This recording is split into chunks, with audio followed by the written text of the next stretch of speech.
Verse for opening the sutra. The unsurpassed, profound, and wonderful Dharma is difficult to encounter in hundreds of millions of aeons. I now see and hear it, receive and uphold it, and I vow to fathom the Tathagata's true meaning.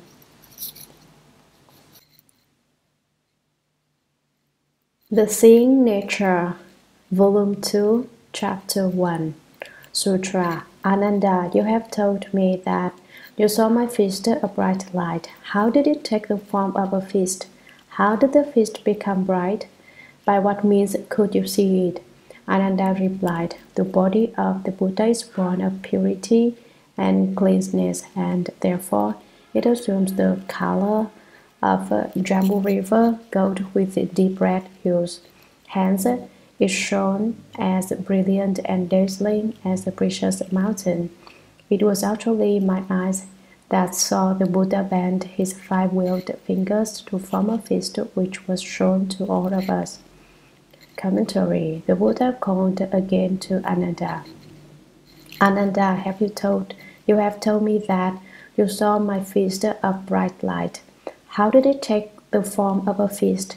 How did the fist become bright? Tell me why my fist had light. By what means could you see it? What did you use to see it? Ananda replied, the body of the Buddha is born of purity and cleanness, and therefore it assumes the color of Jambu river gold with the deep red hues.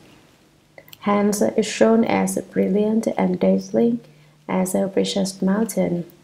The Buddha's entire body is the color of Jambu river gold. The Jambu river is located in southern Jambu. The gold found in this river has a slightly reddish cast to it. In southern Jambu, there is a species of tree called the jambu, and it is perhaps the stems of its leaves which turn to gold when they fall into the water. This kind of gold is much heavier than ordinary gold, and the Buddha's body is likened to it, like the color of Jambu river gold. The color of the Buddha's body is a combination of gold and red. A body with that kind of appearance is produced from purity and therefore has light. The light exists because of that purity. It was actually my eyes that saw. Ananda says, I really used my eyes to see it. The five-wheeled fingers were clenched as they were shown to pupil, and that is what made the appearance of a fist. Sutra. The Buddha told Ananda, today the Tathagata will tell you truly that all those with wisdom are able to achieve enlightenment through the use of examples. Commentary. The Buddha told Ananda, today the Tathagata will tell you truly. Now I am going to tell you the absolute truth. Are you listening? All those with wisdom are able to achieve enlightenment through the use of examples. People who are wise like to use examples in order to attain enlightenment, because if you really have wisdom, you will understand 10 things when you are told one thing.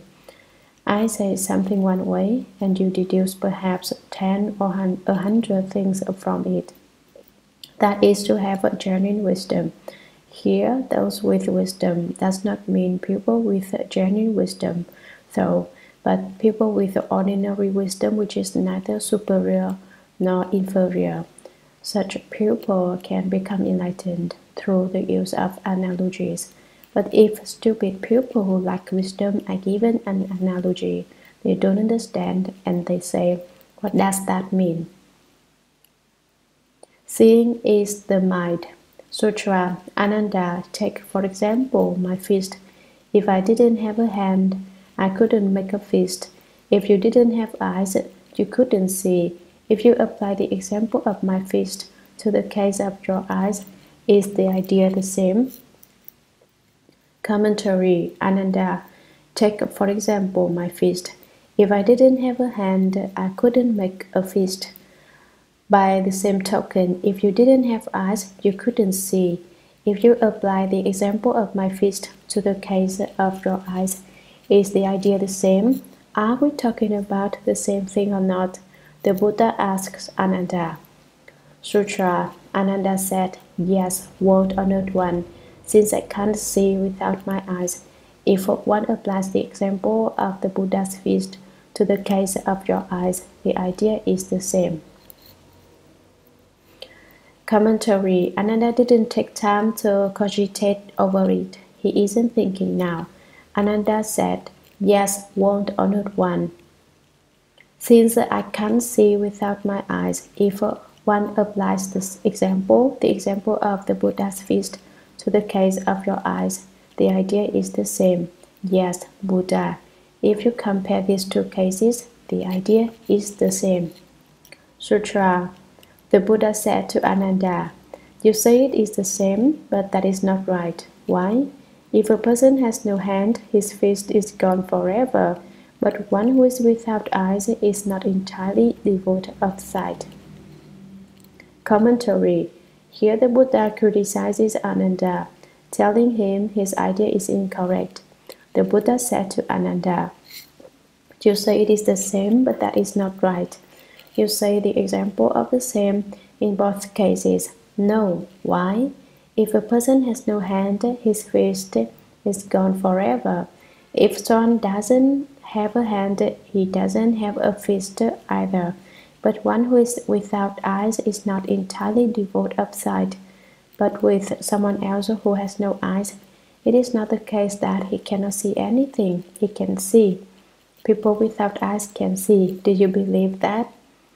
Sutra. For what reason? Try consulting a blind man on the street. What do you see? Any blind man will certainly answer, now I see only black in front of my eyes. Nothing else meets my gaze. Commentary. For what reason?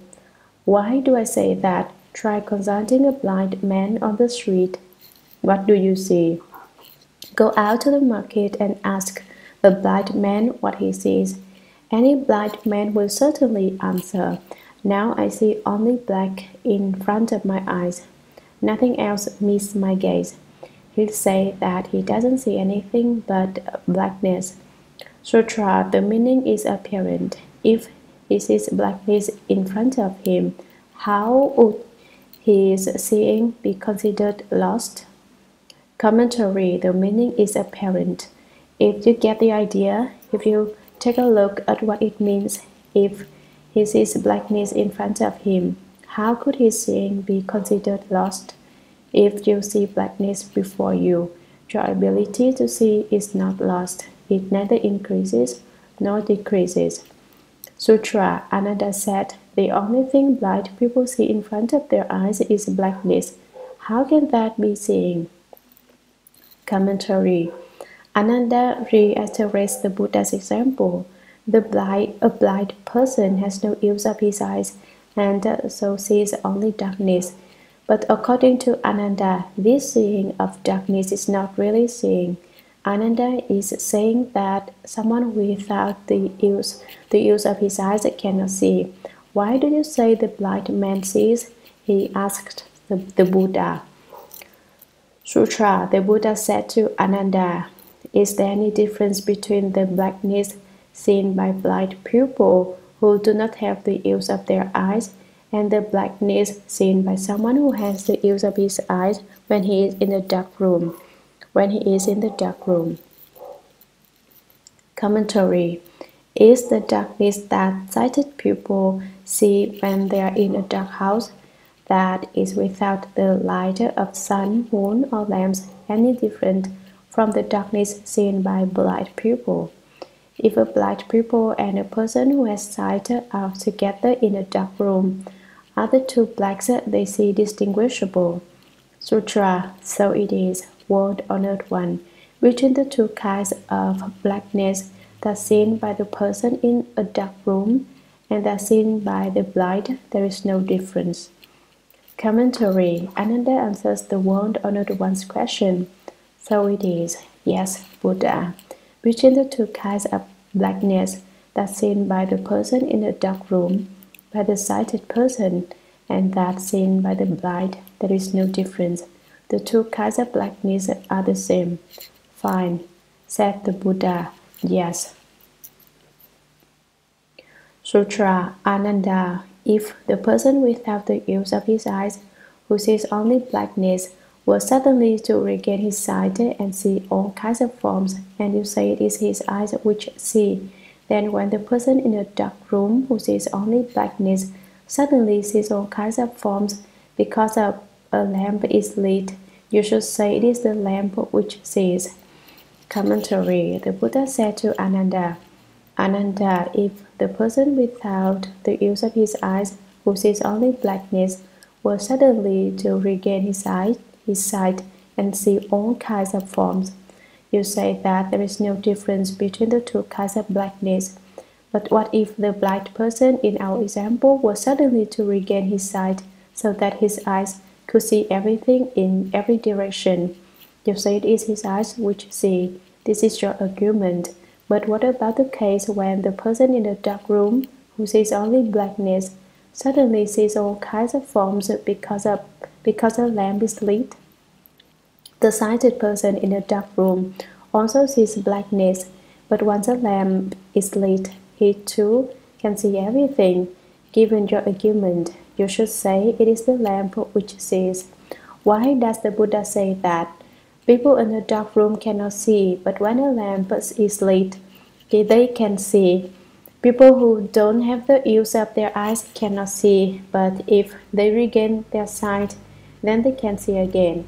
If when that person who cannot see suddenly sees because he regains his sight, then when the person in the dark room sees because of the lamp, that should be called the lamp's seeing. Is that right? The Buddha asks. Sutra. If it is a case of the lamp seeing, it would be a lamp endowed with sight, which couldn't be called a lamp. And if the lamp were to do the seeing, how would you be involved? Commentary. If it really were the case that the lamp could see and do the looking, then it wouldn't have anything to do with you. Sutra. Therefore you should know that while the lamp can reveal the forms, it is the eyes, not the lamp, that do the seeing. And while the eyes can reveal the forms, the seeing nature comes from the mind, not the eyes. Commentary. Therefore you should know that while the lamp can reveal the forms, it is the eyes, not the lamp, that do the seeing. The lamp allows the shapes to appear, but it is the eyes that see the shapes. By the same token, while the eyes can reveal the forms and seeing nature comes from the mind, not the eyes. We are now looking into the first or the 10 manifestations of seeing. The first of the 10 shows the seeing of the mind, not of the eyes.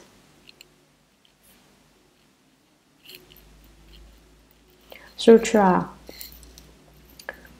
Although Ananda and everyone in the great assembly had heard what was said, their minds had not yet understood, and so they remained silent, hoping to hear more of the gentle sounds of the Tathagata's teaching. They put their palms together, purified their minds, and stood waiting for the Tathagata's compassionate instruction.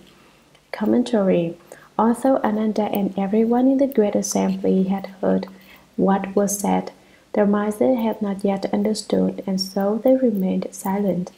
Ananda and everyone else there closed their mouths and didn't say anything.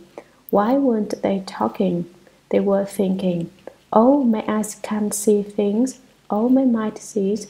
You may say that isn't true, but the Buddha has explained it this way. If you say it is true, why haven't I ever understood it to be this way before? That's what they were thinking. Because they hadn't yet understood, their minds had not yet opened and become enlightened.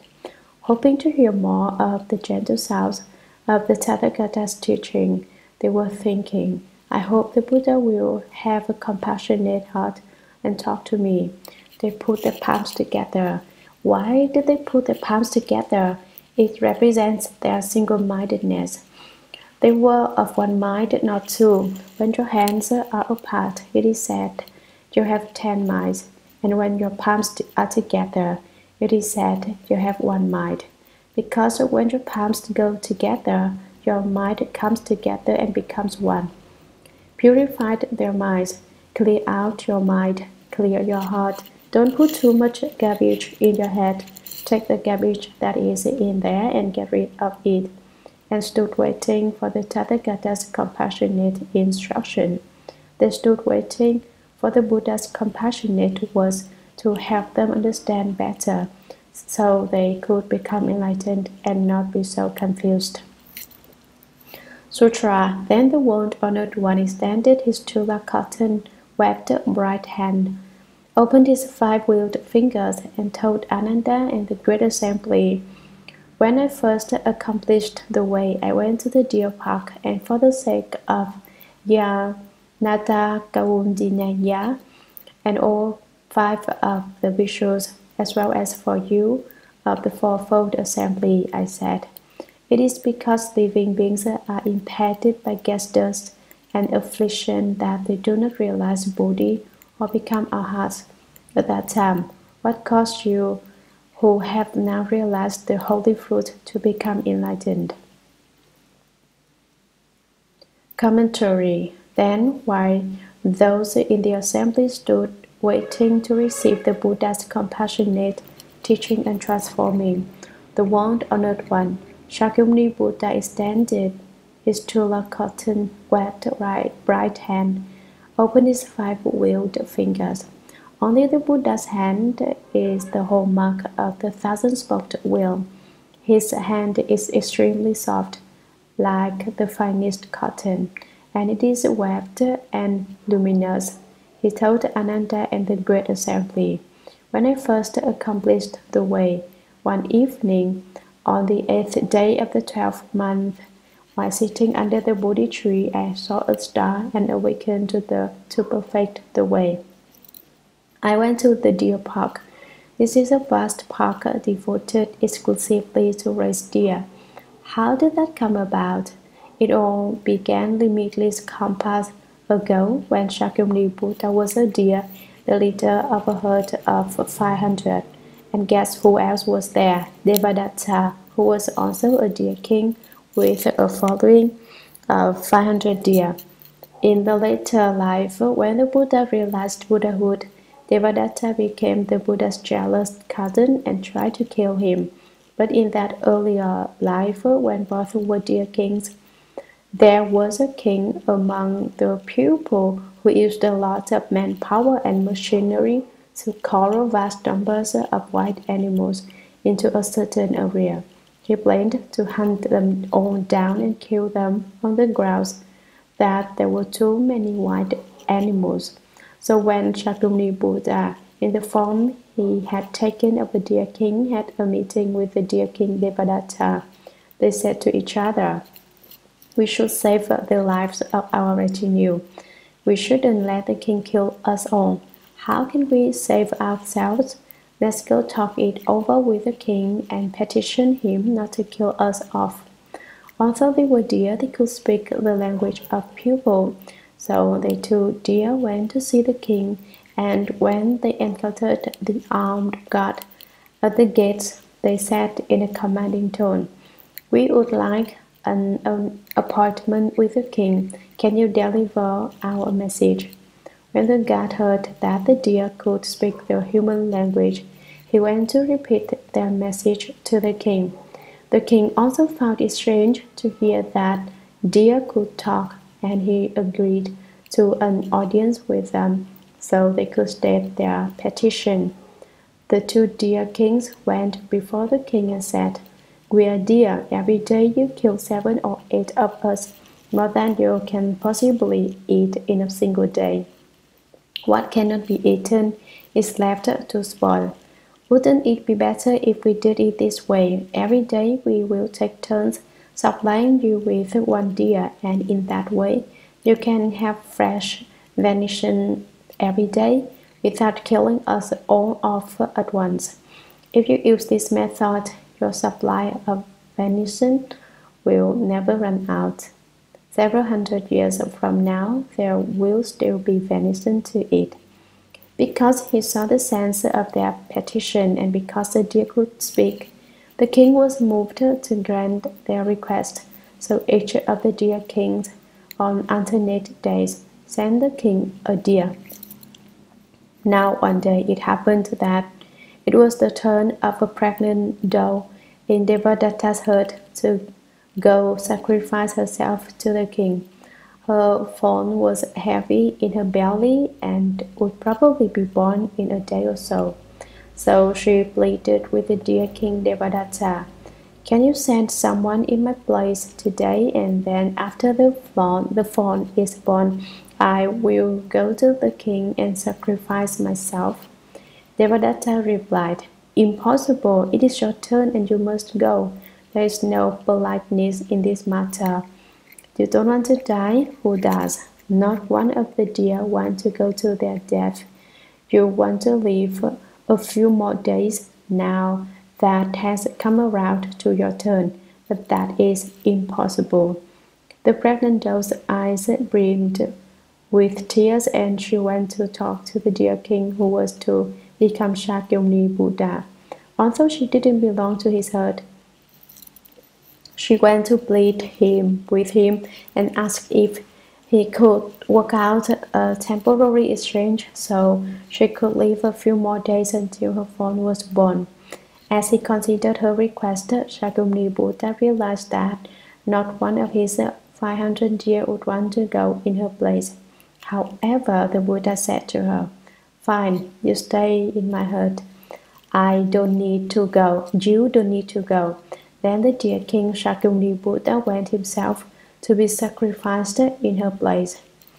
The king asked him, "What are you doing here? Have all your deer been eaten? Is your herd all gone? Why have you come?" And since he could talk, the dear king Shakyamuni Buddha said, "King, you haven't eaten all our deer. On the contrary, we are prospering. Day by day, our herds are increasing. You only eat one deer a day, and in one day our does give birth to many fawns." The king said, "Then why have you come yourself?" Shakyamuni Buddha explained, "There is a pregnant doe whose fawn will be born in a day or so. It was her turn to come today, but since she wanted to wait until she had given birth to her fawn before she came to let the king eat her, she came to me and pleaded to have someone sent in her place. I thought over her request and realized that none of the deer in the herd would want to die before they had to, so I came myself to substitute for her." When the king heard that, he was profoundly moved, and he said, "From now on, don't send any more deer to the palace." Then he spoke a verse, "Draw a deer with a human head. I am a person with a deer's head. From this day forward, I will not eat the flesh of living beings." He said, "Although you have the head of a deer, you are a human being, and although I have the head of a human being, I am a deer." And then he vowed never to eat the flesh of living beings again. Because of that, the deer population in the park increased significantly, and the park was called the Deer Wise Park. It was also named the Park of the Immortals because the wind of water, the geometric layer of the land and its location were particularly fine, and many immortals came there to cultivate the way. So when Shakyamuni Buddha became a Buddha, he went first to the Deer Wise Park to convert the 5 bhikshus.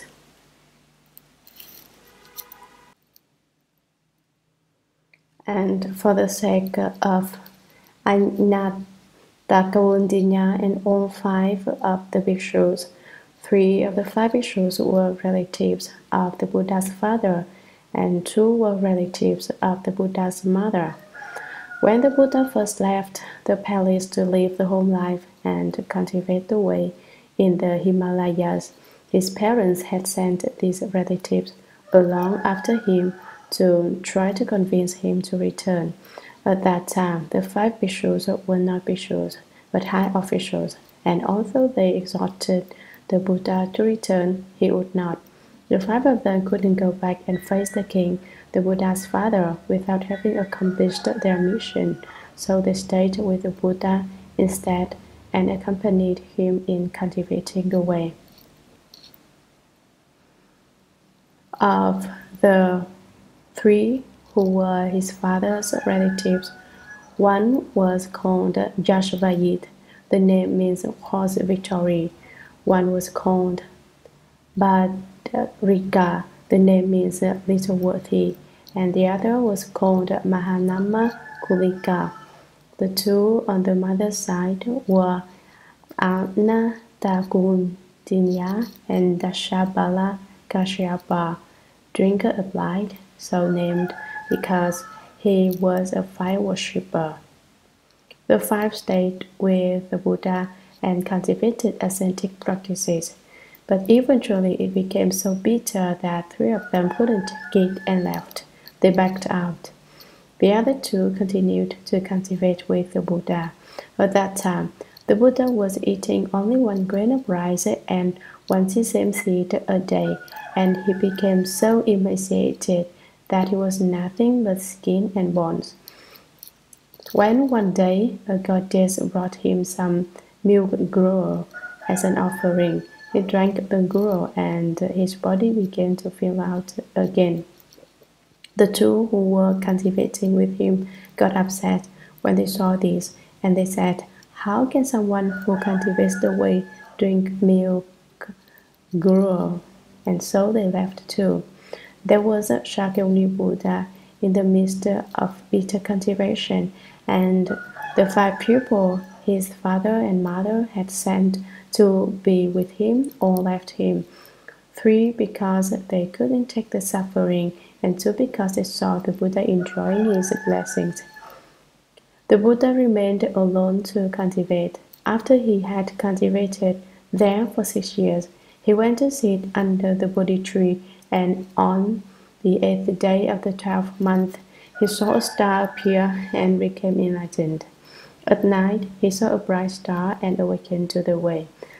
After his enlightenment, he looked into the matter of who he should convert first and saw that it was Ainata Kawundinaya, one of the 5 bhikshus, who in the past life had been the king of Kalinga and had cut the Buddha's body limb from limb. In that life, the Buddha had vowed that when he became a Buddha, the first one he would save would be the king of Kalinga. That is why when Shakyamuni Buddha became enlightened, he went first to the deer park and converted the 5 bhikshus. Shakyamuni Buddha said, "For the sake of the 5 bhikshus, as well as for you, of the fourfold assembly." The fourfold assembly consists of the bhikshus, monks, bhikshunis, nuns, upasakas, laymen, and upasikas, laywomen. I said it is because living beings are impacted by gas dust and affliction that they do not realize the Bodhi or become arhats. Why don't living beings accomplish Buddhahood or become enlightened? Why don't they accomplish the first fruit of arhatship? The phrase gas dust also refers to your false thoughts. False thoughts are gas dust and affliction. You can also say that gas dust refers to the 2 kinds of delusion, view delusion and thought delusion. Afflictions can also be said to be delusions of ignorance and delusions as numerous as motes of dust and sand. Why are people impacted by gas dust and affliction?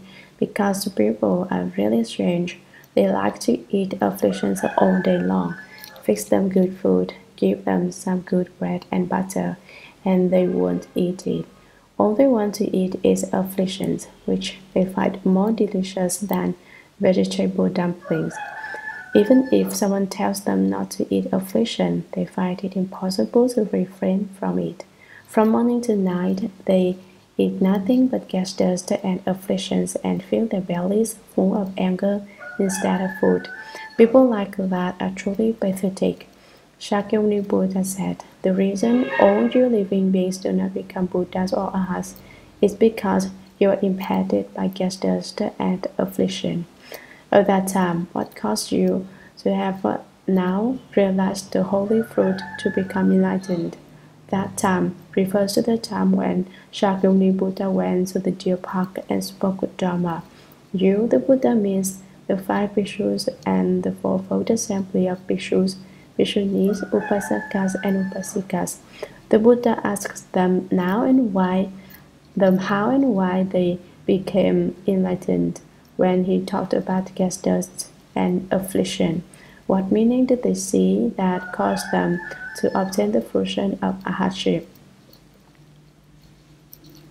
Sutra. Then Anathakaundinya arose and said to the Buddha, of the elders now present in the great assembly, only I received the name understanding because I was enlightened to the meaning of the word gas dust and realized the fruition.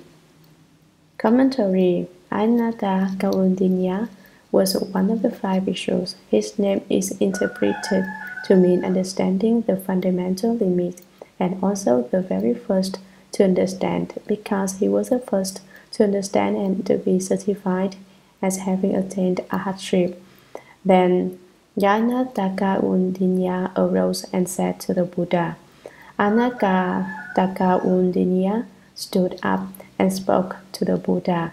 Of the elders now present in the great assembly, only I received the name understanding because I was enlightened to the meaning of the word gas dust and realized the fruition. He said, now in this great assembly, I am an elder. I am older and much more experienced. Why did I receive the name understanding? Upon hearing the Buddha speak the word gas dust, I understood the meaning and attained enlightenment. Anathakaundinya will explain the meaning of gas dust in the following passages. Sutra. World-honored one, it is like a traveler who stops as a guest at a roadside inn, perhaps for the night or perhaps for a meal. When he has finished lodging there or when the meal is finished, he packs his baggage and sets out again. He does not remain there at leisure. The host himself, however, does not go far away. Commentary. World-honored one, Anathakaundinya said, Buddha, why was it that the 2 words gas dust brought about my enlightenment? It is like a traveler who stops as a guest at a roadside inn, perhaps for the night or perhaps for a meal. A guest who is on a journey, on a holiday, looks for an inn where he can stay for a while.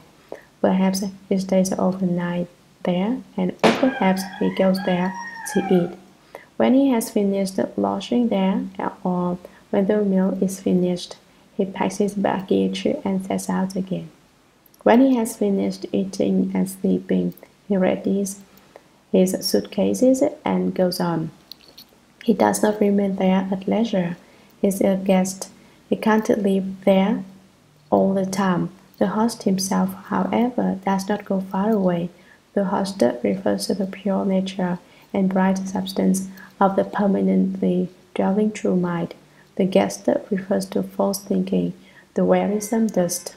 Why is it compared to gas dust? Because it is not something fundamental to us. Our bodies are basically clean, but if we go out on a windy day, the dust may blow up and cover us, soiling our bodies. When we take our hands and brush away the dust, it disappears.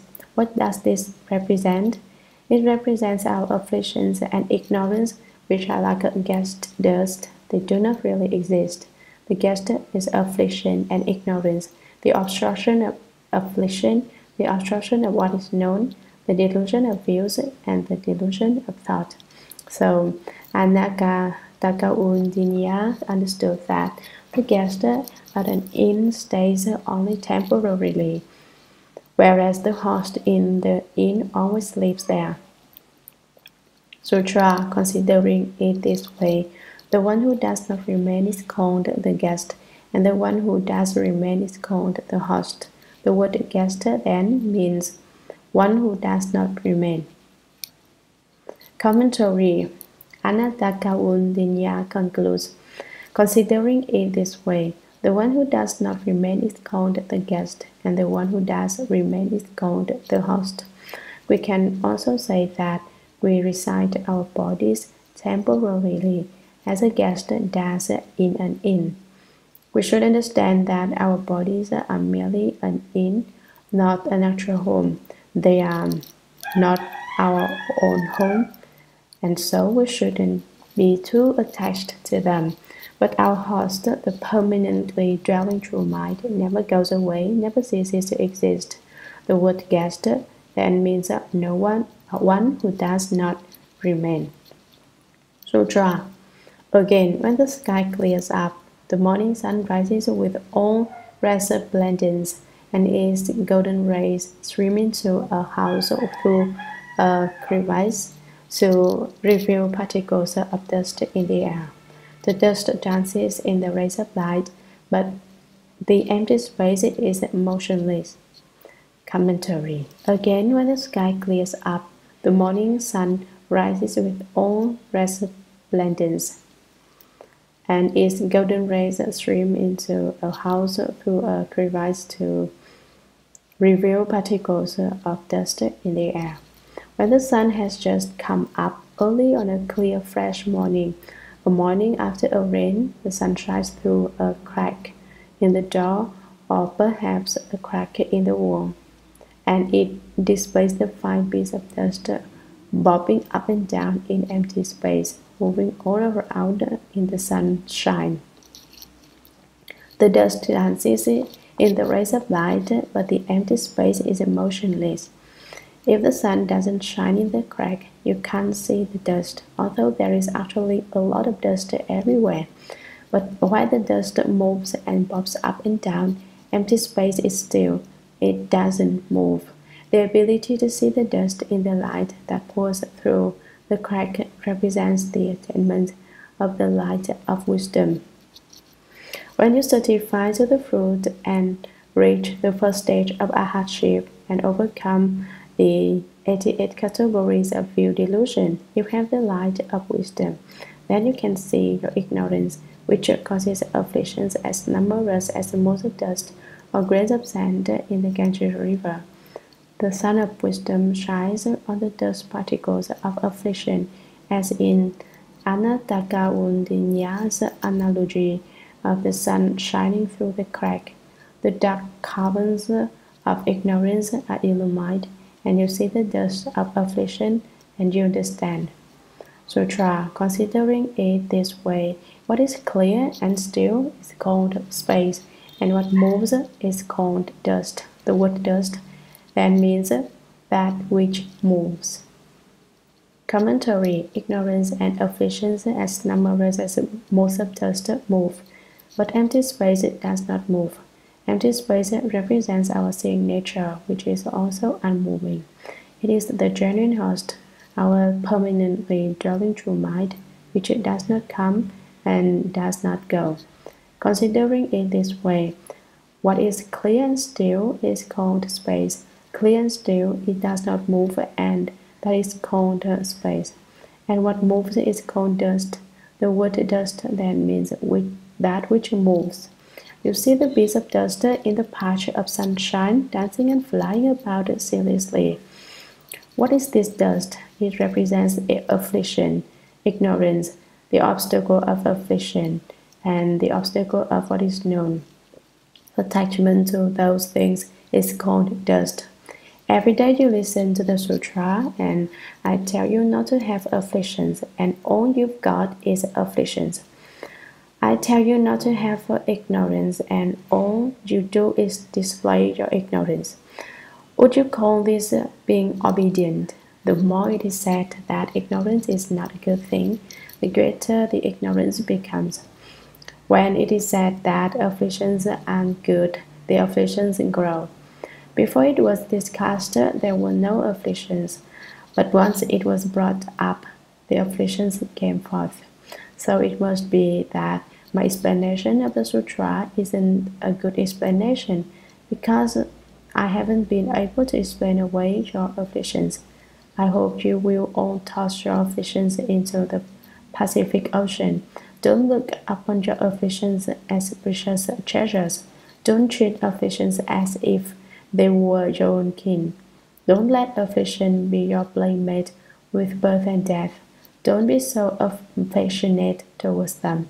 You should toss your afflictions into the ocean, even though there are so many of them that they might well fill up the entire ocean. Afflictions are demons. Where do you find demons and demonic ghosts? To have demonic ghosts is simply to have afflictions. You and the demons have gotten together. Afflictions are absolutely terrible, and the sutra is being explained just to teach people to get rid of their afflictions. So don't let it be that the more we speak of afflictions, the more they multiply. Sutra, the Buddha said, so it is. Commentary. After Yanata Kaundinya finished speaking, the Buddha gave him positive certification. He said, what you have said is correct. The Buddha said, so it is. What moves is dust, what does not move is space. Sutra. Then in the midst of the great assembly, the first one bent his five-wheeled fingers. After bending them, he opened them again. After he opened them, he bent them again, and he asked Ananda, what do you see now? Ananda said, I see the first one's 100 jeweled palms opening and closing in the midst of the assembly.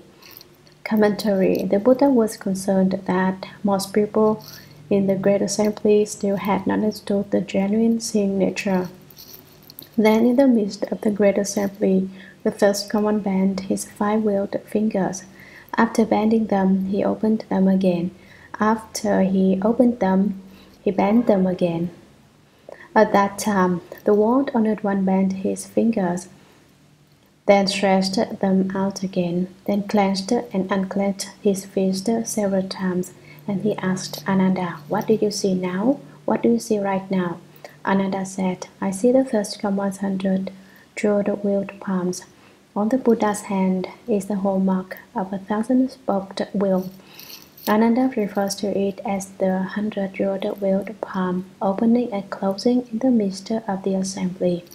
Asura, the Buddha said to Ananda, you see my hand open and close in the assembly. Is it my hand that opens and closes, or is it your seeing that opens and closes? Ananda said, the world-honored one's jeweled hand opened and closed in the assembly. I saw the first one's hand itself open and close. It was not my seeing nature that opened and closed. Commentary. The Buddha said to Ananda, you see my hand open and close in the assembly. Is it my hand that opens and closes, or is it your seeing that opens and closes? When you see my fist opening and closing, is it my fist that opens and closes, or is it your seeing of my fist that does the opening and closing? Ananda said, the world-honored one's jeweled hand opened and closed in the assembly. I saw the first one's hand itself open and close. He said, world-honored one, it is your 100 jeweled palm that opens and closes. It was not my seeing nature that opened and closed. My seeing nature, which does the seeing, does not open and close. It is you that made the movement which caused me to see your hand open and close. Sutra, the Buddha said, what moves and what is still? Commentary. The Buddha was still concerned that Ananda had not genuinely understood, so he asked a further question. The Buddha said, what moves and what is still? Sutra. Ananda said, the Buddha's hand does not remain at rest, and since my seeing nature is beyond even stillness, how could it not be at rest? Commentary. Ananda said, the Buddha's hand does not remain at rest. In other words, it moved, and since my seeing nature is beyond even stillness, How could it not be at rest? Why does he say it doesn't even have the characteristic of stillness? Because stillness comes from movement. If there isn't any movement, then basically there isn't any stillness. So it is said that there is no coming out of the great Shurangama Samadhi and no entering it. That's the principle here. Nagas are always in Samadhi. There is never a time when they are not in Samadhi. With the Shurangama Samadhi, Nagas, that is dragons, are always in Samadhi. Since they are never not in Samadhi, they never enter it and never leave it. Thus Ananda said, my seeing nature, by which I see you, is devoid even of stillness. It is beyond the characteristic of movement or its opposite, stillness. Without movement, there is no stillness. Both characteristics are gone. They are fundamentally unobtainable, non-existent, and they cannot be found. Then, how could it not be at rest? Ananda's answer shows that it is clear that since the seeing nature doesn't even have the characteristic of stillness, how could it possibly have movement? It does not move. Sutra. The Buddha said, so it is. Commentary. Once again the Buddha agrees. The Buddha said, so it is. What you say is right. That's the way it is. Sutra. Then from his wheeled palm, the third common sent a precious ray of light flying to Ananda's right. Ananda immediately turned his head and glanced to the right. He then sent another ray of light to Ananda's left. Ananda again turned his head and glanced to the left. The Buddha said to Ananda, why did your head move just now? Ananda said, I saw the third common emit a wonderful precious light which came by my left and right, and so I looked to the left and right. My head moved of itself.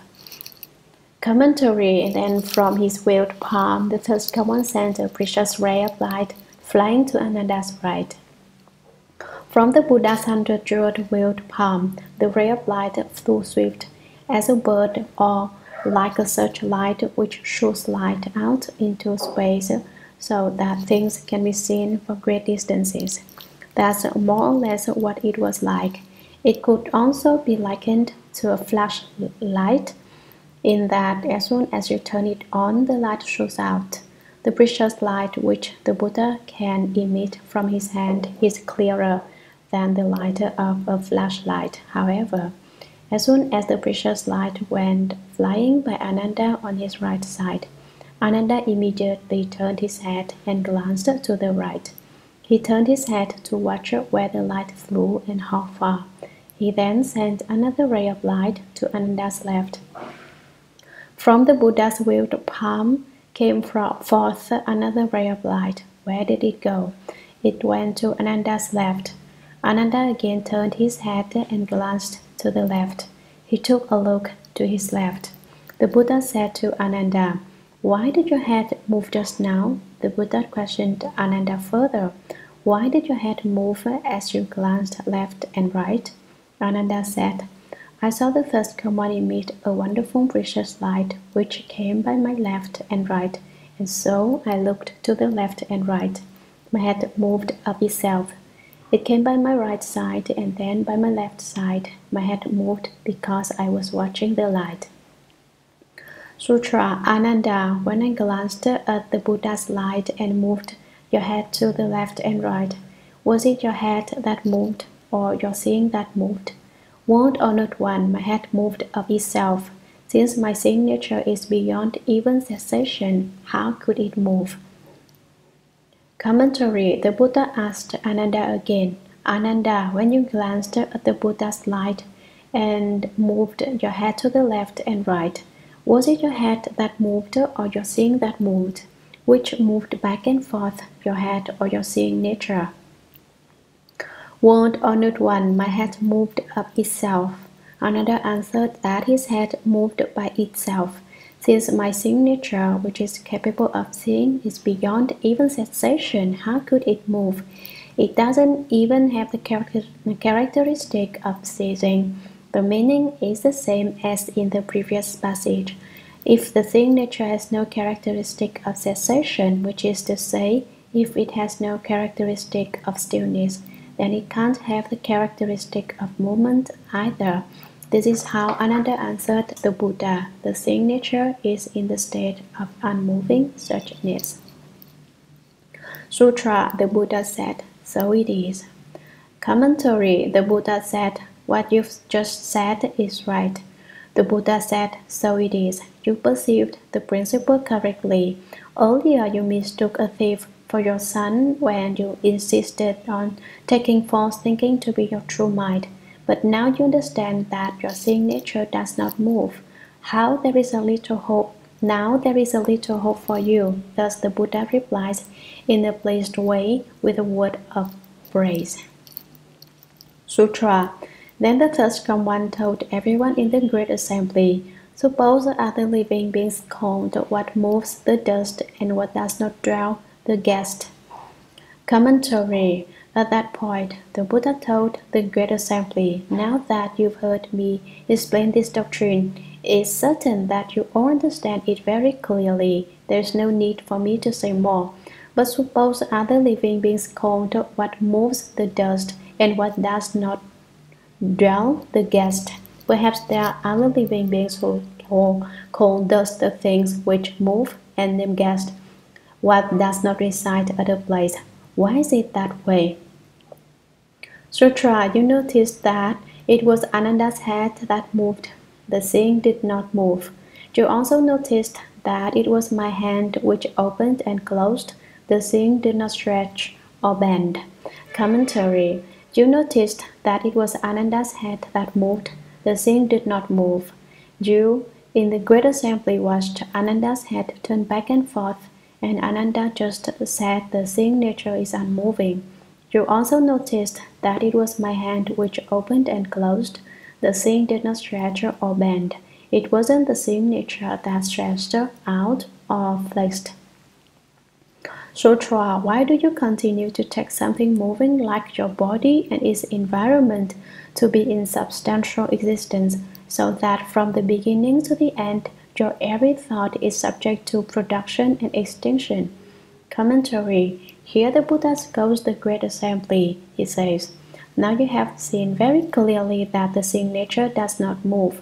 Then why do you continue to take something moving like your body and its environment to be in substantial existence?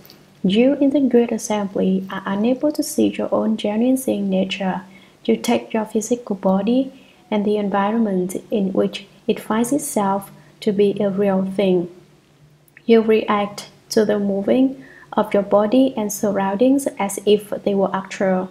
These movements are basically external. They are not something that belongs to your self-nature. So that from the beginning to the end, your every thought is subject to production and extinction. You cling tenaciously to your body and mind as your hosts. You use the conscious mind in your thinking, and every thought of your conscious mind is subject to production and extinction. First, one thought arises and is extinguished, and then the next thought arises and is extinguished.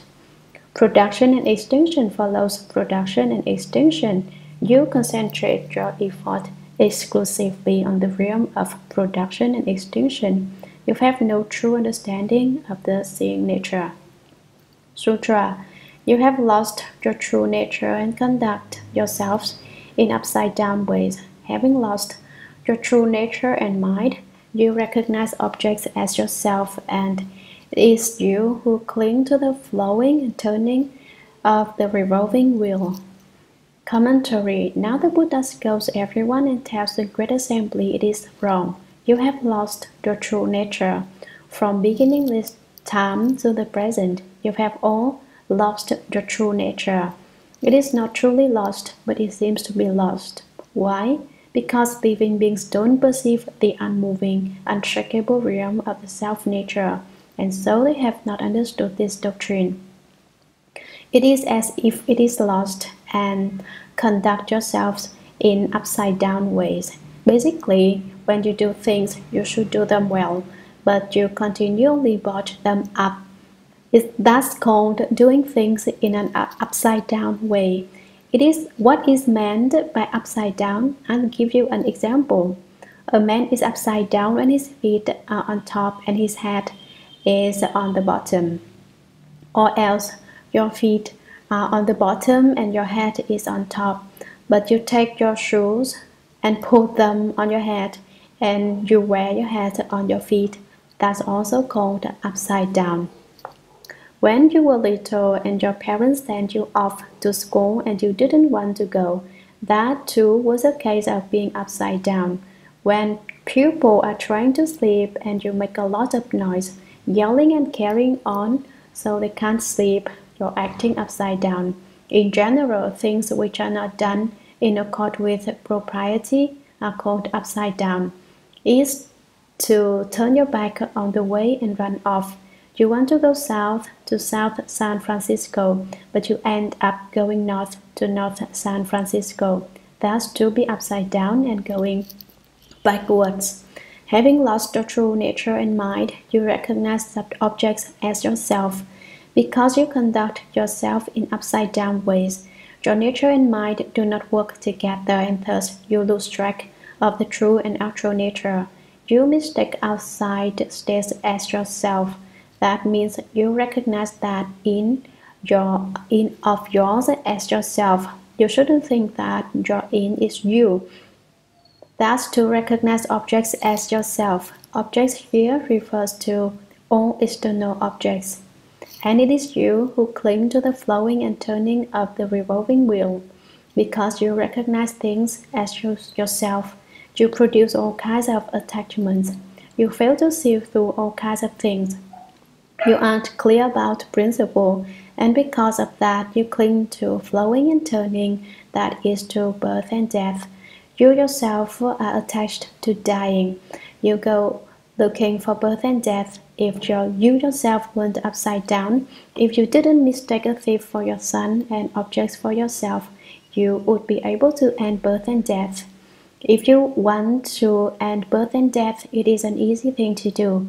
All you need to do is turn yourself around.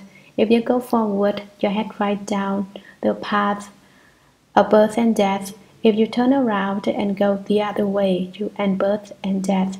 It's not that difficult. It's just that it's up to you to do it. You simply turn around. You turn your head and pivot your body. That's all that's needed. It is said, Sutra. When Ananda and the Great Assembly heard the Buddha's instructions, they became peaceful and composed both in body and mind. They recollected that since time without beginning, they had strayed from their fundamental true mind by mistaking the shadows of their causally conditioned, differentiating minds as something real and substantial. Now on this day, when they had awakened to such illusions and misconceptions, like a lost infant who rejoiced its beloved mother after a long separation, they put their palms together to make obeisance to the Buddha. Commentary. When Ananda and the Great Assembly heard the Buddha's instructions, when Ananda and the great Bodhisattvas, the great Arhats, and the great Bhikshus and the others heard this teaching, they became peaceful and composed both in body and mind. Their bodies and minds felt extremely comfortable, so that they didn't feel the least bit of pain. They had never felt better. They had never known anything so fine, but at the same time they recollected that since time without beginning, they had strayed from their fundamental true mind by mistaking the shadows of their causally conditioned, differentiating minds as something real and substantial. From time without beginning, they had renounced their basic mind and had used only their false mind, their conscious mind, their mind which makes distinctions in order to do things. They hadn't understood external states. They'd taken their false thinking mind to be true and actual. They had engaged in false activity at the gates of the six organs, and had the least bit of skill when it came to the self-nature. In order to function, they dealt exclusively with the false thinking mind, the attached mind, the arrogant mind, the mind which seizes upon conditions, the mind which is false in various kinds of ways. Now, on this day, they had awakened to such illusions and misconceptions, like a lost infant who rejoices its beloved mother after a long separation. They put their palms together to make obeisance to the Buddha. They had been like a hungry child who had no milk to drink. It had been very painful. All of a sudden, the child's compassionate mother had returned, and the child had milk to drink. That is what it was like for the assembly when they awakened upon hearing the Buddha's instruction. They placed their palms together and bowed to the Buddha to thank him for his kindness in bestowing the Dharma upon them. Sutra, they wished to hear such words from the third-come one as to enlighten them to the dual nature of body and mind, what is false and what is real, what is empty and what is substantial, what is subject to production and extinction, and what transcends production and extinction. Commentary. Why did the assembly bow to the Buddha? Because they wished to hear such words from the third-come one as to enlighten them to the dual nature of body and mind. They wanted him to uncover it and portray it clearly, to reveal what is false and what is real, what is empty and what is substantial. There is the true and the false, the empty and the actual, and they wanted the Buddha to teach them to recognize each of them. They wanted him to reveal what is subject to production and extinction and what transcends production and extinction, to reveal the mind's dual nature, the mind with superficial production and extinction, and the mind that is not subject to production and extinction. What is the mind of production and extinction? It is the conscious mind, our mind which seizes upon conditions by turning to the outside and seeking there instead of developing skill of the self-nature. What is the mind not subject to production and extinction? You must apply your skill to the self-nature and understand the mountains, the rivers, the great earth, the vegetation, and all the myriad appearances, and are all the Dharma body of all Buddhas. The Dharma body of all Buddhas is neither produced nor extinguished, and the pure nature and bright substance of everyone's permanently dwelling true mind is also not produced and not extinguished. Why do we have production and extinction, birth and death? It is because we do not recognize the pure nature and bright substance of the permanently dwelling true mind. It is also because your mad mind has not ceased. So it is said, when the mad mind ceases, that ceasing is body. The mad mind stopping itself is the manifestation of your body-mind. Because the mad mind exists and has not ceased, the body-mind cannot come forth. The mad mind covers it over. What is being explained now and in every other passage of sutra text without exception has the aim of revealing everyone's true mind. Sutra. Then King Prasenajit rose and said to the Buddha, in the past, when I had not yet received the teachings of the Buddha, I met Katyayana and Varatiputra, both of whom said that this body is annihilated after death and that this is nirvana. Now, although I have met the Buddha, I still have doubts about their words. How much I wish to be enlightened to the ways and means to perceive and realize the true mind, thereby proving that it transcends production and extinction. All those who have outflows also wish to be instructed on this subject. Commentary. Then, before the Buddha spoke, King Prasenajit rose in the great assembly.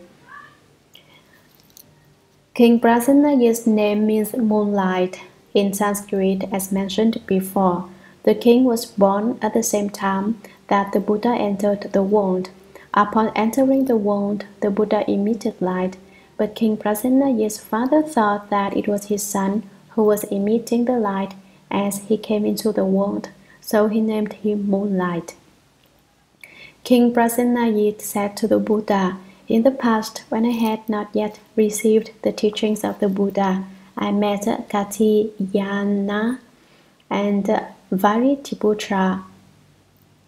Before I received the benefit of the Buddha's teaching and transforming, I believed in external paths. He believed in the annihilationism of Katyayana. Katyayana is a Sanskrit name which is interpreted to mean cut hair, because formerly those who followed this external path did not cut their hair or their fingernails, so were called the long-nailed external path. Vairatiputra means son of Vairati. Vairati was his mother's name. The name is interpreted to mean does not do. What he didn't do were good deeds, but he had no hesitation about doing bad deeds. Both of whom said that this body is annihilated after death, and that this is nirvana. They say that after this body dies, there isn't anything. There is no cause and there is no effect, no future lives and no former lives. Basically, a person's death is like putting out a lamp. It's gone. There isn't anything at all. Everything is annihilated. Annihilation means that there is no soul, no awareness, no nature, nothing at all. And that's what they call nirvana. That's what annihilationists mean by not produced and not extinguished. Since there's nothing, there isn't any production or extinction. That's how the external paths talk. But I will tell you all that that is a grave mistake. When people die, they are not annihilated. So it is just at this point where the distinction between Buddhism and external paths lies. Some external paths talk about annihilation and some talk about permanence. One advocates annihilation, the other advocates externalism, and both kinds confuse people most seriously. Now, although I have met the Buddha, I still have doubts about their words. The Buddha has come into the world and has come to teach and transform me, but I still have false-like doubts and do not believe the doctrine spoken by the Buddha. He still feels that people are annihilated when they die and that their ceasing to exist is nirvana. Doubts are said to be false-like because the false spirit is doubtful by nature. No matter what you say, he doesn't believe it. For example, when a fox walks across the ice in winter, he takes one step, stops, cocks his ear and listens, and then takes another step and cocks his ear to listen. If he hears the ice cracking, he immediately retreats. He knows that if the ice cracks, it is not thick enough and could send him plunging into the river. He is extremely intelligent. So it is said of an intelligent person, he is as smart as a fox spirit. He has a lot of doubt in his mind and is apt to argue. He opposes everyone, no matter who, and is always on the defensive like a fox. How much I wish to be enlightened to the ways and means to perceive and realize the true mind, thereby proving that it transcends production and extinction. All those who have outflows also wish to be instructed on this subject. How can I come to know the genuine doctrine of no production and no extinction and realize my mind, which is not produced and not extinguished? Everyone in the assembly who has not obtained the spiritual penetration of the extinction of outflows wishes to understand this doctrine. To have outflows is to flow into the three realms, into the desire realm, the form realm, and the formless realm. When people flow there, they undergo birth and death. Those who have not ended birth and death are called people with outflows. So everyone in the assembly who had not certified to the fruit and still had outflows wanted to understand the doctrine of no production and no extinction, so that they could all perceive their true minds, be enlightened, and end their outflows. Sutra. The Buddha said to the great king, Now I ask you, as it is now, is your physical body like Vira, indestructible and living forever, or does it change and go bad? Want or no one, this body of mine will keep changing until it eventually becomes extinct. Commentary. In this section of text, the Buddha asks the king whether the king's body will decay, and the king answers that it will decay completely. The Buddha said to the great king, "Now I ask you, as it is now, is your physical body like a Vira, indestructible and living forever? If we just consider your flesh body, is it as durable as a Vira? Is it eternally indestructible like a Vira jewel or a diamond? Or does it change and go bad? In the last analysis, what is it like? Is it possible to destroy it? Tell me. World Honored One, this body of mine will keep changing until it eventually becomes extinct." Upon hearing the Buddha's question, King Prasenajit replied without hesitation, "World Honored One, this body of mine will eventually go completely bad. Eventually it will be finished, that is for certain." Sutra. The Buddha said, "Great king, you have not yet become extinct. How do you know you will become extinct?" Commentary. In answer, the Buddha said, "Great king, you have not yet become extinct. You aren't dead yet. How do you know that in the future you will die? You haven't become extinct yet. So what enables you to know that you will keep changing until you become extinct? Tell me, how does it happen that you know so much doctrine?" Sutra. World Honored One, although my impermanent, changing and decaying body has not yet become extinct, I observe it now, and every passing thought fades away. Each new one fails to remain, but gradually perishes like fire turning to ashes. This perishing without cease convinces me that this body will eventually become completely extinct. Commentary. King Prasenajit replied, "World Honored One, although my impermanent, changing and decaying body has not yet become extinct, I observe it now, although it is not dead yet. This body of mine is not eternal, but at least will last only 80 or 90 years. At the very most, it won't last more than 100 years." Observe means that he contemplated it in general and in detail, inside and outside, from front to back and close up and from a distance. I look at others and look at myself. Other people die and I am the same as they are. Every passing thought fades away. Now I regard his mind within and sees that each thought perishes as the next thought arises. The one replaces the other and is replaced by the next in turn. They are just like waves. Although I cannot see them, they seem like waves which arise ceaselessly. One wave upon the next, they are continually changing and dying out. Each new one fails to remain but gradually perishes. A thought does not remain forever as a new thought comes up.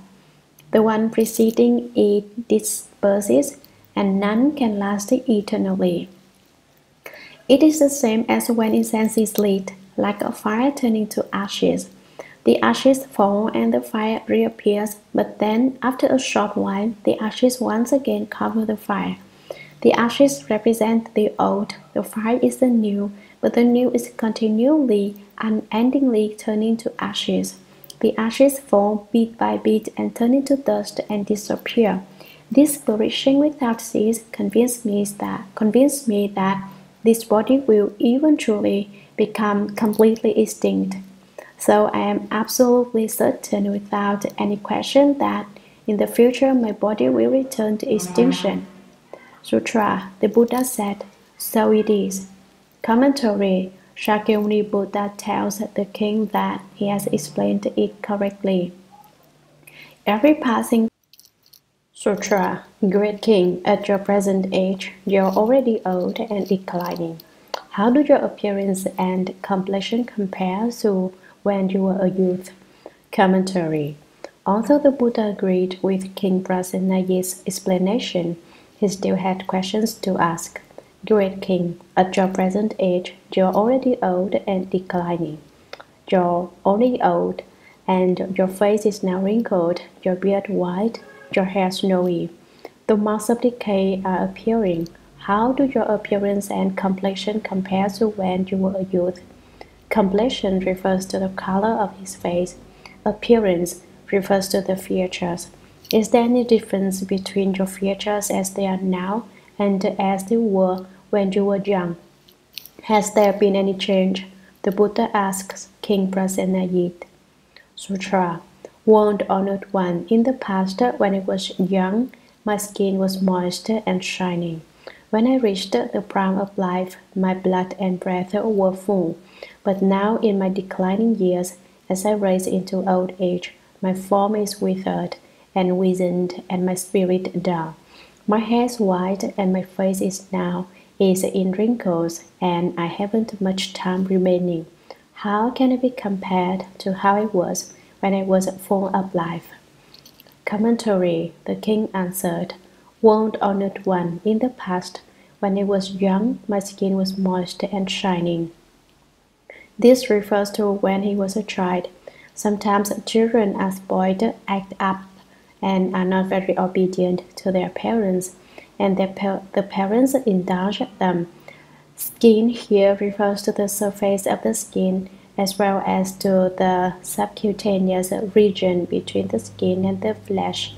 Children's cheeks are rosy, and that's how the king was, very vibrant.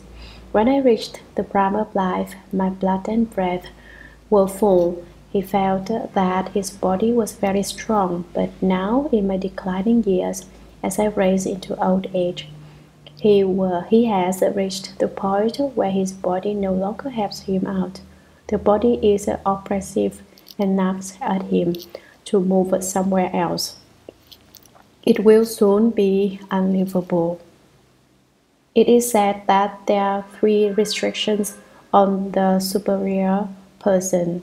When one is young and the blood and breath are restless, the restriction is on sex. Young people should restrict sexual desire. If you do not, you will cause your body to lose its health and strength. When one is in one's prime and the blood and breath are strong, the restriction is on fighting. You should not spend all your time picking quarrels. If someone hits you, move back a step. Don't fight with people. When one is old and the blood and breath are on the decline, the restriction is on acquiring things.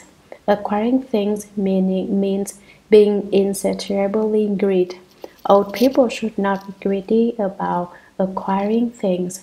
The old age that King Prasenajit is racing towards refers to the age of 70 or more. Wasn't it Emperor Yao who said, At 70 I turned to rest? Because he was over 70, he got lazy and didn't want to keep looking after the governmental affairs of the country. My form is withered and wizened, and my spirit dull. He was right up and sulking, and he couldn't remember anything.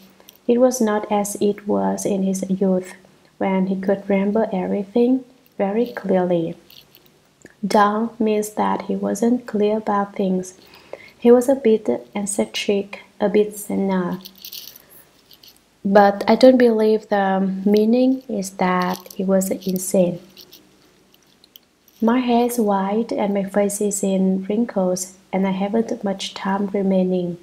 Very few Indians are fair-haired when they are young, but when they get old, their hair turns white. When he was young, he was dark-haired and handsome, but now his face has become a mass of wrinkles, more wrinkled than the skin of a chicken. So he was really ugly, and I haven't much time remaining. When he said those words, he had endless regrets, and certainly heaved a sigh. I haven't long to wait. I'm about to die, as they say in cartoon. Your day is close at hand. How can I be compared to how I was when I was full of life?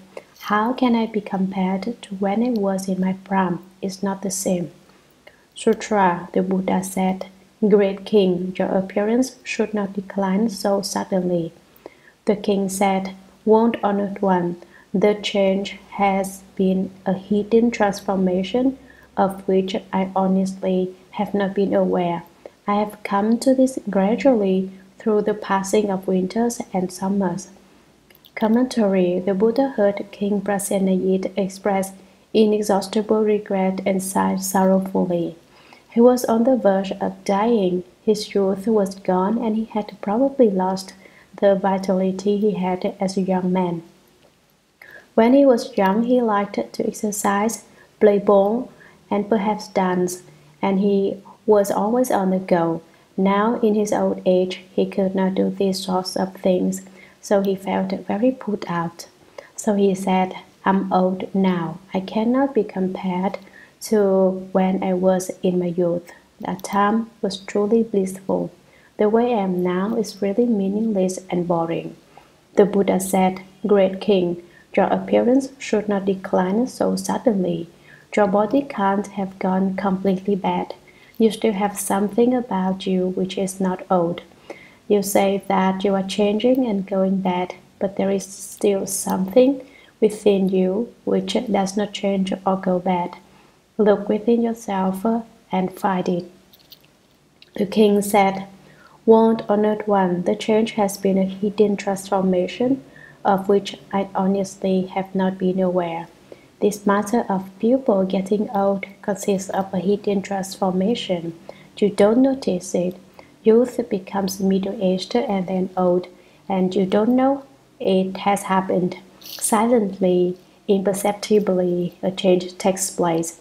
And so King Prasenajit replies, I will say quite frankly that I haven't been aware of aging, and I don't know how it is that I am old, and yet now the mark of old age is upon me, but I don't know what day I got old. I have come to this gradually through the passing of winters and summers. Summer and then winter, winter and then summer. One harvests in the autumn and stores for the winter, changing, shifting, and flowing year by year. Thus, he gradually got old, with white hair and a face full of uncountable wrinkles. His eyebrows were so long that sometimes when he wanted to look at something, he'd have to part his eyebrows. Imagine that a bother that was. Imagine what a bother that was. Sutra, how did it happen? In my 20s, I was still young, but my features had aged since the time I was 10. My 30s were a further decline from my 20s, and now at 62, I look back on my 50s as hale and hearty. Commentary. How did it happen? How did I gradually get to be so decrepit and old? I'm so old that my legs don't cooperate when I try to walk, and my hands shake when I try to eat. In my 20s, I was still young, but my features had aged since the time I was 10. At 20, I was no longer the child I was at 10. I was already an adult. My 30s were a further decline from my 20s, and now at 62, I look back on my 50s as hale and hearty. At 30, I was already older than at 20, and at 50, I was a lot stronger than I am now. At 50, I could still lift well over 100 pounds with my bare hands, but now it would be hard for me to manage 30 or 40 pounds. Here, King Prasenajit realizes that his old age has rendered him useless. Sutra, World Honored One, I am contemplating these hidden transformations.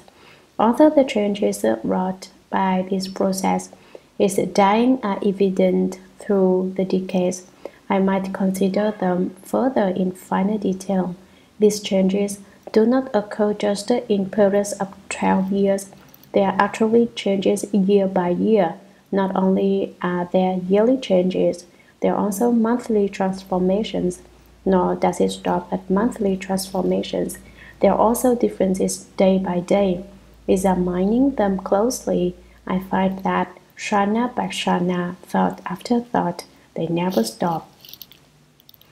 Commentary. King Prasenajit again called out to the Buddha, "World Honored One, I am contemplating these hidden transformations. I perceive that the doctrine of these hidden changes and silent transformations is in fact not easily known, although the changes wrought by this process of dying are evident through the decades. I might consider them further in finer detail. These changes do not occur just in periods of 12 years. They are actually changes year by year, day by day. I am perishing in a process that flows like water in its continual change." It is said, as the light of time lessens, the light of life fades. Time has made me old. Just now I made a comparison, decade by decade, but if you ask me to think about it in detail, I see that in fact there are changes not just every 12 or 24 years, but every year. Not only are there yearly changes, there are also monthly transformations. How could it stop with just month by month changes? There are also differences day by day. Every day I am older than on the day before. Examining them closely, I find that shana by shana, thought after thought, they never stop. I quiet my mind and ponder it deeply. I ask myself, how did I get old? What day did I get old? What year, what month, what time?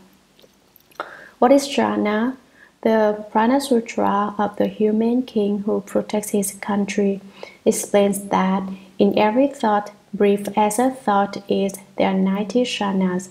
In every jhana, there are 900 productions and extinctions. It is not easy to understand, not easy to detect. To explain it to this point is to get into fine detail. Even in the extremely brief space of a jhana, the process of aging never ceases. And so, by now I am so old I'm useless. The food I eat hasn't any flavor. When I sleep, I feel my skin separating from my flesh, and it is very painful. The manifestations of old age are suffering indeed.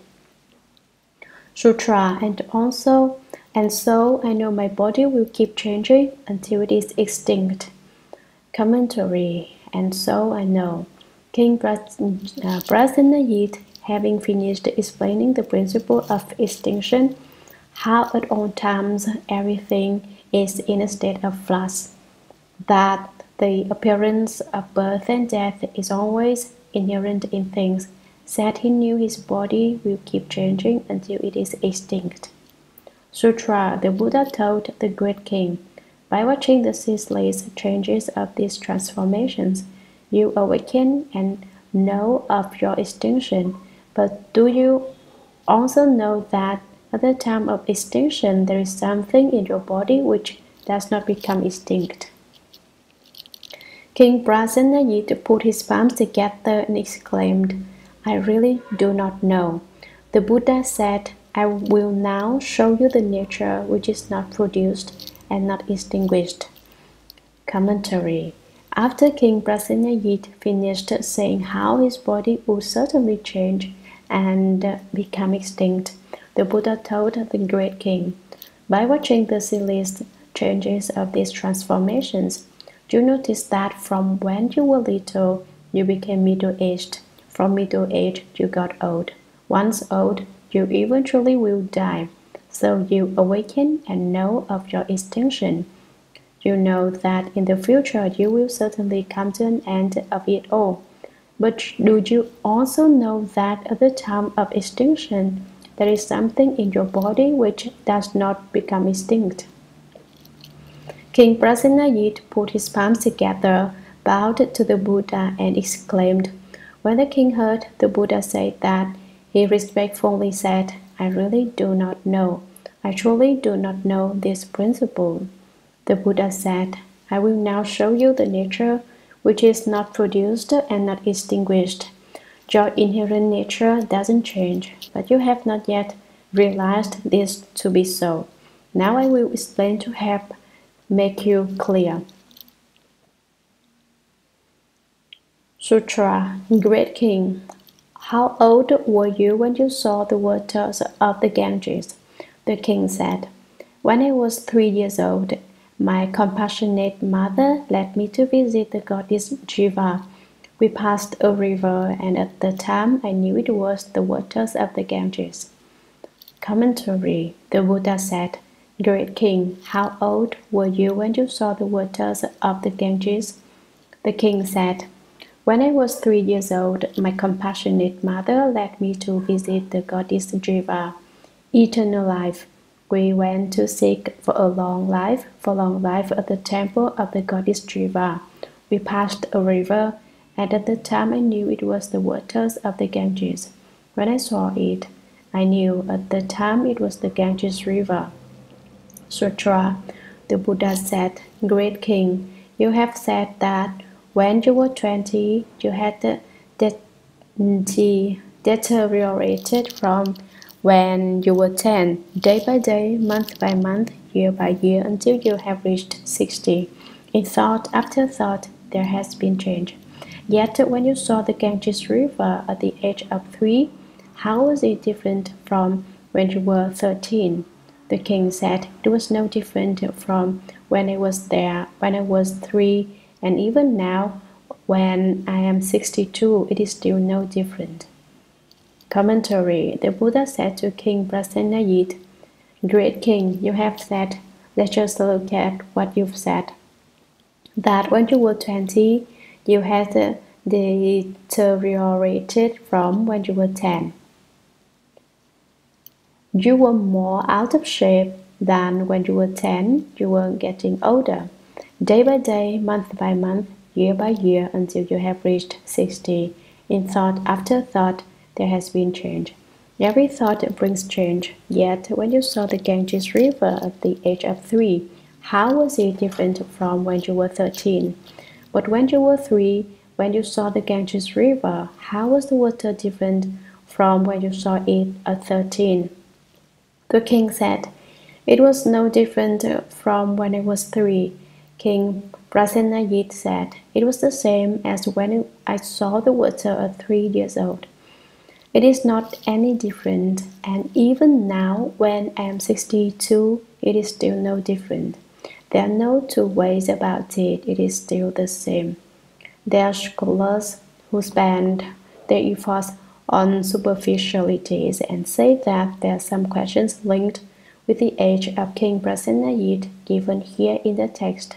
This is really just looking for something to do when there's nothing to do, eating one's fill and then wanting to haul garbage as if that were cleaning things up.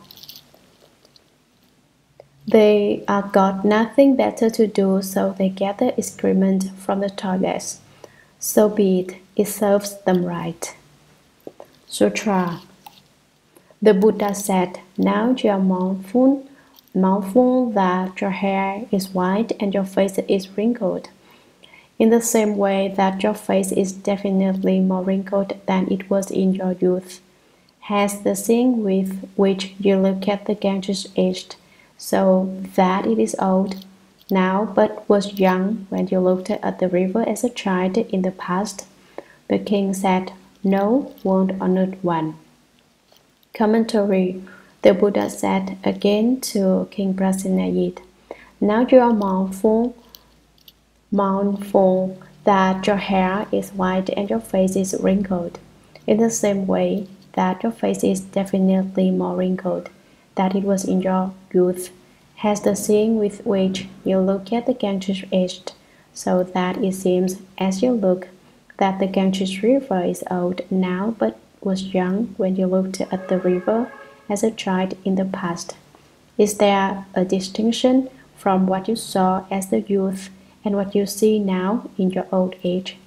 Is there any difference in your seeing? The seeing with which you saw the Ganges at 3 years old and the seeing with which you see it now doesn't have any variation of young and old, does it? The king said, No, world honored one. Although the king was as stupid as a scholar, he knew it was not that way.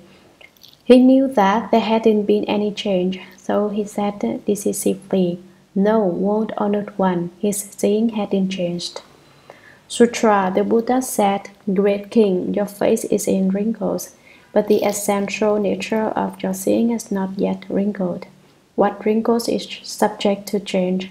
What does not wrinkle does not change.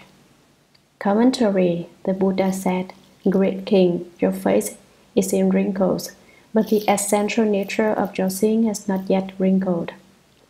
Your seeing which views the Ganges has not wrinkled. The nature of seeing is not wrinkled. It is still the same.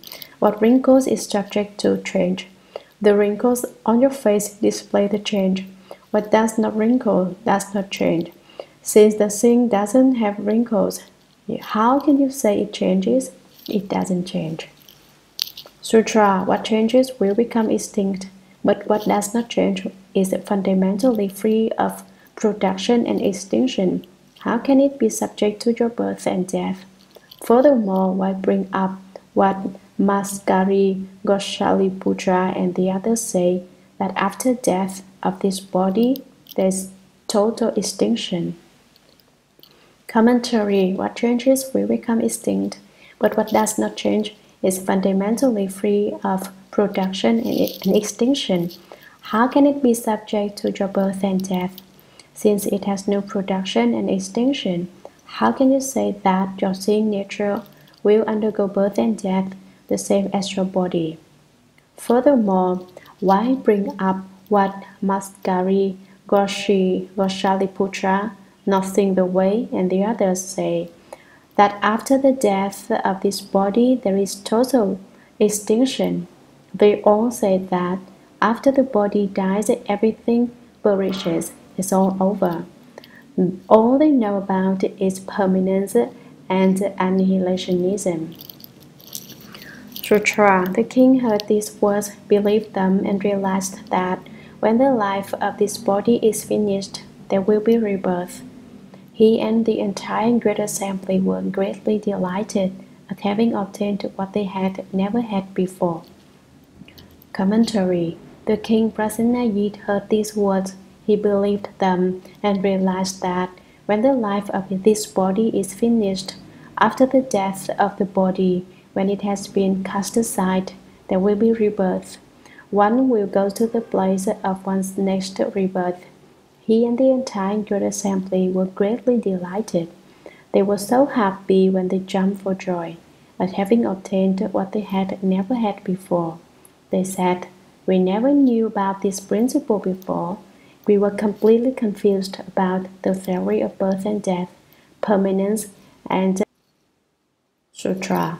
Ananda then arose from his seat, made obeisance to the Buddha, put his palms together, knelt on both knees, and said to the Buddha, World honored one, if seeing and hearing are indeed neither produced nor extinguished, why did the world honored one refer to us as people who have lost their true natures and who go about things in an upside-down way? I hope the world honored one will give rise to great compassion and wash my dust and defilement away. Commentary. At that time, Ananda had another question, so he then arose from his seat, stood up, made obeisance to the Buddha, put his palms together, knelt on both knees, and said to the Buddha, World honored one, if seeing and hearing are indeed neither produced nor extinguished, why did the world honored one refer to us as people who have lost their true natures and who go about things in an upside-down way? You said we had lost our basic natures and that we are upside down. We do really perverted things. I hope the world honored one will give rise to great compassion and wash my dust and defilement away. Wash away the defilement of my doubts. Sutra. Then the thirsty one let his golden arm fall so that his wheeled fingers pointed downward and showed Ananda. He said, "You see my mudra hand? Is it right side up or upside down?" Ananda said, "Living beings in the world take it to be upside down. I do not know what is right side up and what is upside down." Commentary. The Buddha heard Ananda say that, and then the thirsty one let his golden arm fall so that his wheeled fingers pointed downward and showing Ananda, he said, "You see my mudra hand. Is it right side up or upside down? When I do this, is my hand right side up or upside down?" Ananda said, "Living beings in the world take it to be upside down. All beings in the world, all people will say it is upside down. I do not know what is right side up and what is upside down. I, Ananda, don't know what to call right side up and what to call upside down. He won't decide himself. He's really slippery. This way, if he's wrong, it won't have been his own opinion in the first place. It will have been that of living beings."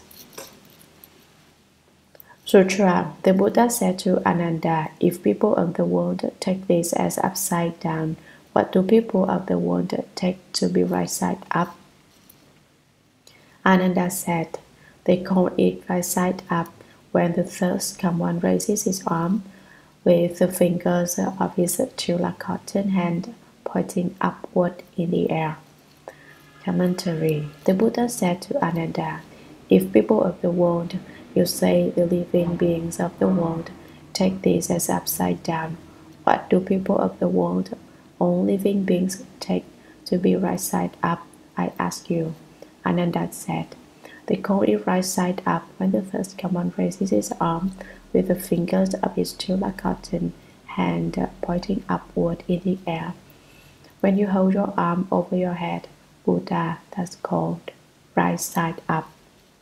Sutra. The Buddha then held up his hand and said, "Worldly people are doubly deluded when they discriminate between an upright and inverted hand." Commentary. Is really deluded to call one right side up and the other upside down just because the position changes. Sutra. In the same way, they will differentiate between your body and the thirsty one's pure Dharma body, and will say that the thirsty one's body is one of right and universal knowledge, while your body is upside down. Commentary. Once there is confusion within confusion, they will think that your body and the thirsty one's pure Dharma body, the spiritual body, are different. In the same way, they will differentiate between your body and the thirsty one's pure Dharma body. They are adding confusion to confusion and don't understand the principle. They will say that the thirsty one's body is one of right and universal knowledge, while your body is upside down. They will say that the thirsty one's body is proper and all-knowing because it is enlightened in the true sense, and they will say your bodies are upside down because of your delusion and ignorance. They will say your self-nature is inverted. Sutra. But examine your bodies and the Buddhas closely for this upside-downness. What exactly does the term upside down refer to? Thereupon, Ananda and the entire great assembly were dazed, and they stared unblinking at the Buddha. They did not know in what way their bodies and minds were upside down. Commentary. But examine your bodies and the Buddhas closely for this upside-downness. Look into it well, look at it carefully. The Buddha said, "For this upside-downness, what exactly does the term upside down refer to?" Thereupon, Ananda and the entire great assembly were dazed like blind people who can't see anything, and they stared unblinking at the Buddha. They didn't take their eyes off the thirsty one. They did not know in what way their bodies and minds were upside down. They couldn't find the point at which their bodies were upside down. they were confused again. Sutra, the Buddha's compassion arose and he took pity on Ananda and on all in the great assembly, and he spoke to the great assembly in a voice that swept over them like the ocean tide. Commentary, the Buddha's compassion arose and he took pity on Ananda and on all in the great assembly. When the Buddha saw that Ananda and the members of the great assembly were confused and did not know in what way they were upside down, the Buddha displayed compassion and he spoke to the great assembly in a voice that swept over them like the ocean tide. Gathering them in with the tremendous power of his voice, he captured their total attention and then explained for them. Sutra, all of you good people, I have often said that form and mind and all conditions as well as dharmas pertaining to the mind, all the conditioned dharmas are manifestations of the mind only. Your bodies and your minds will all appear within the wonder of the bright, true, essential, wonderful mind. Commentary, having given rise to great compassion, the Buddha said, all of you good people, referring to the large number of good men and women who were there, I have often said that form and mind and all conditions as well as dharmas pertaining to the mind, all the conditioned dharmas. He said, in the past I have said this again and again. Form refers to the form dharmas and mind to the mind dharmas. According to the Shastra of the door to understanding the 100 dharmas, there are 11 form dharmas and 8 mind dharmas. The mind dharmas belong to the 8th consciousnesses of the mind king. There are 51 dharmas belonging to the mind, here referred to as the servants of the mind, and there are 24 dharmas which do not interact. That is, they do not interact with form dharmas, with mind dharmas, or with unconditioned dharmas. Finally, 6 unconditioned dharmas make up 100 dharmas. All the conditions refer to 4 kinds of conditions. Conditions based on immediate causes, augmenting conditions, sequential conditions, which are also called equal and intermittent conditions, and conditioned conditions, are manifestations of the mind only. All dharmas are produced from conditions and do not extend beyond the manifestation of a single thought of the true mind. From where do all dharmas, the mountains, the rivers, the great earth, the vegetation, and all the myriad appearances come into being? They come forth from minds. All the myriad things are contained within the mind. It is not that these things contain the mind, but rather the opposite. Absolutely everything in the environment, both natural and man-made, is contained in a single thought of the mind, and all are produced from the mind. If you recognize your original true mind, all these things is to exist. Your bodies and your minds all appear within the wonder of the bright, true, essential, wonderful mind. Your body refers to the body you now have, and your mind refers to your conscious mind. Both are manifested in the wonderful mind. Is it the case that above and beyond the conscious mind there is yet another wonderful mind? No, it is just the basic substance of the conscious mind that there is the wonderful mind. But because people don't know how to use the wonderful mind, they think their conscious mind is their mind. Actually, they are mistaking a thief for their son, and for that reason they become confused. Sutra. Why do I say that you have lost track of what is fundamentally wonderful in you, the perfect, wonderful, bright mind, and that in the midst of your bright and enlightened nature, you mistake the forms for the real because of ignorance and delusion? Commentary. Why do I say that all of your people have lost track of what is fundamentally wonderful in you, the perfect, wonderful, bright mind? The fundamentally wonderful, permanently dwelling true mind which is fundamentally subtle and wonderful, the perfect subtle wonderful mind which possesses an extremely valuable light, and that in the midst of your bright and enlightened nature, you mistake the false for the real because of ignorance and delusion.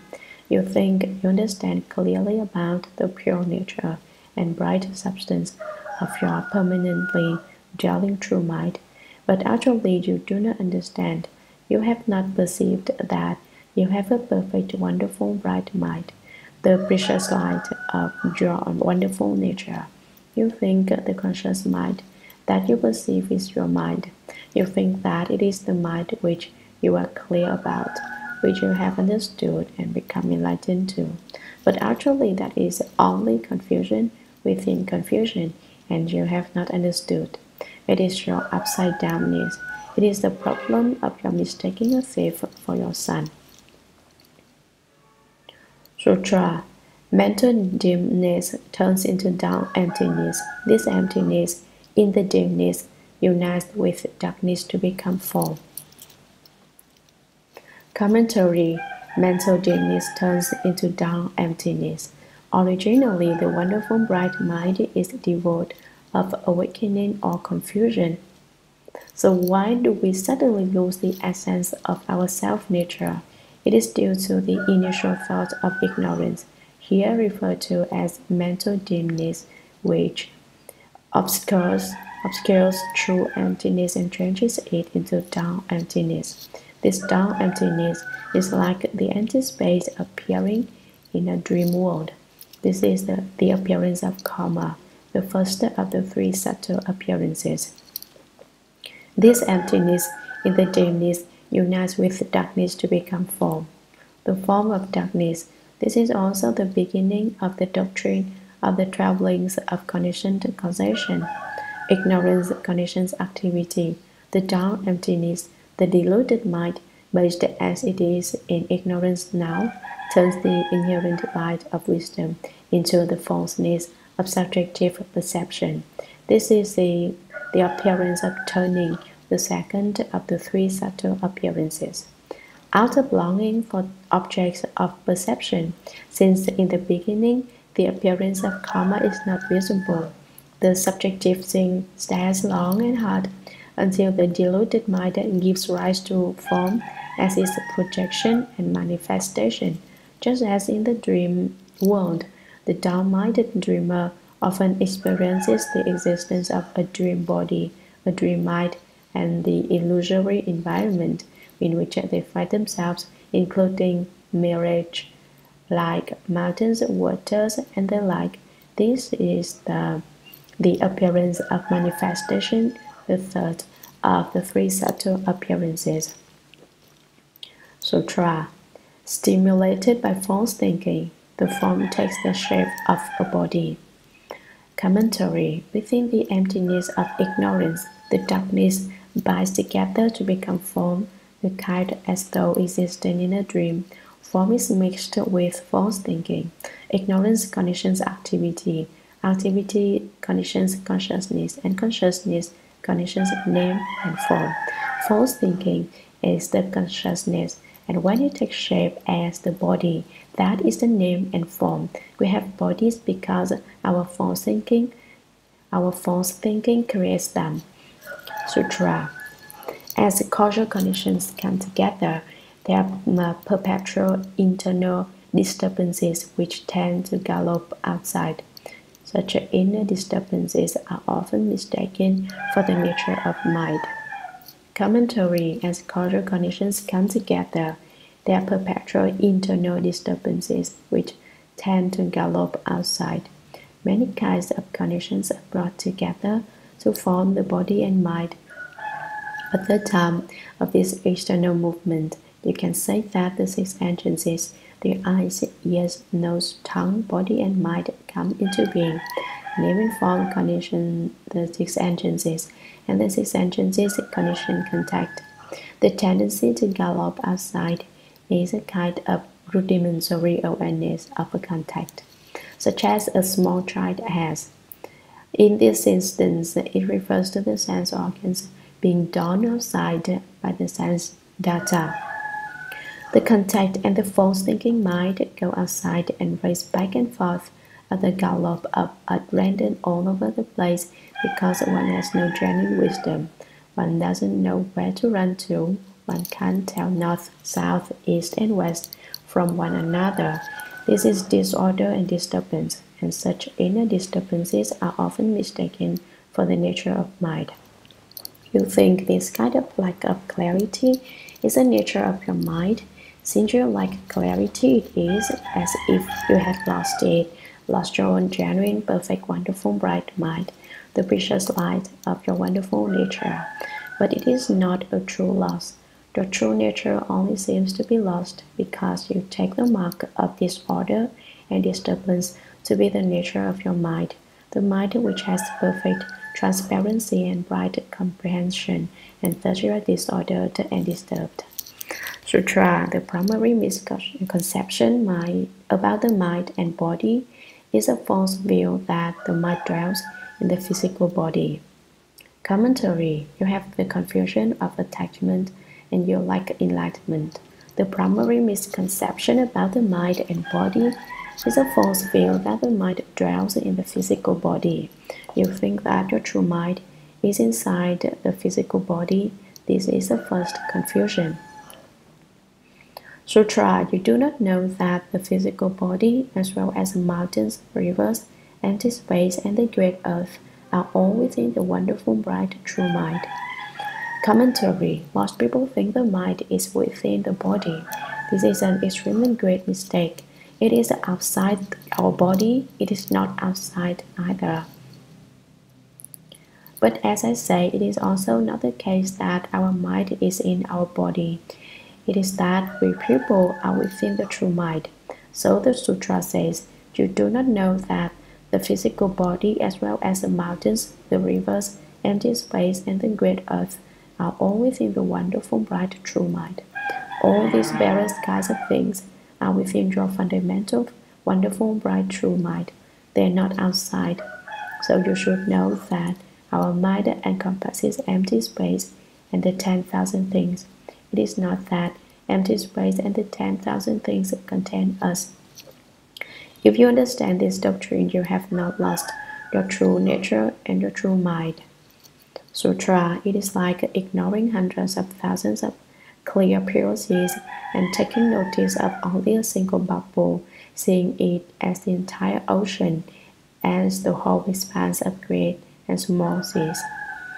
Commentary, what is it like? I'll give you an analogy. It is like ignoring hundreds of thousands of clear pure seas and taking notice of only a single bubble.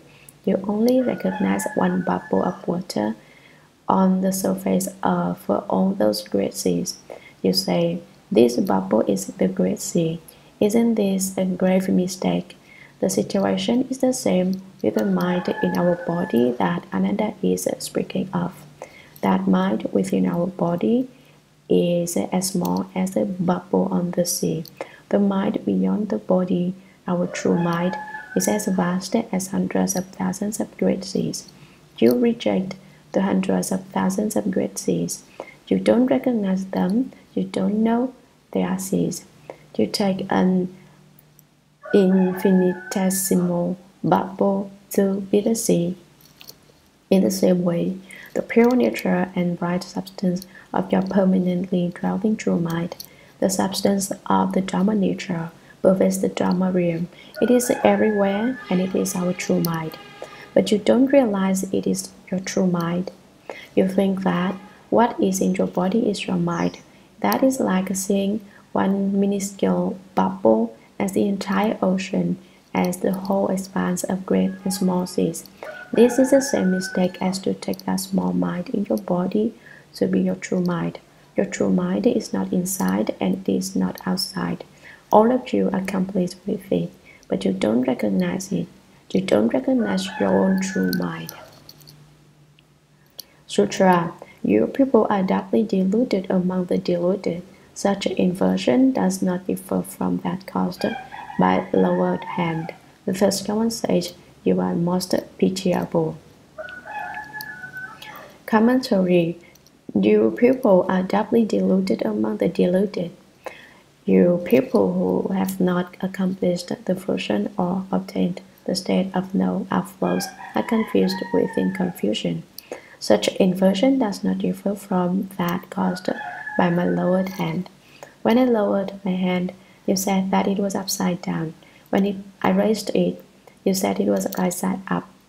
In fact, there was no upside down or right side up to the hand. It is no upside down or right side up, but you said names and called it upside down or right side up. This is confusion within confusion. Originally, there was no problem and you created a problem. Originally, there wasn't all this trouble and you have gone looking for trouble. That is what is meant by someone being doubly deluded among the deluded. It is the same confusion which mistakes a single bubble for the great seas. There's no sutra. Having received the Buddha's compassionate rescue and profound instruction, Ananda's tears fell, and he folded his hands and said to the Buddha, I have heard these wonderful sounds of the Buddha and have realized that the wonderful bright mind is fundamentally perfect. It is the eternally dwelling mind ground.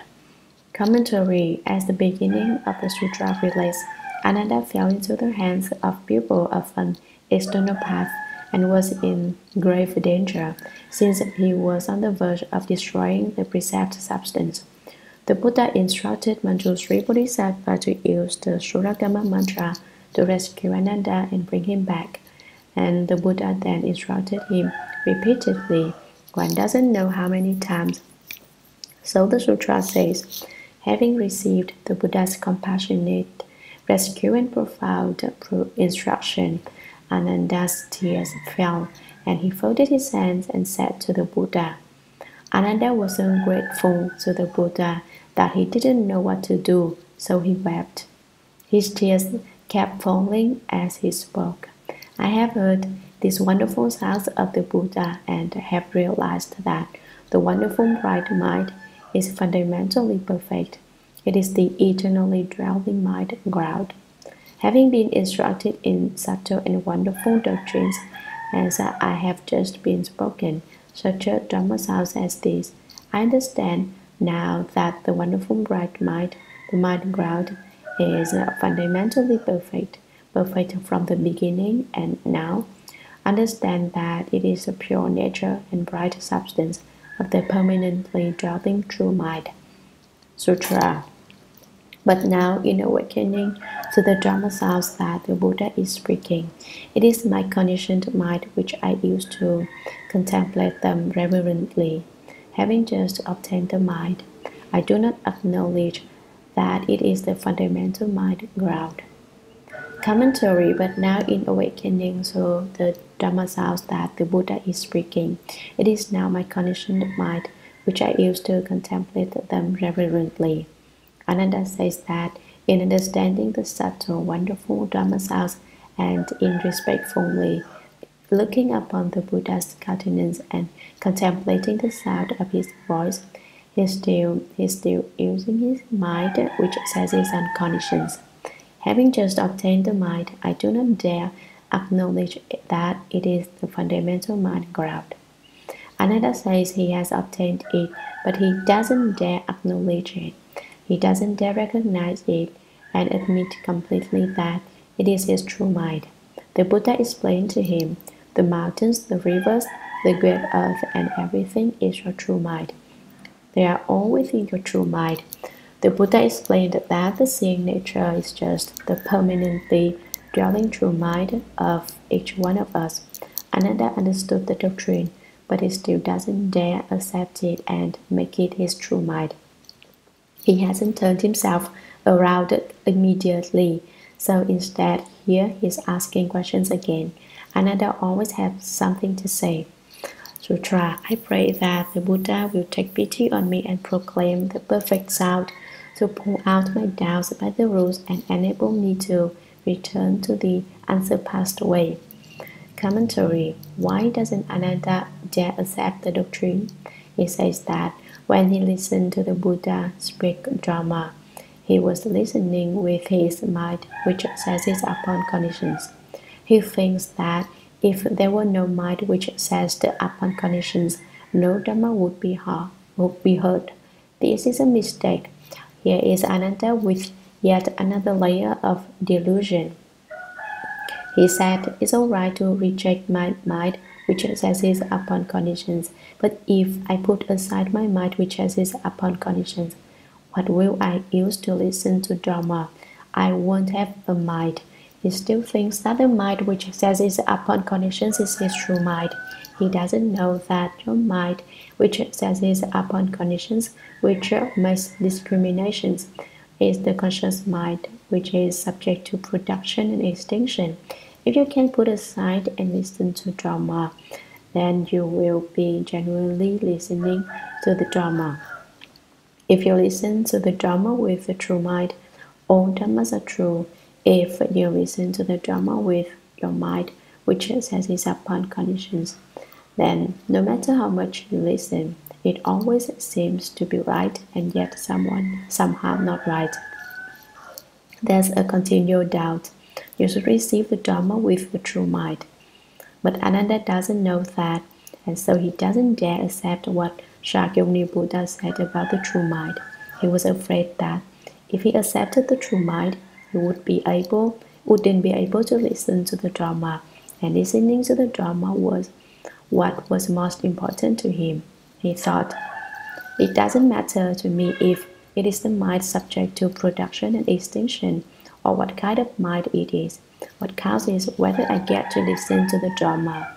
It is this point that he is not understood, and that causes him to have doubt. Since he didn't accept the doctrine, he said, I pray that the Buddha will take pity on me and proclaim the perfect sound. The perfect sound is the perfect unobstructed sound. The perfect sound is the one perfect sound. It is said, the Buddha speaks the Dharma with one sound. Living beings understand it, each according to his kind. When people hear the one perfect sound, they understand it. When gods hear it, gods understand it. When ghosts hear it, ghosts understand it. Even when animals hear it, they understand it.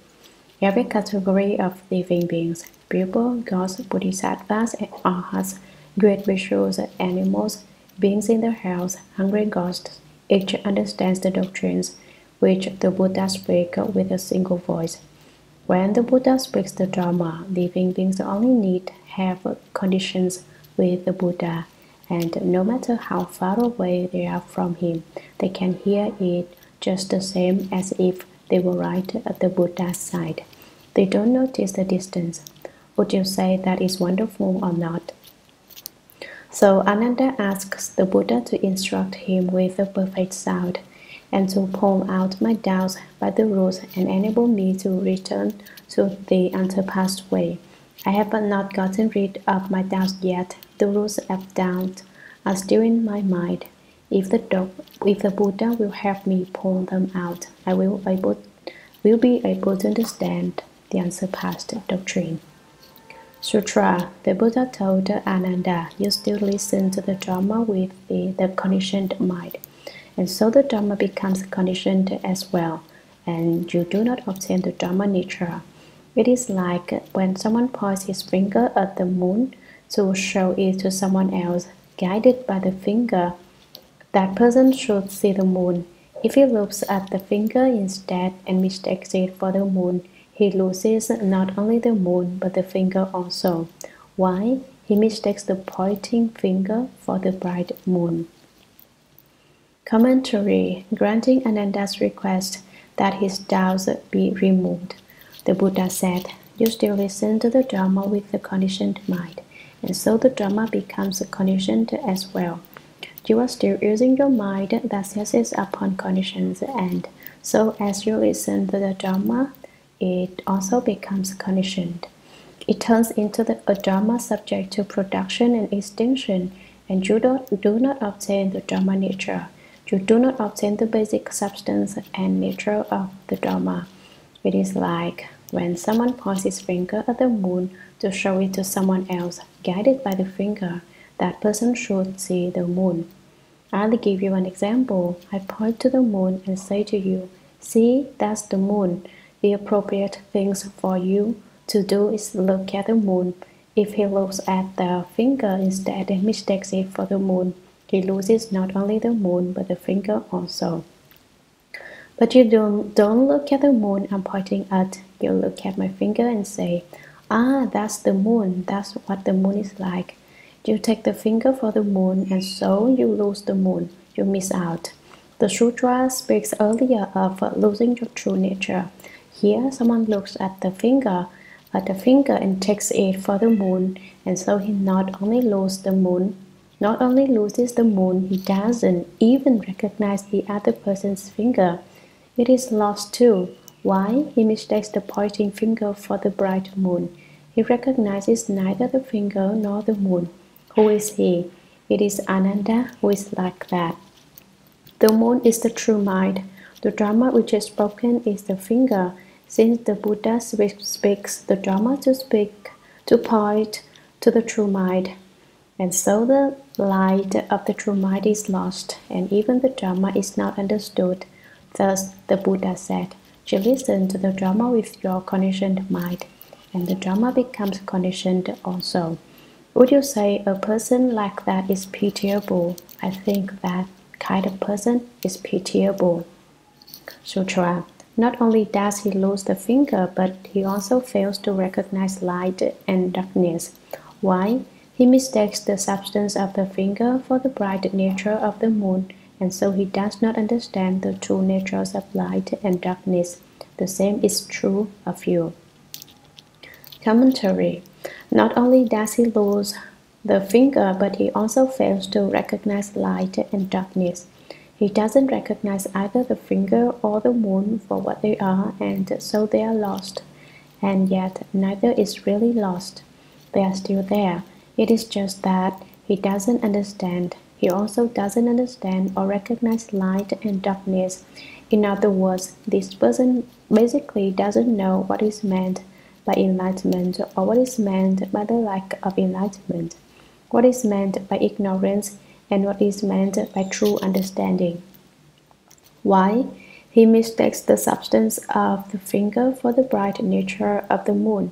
He confuses the nature of the substance of the finger, which is dark, and the bright nature of the moon. Isn't that upside down? Everyone knows it is. But he wants to do it anyway. So he does not understand the true natures of light and darkness. He doesn't even know what is meant by the concept of light and darkness. This is utter stupidity, wouldn't you say? The same is true of you, Ananda. You are just like the person who mistakes the finger for the moon and completely fails to understand light and darkness.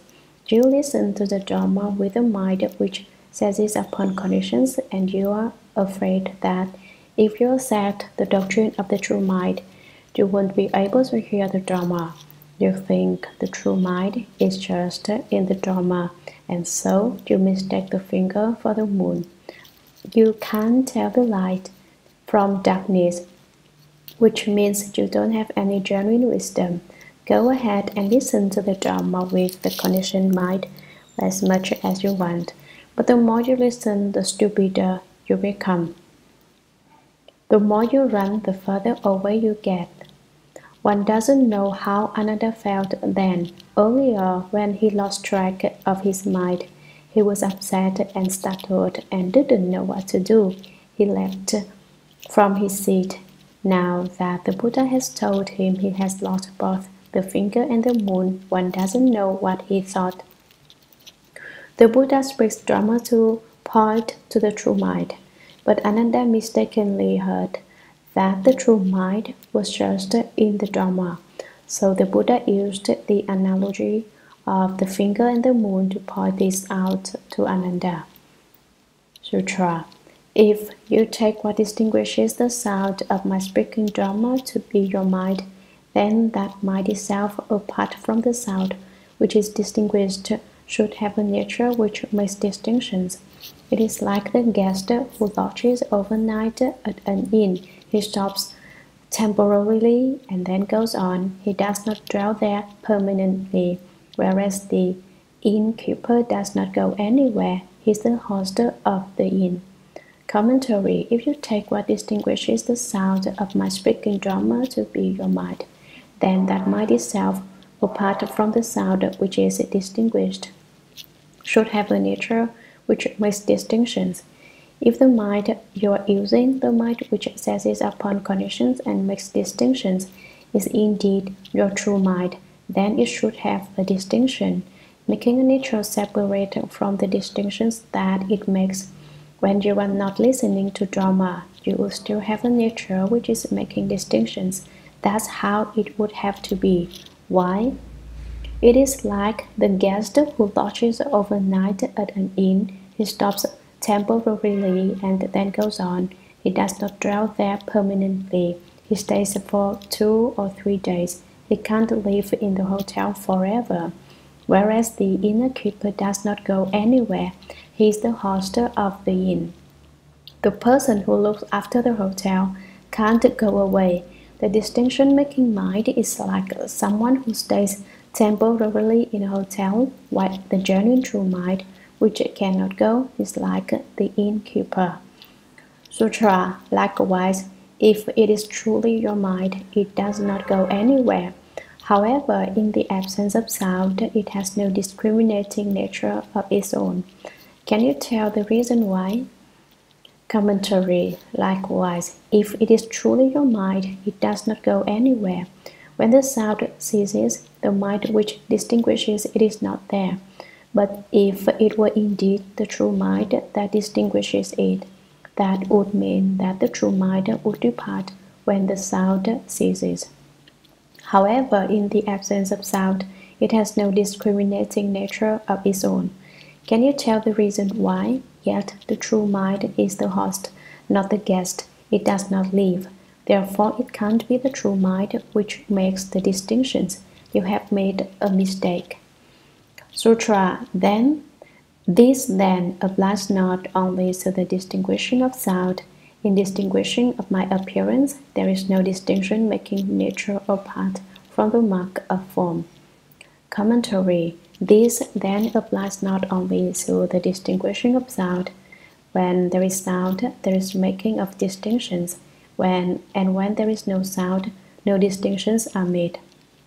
This doctrine does not apply not only to sounds. In distinguishing my appearance, there is no distinction making nature apart from the mark of form. When you look at my 32 hallmarks and 80 subtle characteristics, you make distinctions among them. When you are separated from them, you do not, and the discriminating nature is not present. Some people argue, I listen to the sounds of the Dharma being spoken, and when I go home, I can still hear it in my mind. I look at things, and when I close my eyes, I still have an impression of them. It is as if I was still looking at them. Would you say that that is true or false? Are you really hearing? It is just an impression in your eighth consciousness, a memory which is manned by the shadows of discriminations of objects of mind. It is not real, it is an illusory awareness. It is not an actual distinction being made, because apart from objects which are distinguished, there is no distinction making nature. Sutra. Thus, even when the making of distinctions is totally absent, when there is no form and no emptiness, the obscurity which Goswami and the others take to be the profound truth, in the absence of causal conditions, the distinction-making nature ceases to exist. Commentary. The Buddha has just explained the doctrine that in the absence of sound, there is no distinction-making nature, and that apart from the dust of form, there is no distinction-making nature. Thus, the same is true, even when the making of distinctions is totally absent. When there is no form and no emptiness, when you reach a state in which all making of distinctions is gone, you can't say it is either form or emptiness. It is neither. It is also the state of maintaining an inner composure. Followers of external paths cultivate that kind of profound truth which is total oblivion. They think it is the highest and most wonderful experience. This is the obscurity which Goswami and the others take to be the profound truth. The Sanskrit name Goswami is interpreted to mean cowshed. Maybe Goswami lived next to a cowshed, or perhaps he lived in a cowshed, so he was called cowshed. Some say cowshed was his mother's name, but I don't believe his mother was a cow. Goswami was one of the 6 masters of the external paths, and he and the others fell into the state of obscurity, that is, of confusion and lack of understanding. They reached the state where the making of distinctions is totally absent, and because they basically did not understand, they became obscured. The Chinese word may obscure is one of the 2 characters used to transliterate the Sanskrit word samadhi. But the character may alone does not refer to samadhi. Instead, it is rather like sleep, and yet one is not asleep. You say you're awake, and yet you are muddled. The Buddha is talking about the state of this passage, not about samadhi. When one enters the samadhi Buddhism speaks of, one remains absolutely clear and aware, but these external path practitioners, the Buddha is referring to, are muddled. When they're in that state, they feel they are one with the life force of heaven and earth. Their bodies are identical with it. Heaven and earth are indestructible, and they are also indestructible. But they don't understand. They do have a little bit of spiritual penetration of a certain kind, like that of a first stage arhat. But they do not have the penetrations of one who has accomplished the fruition. There are many distinctions which must be made when one starts talking about spiritual penetrations. There are not just one but many kinds. These masters of external paths call their lack of understanding the profound truth. Profound means the absence of everything. Everything is empty, but it is still not genuine emptiness. It is only dumb emptiness, a state like waking and yet like sleep, in which you do not perceive your own perception and you are not aware of your own awareness. They call this profound truth the highest state one can attain. That is their theory. In the absence of causal conditions, the distinction-making nature ceases to exist. Their profound truth is separated from the conditions of all dharmas, and it has no distinction-making nature when the conditions of all dharmas are absent. As soon as conditions of dharmas arise, these people still have a distinction-making nature. So this is the profound truth of the external paths. Sutra. How can we say that the nature of your mind plays the part of host, since everything perceived by it returns to something else? Commentary. Shakyamuni Buddha said to Ananda, you think it is your conditioned mind which listens to Dharma. If you listen to the Dharma with a mind that senses upon conditions, then the nature of the Dharma is also conditioned. That mind of yours doesn't make distinctions when apart from the dust. It hasn't any distinction-making nature of its own. How can we say that the nature of your mind plays a part of host, since everything perceived by it returns to something else? Everything about the nature of your mind should return somewhere else. As when you borrow something from someone and then return it. If the mind exists because of the dust, then it should return to the dust. If everything returns to something else, then who is your host? Sutra. Ananda said, If every state of our mind returns to something else as its cause, then why does the wonderful bright original mind mentioned by the Buddha return nowhere? I hold out the hope that the Buddha will shower us with such compassion as to enlighten us on this point. Commentary. Now Ananda is even more in the dark, even more confused. Ananda said, if every state of our mind returns to something else, if everything about my mind is not my own, but must be returned to others, then why does the wonderful bright original mind mentioned by the Buddha return nowhere? How come that fine, subtle, wonderful, fundamental, originally, permanently dwelling true mind, of which you speak, first come one has no place to go back to? The more I listen to this doctrine, the more confused I get, and the less I understand. I hold out the hope that the Buddha will shower us with such compassion as to enlighten us on this point. The Dharma body, the reward body, and the response body of the first come one are all very tall.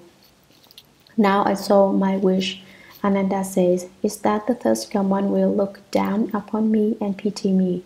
For the sake of me, Ananda, he says, please explain the doctrine of the non-retreating of the true mind. Sutra. The Buddha said to Ananda, as you now see me, the essence of your seeing is fundamentally bright. If the profound, bright, original mind is compared to the moon, the essence of your seeing is the second moon rather than its reflection. Commentary. The Buddha said to Ananda, as you now see me, the essence of your seeing is fundamentally bright. The essence of your seeing, which sees my 32 hallmarks and 80 subtle characteristics, has the basic characteristic of clarity. But if the profound, bright, original mind is compared to the moon, the essence of your seeing is the second moon rather than its reflection. The essence of seeing is basically the eighth consciousness, which is called the Mind King. The seeing of the Mind King can go to the side of the good, or it can go to the side of the bad. If its essence it penetrates through the Buddha nature, if it descends, it penetrates through into the seventh consciousness. Although the substance of the eighth consciousness is not in itself our true mind, our true mind is contained within the eighth consciousness. So don't make a mistake here and think that by saying the essence of seeing is not the wonderfully essential bright mind, the Buddha does not dare recognize it as the true mind either. The essence of seeing is the true mind. The Buddha has already proved this. The thing which sees is the true mind, but it is like a second moon, not like the moon's reflection. How is this? If you press against your eye with your finger, the eye will see two moons in response to the pressure. But those two moons are one moon, the one real moon, not a reflection like the moon seen in water. The Buddha is saying that the eighth consciousness, the Mind King, is the basic substance of our true mind. You should not mistakenly think that the eighth consciousness is not the true mind. Sutra. You should listen attentively, for I am now going to show you the place of no returning. Commentary. Ananda, you should listen attentively, for I am now going to show you the place of no returning. Ananda, you should pay close attention. Don't be muddled when I am speaking. Listen well. Now I am going to instruct you, just as you asked about the true mind and about how it does not return anywhere. The Buddha begins by asking Ananda a question. Sutra. Ananda, this great lecture hall is open to the east. It is flooded with light when the sun rises in the sky. It is dark at midnight during a new moon and when obscured by clouds or fog. Looking out through open doors and windows, your vision is unimpeded. Facing walls or houses, your vision is hindered. Your vision is casually conditioned in such places where there are forms of distinctive features. In downward, you can see only emptiness. Your vision will be distorted when the objects of seeing are shrouded in dust and vapor. You will perceive clearly when the air is fresh. Commentary. Ananda, this great lecture hall is open to the east. It is flooded with light when the sun rises in the sky. The Buddha's great lecture hall, where he spoke the Shurangama Sutra, held a vast number of great Bodhisattvas, great Arhats, and great Bhikshus, who had come from throughout the 3,000 great thousand worlds of the 10 directions. When the sun ascends the sky, its light shines into this lecture hall. It is dark at midnight during a new moon and when obscured by clouds or fog. The sun mounting the sky represents the light of wisdom in people, which can illumine and destroy their darkness. The clouds and fog bringing dimness and obscurity represent people's stupidity. When there are clouds in space and fog on the ground, you cannot see anything. That stands for people in the height of stupidity, who are totally lacking in wisdom and do not understand the principle behind anything. They don't know where the road is, where the way is. They want to cultivate the way, but they cannot find it.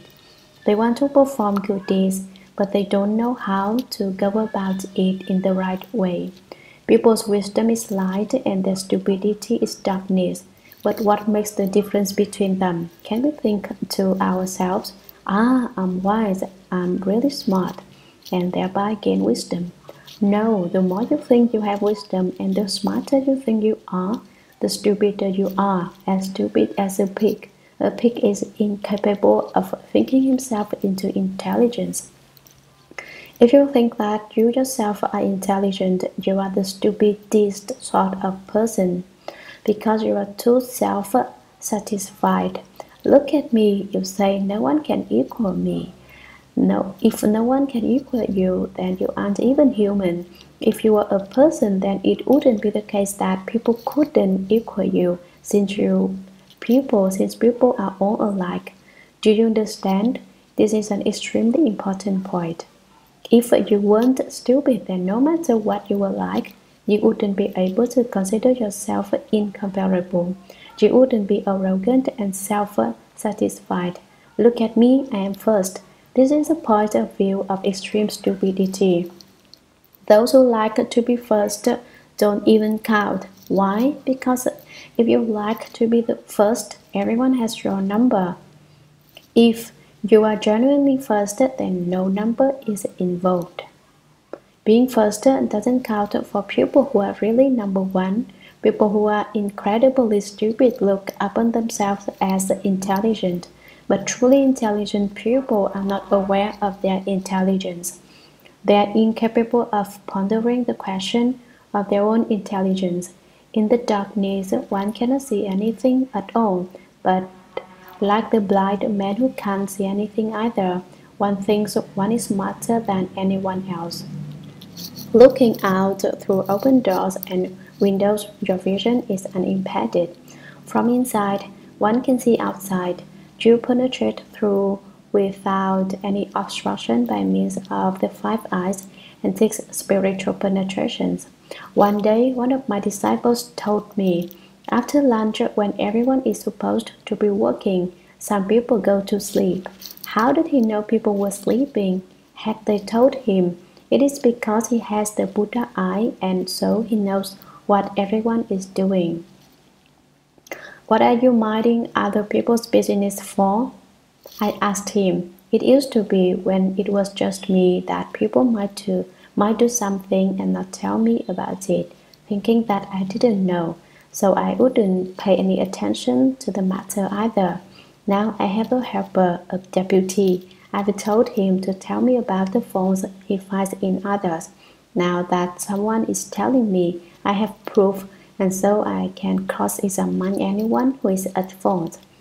But you should not be afraid. I don't intend to ask about small matters.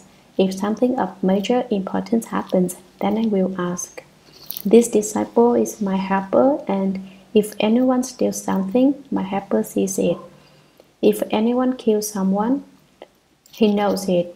If I want to tend to trivial matters, I can do so at any time. If I do not want to tend to trivial matters, it is possible to make everything disappear. So those of you who are thinking of stealing things, don't be frightened.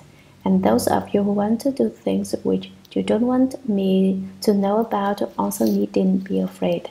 For the time being, I'm still not paying any attention to these small matters. Facing walls or houses, your vision is hindered. Where there are cracks, seeing penetrates, but where there are no cracks, it does not. Your vision is casually conditioned in such places where there are forms of distinctive features. The places where there are distinctions are all the states you see, whether they can be mountains, rivers, the great earth, groves, fountains, everything which can be distinguished, high and low, good and bad, houses, porches, verandas, cottages, and waterways. Those are distinctions made by the mind and therefore are conditions. In downward, you can see only emptiness. Dark, dull emptiness, devoid of efficacy, is the place where there is no awareness, there is emptiness. Your vision will be distorted when the objects of seeing are shrouded in dust and vapor. Vapor refers to the places where mist rises up from the earth. When there is no sun, the vapors look like smoke. But when the sun comes out, there is nothing there at all. Dust refers to a place where the wind picks up the dust and sand and blows it about. Both the mist and dust darken the air and distort it, like the distortion caused by heat mirage, which makes things appear wavy and not straight. You will perceive clearly when the air is fresh. The text refers to the freshness like the pure, clear sky just after the rain. Fresh air refers to the moist, clean atmosphere. Sutra. Ananda, observe all these transitory characteristics as I now return each to its place of origin. What are the basic origins? Ananda, among all these transitions, the light returns to the sun. Why? Without the sun, there is no light. Therefore, the reason for light belongs with the sun, and so it can be returned to the sun. Darkness returns to the new moon. Penetration returns to the doors and windows, while obstruction returns to the walls and eaves. Conditions return to distinctions. Emptiness returns to dark emptiness. Darkness and distortion return to the mist and haze. Bright purity returns to freshness, and nothing that exists in this world goes beyond these ties. Commentary. The Buddha went on to say, Ananda, observe all these transitory characteristics as I now return each to its place of origin, whether they be light or darkness, penetration or obstruction, conditions or dull emptiness, purity or turbidity. All these 8 kinds of characteristics can be returned to the place that they came from. What are the basic origins? What are the places they come from? Ananda, among all these transitions, you should listen and be particularly attentive to what I am going to explain to you about these various transformations, these 8 kinds of transitory characteristics. The light returns to the sun. Why? Without the sun, there is no light. I'll give light back to the sun. Without the sun, there is no light. When there is no light, the light has returned to the sun. Therefore, the reason for light belongs with the sun, and so it can be returned to the sun. Therefore, I'm taking the light and returning it to the sun. Would you agree, Ananda? Do you have any opinion? Ananda didn't open his mouth. Also, if he had had another doubt or a question or something he wished to say, he could have spoken at this point, but he didn't. So the Buddha continued speaking. Darkness returns to the new moon. I give the darkness to the new moon. In Chinese, the full moon is called Bai Yue, white moon, and the new moon is called Hei Yue, black moon. But this does not mean that the moon gives off a black light. That would be to translate so literally as to destroy the meaning. When you eat, you should be able to digest the food. And it is the same with the text of the sutra. Don't think the Shurangama Sutra says the moon gives off a black light. Thus to eat and not digest, what good would that be? Penetration returns to the doors and windows, while obstruction returns to the walls and eaves. The places that can be seen through can be returned to the doors and windows which have cracks and holes, while the obstructed places where there is no seeing through can be returned to the walls and eaves. Conditions return to the distinctions. Conditions return to the mind which makes distinctions. Emptiness returns to dull emptiness. The place where there is dull emptiness returns to emptiness at large. Darkness and distortion return to the mist and haze. Mist and haze are defilements of the atmosphere and can be returned to the dust. Bright purity returns to the freshness. The bright purity can be returned to the fresh, clear sky, and nothing that exists in this world goes beyond these kinds. These 8 kinds of transitory characteristics which I have discussed, these 4 pairs, include every single thing in the world, the many, the few, the far, and the near. Everywhere you look, all returns somewhere. Sutra, to which of the 8 states of perception will the essence of your seeing return? Why do I ask? The answer lies in the fact that if it is returned to brightness, you will not see darkness when there is no light. Although such states of perception as light, darkness, and the like differ from one another, your seeing remains unchanged. Commentary, to which of the 8 states of perception will the essence of your seeing return? What about your essential bright nature, which is able to see the 8 kinds of transitory characteristics which the Buddha has been discussing? What should it return to? The Buddha asks Ananda, "Why do I ask? Speak up." He says, "Which one of these should the bright nature of your seeing essence return to?" What the Buddha is saying is, what are you going to return it to, since there's no place to return it? The answer lies in the fact that if it is returned to brightness, you will not see darkness when there is no light. If you return your seeing essence to brightness, it should not see darkness, but in fact it can see darkness. Therefore, it does not return to light. You can't say that seeing returns to darkness either, because when it is light, the seeing essence can still see. Although such states of perception, light, darkness, and the like differ from one another, your seeing remains unchanged. Although only light and darkness and dark have been discussed here, it is the same with the other 6 kinds. The various things, the various appearances, the various transitory characteristics all have natures which are distinct from one another. But what differences would you say exist in seeing? What distinctions?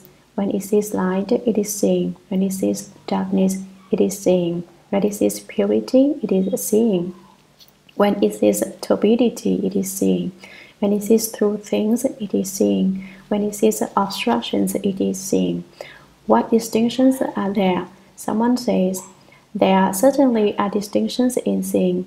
When you see light, the seeing perceives that it is light. When look at darkness, one ignores it is darkness. Isn't this the making of distinctions? Not bad. Distinctions are being made when you perceive light and darkness, but not by your seeing. It is your distinction-making mind, your mind which seizes upon conditions that makes them. Don't take that to be the seeing essence. Your knowledge of light and darkness is a matter of your mind. Your seeing sees everything as equally without any distinction. Whenever you see, it is simply seeing. No distinctions are made. The distinctions you make are made by your distinction-making mind. Everyone should be particularly attentive to this point. Don't take the distinction-making mind to be the bright source of your seeing essence. Sutra. That which can be returned to other sources is clearly not you. That which can be returned nowhere is none other than you. Commentary. This particular section of text explains the doctrine extremely well in a few words. It says, that which can be returned to other sources is clearly not you. That which can be returned nowhere is none other than you. All transitory characteristics can be returned to something else. They are not yours. That which stays with you and does not go anywhere else, that which you can return to anyone else. Whose is it if not yours? If it isn't yours, you should return it to someone else. You can't. Whoever you give it to does not want it. You give it to the light, but the light does not want it. You give it to the darkness, but the darkness does not want it. You give it to purity, but purity does not want it. You give it to turbidity, but turbidity does not want it.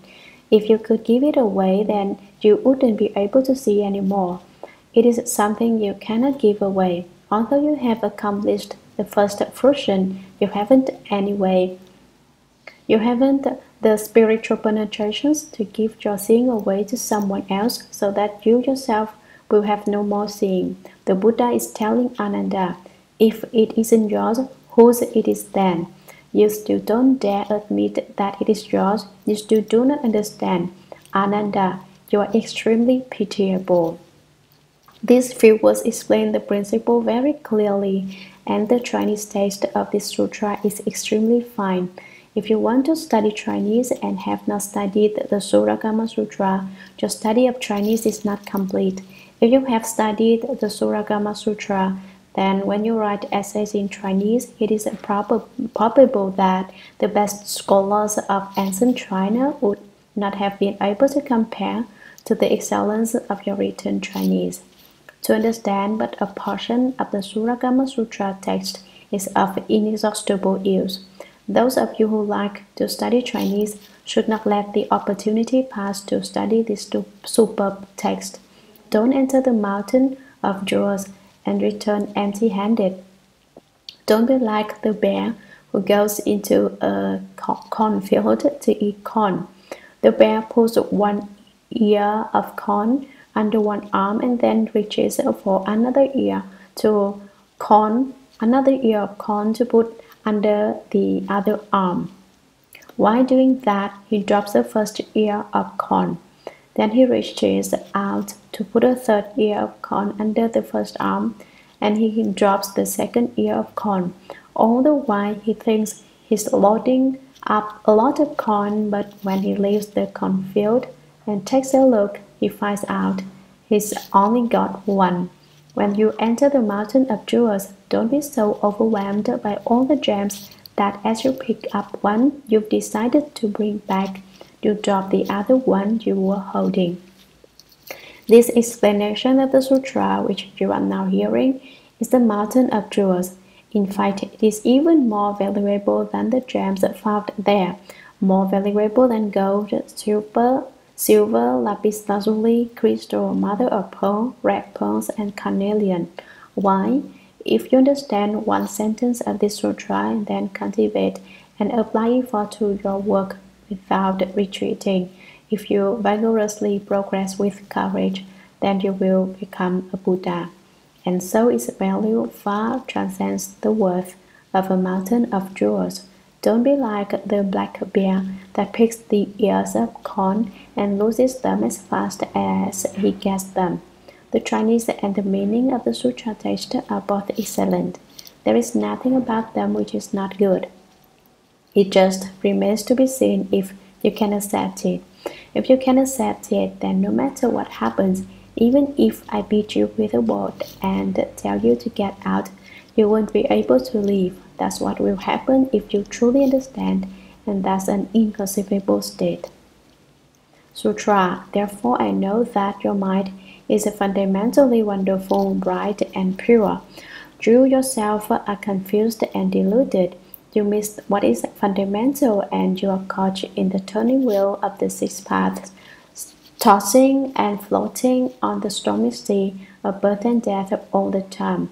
No wonder the third come one says that you are the most pitiable of creatures. Commentary. Shakyamuni Buddha said everything which can be returned is clearly not you. Why ask for what there is of you that cannot be returned? What is it if it is not you? Therefore, I know that your mind is fundamentally wonderful, bright, and pure, but if you still don't understand, you can't admit that it is your true mind. You yourself are confused and deluded. There is no place your true mind returns to, but you yourself are confused, you don't understand, and you are deluded. It seems to be right, and yet is not. This is what I meant when I said earlier that you lost it. It is something which originally belongs to you, but you don't realize it, so it seems lost. You are caught in the turning wheel of the six paths. Your fundamental true mind escapes you. If one fails to understand one's true mind, then life after life one falls and does not ascend. Although the true mind is not actually lost, the fall is genuine enough. One falls into the sea of suffering, and one turns this way and that, tossing and floating on the stormy sea of birth and death all the time. Being in the sea where one suffers birth and death is just like being tossed about on the surface of the open ocean and being drowned. If birth and death have not been ended, then even if you can handle the water and swim, after being tossed about for long enough, you will drown. No wonder the first common says that you are the most pitiable of creatures. The waters of the sea of birth and death are composed of the karmic offenses you create, and you see waters you are tossed back and forth in your human body. That represents the giving rise to delusion and the creation of karma. One creates karma because one does not recognize the true mind. It is said, the sea of karma is vast, it has no boundary. Sometimes you are tossed about on its surface, sometimes you sink to the bottom. Sutra. Ananda said, I recognize that the seeing nature does not return to anything, but how can I come to know that it is my true nature? Commentary. The Buddha explains it once for Ananda and he does not understand. He explains it twice and he still doesn't understand. He explains it 3 times, 4 times, or 5 times, 6 times, and still he does not understand. He still has not recognized his true mind clearly. Now Ananda has another doubt. Ananda said, I recognize that the seeing nature does not return to anything. The word recognize reveals Ananda's doubt. In fact, he says he knows that the seeing nature does not return to anything, as the Buddha has just explained, but in fact he doesn't know what it is ultimately all about. Within his knowing that the seeing nature does not return, a doubt has already arisen, a doubt which resides in and is produced from the so-called knowing. But how can I come to know that it is my true nature? Now he makes it even clearer. I know it does not return, but for it not to return is one thing. How do I know it is my true nature? If he had no doubts, if he really recognized it, how could he fail to know it is his true nature? He knows the doctrine of being unable to give the seeing nature to anyone, but he still does not know that the seeing nature is truly the nature of his mind.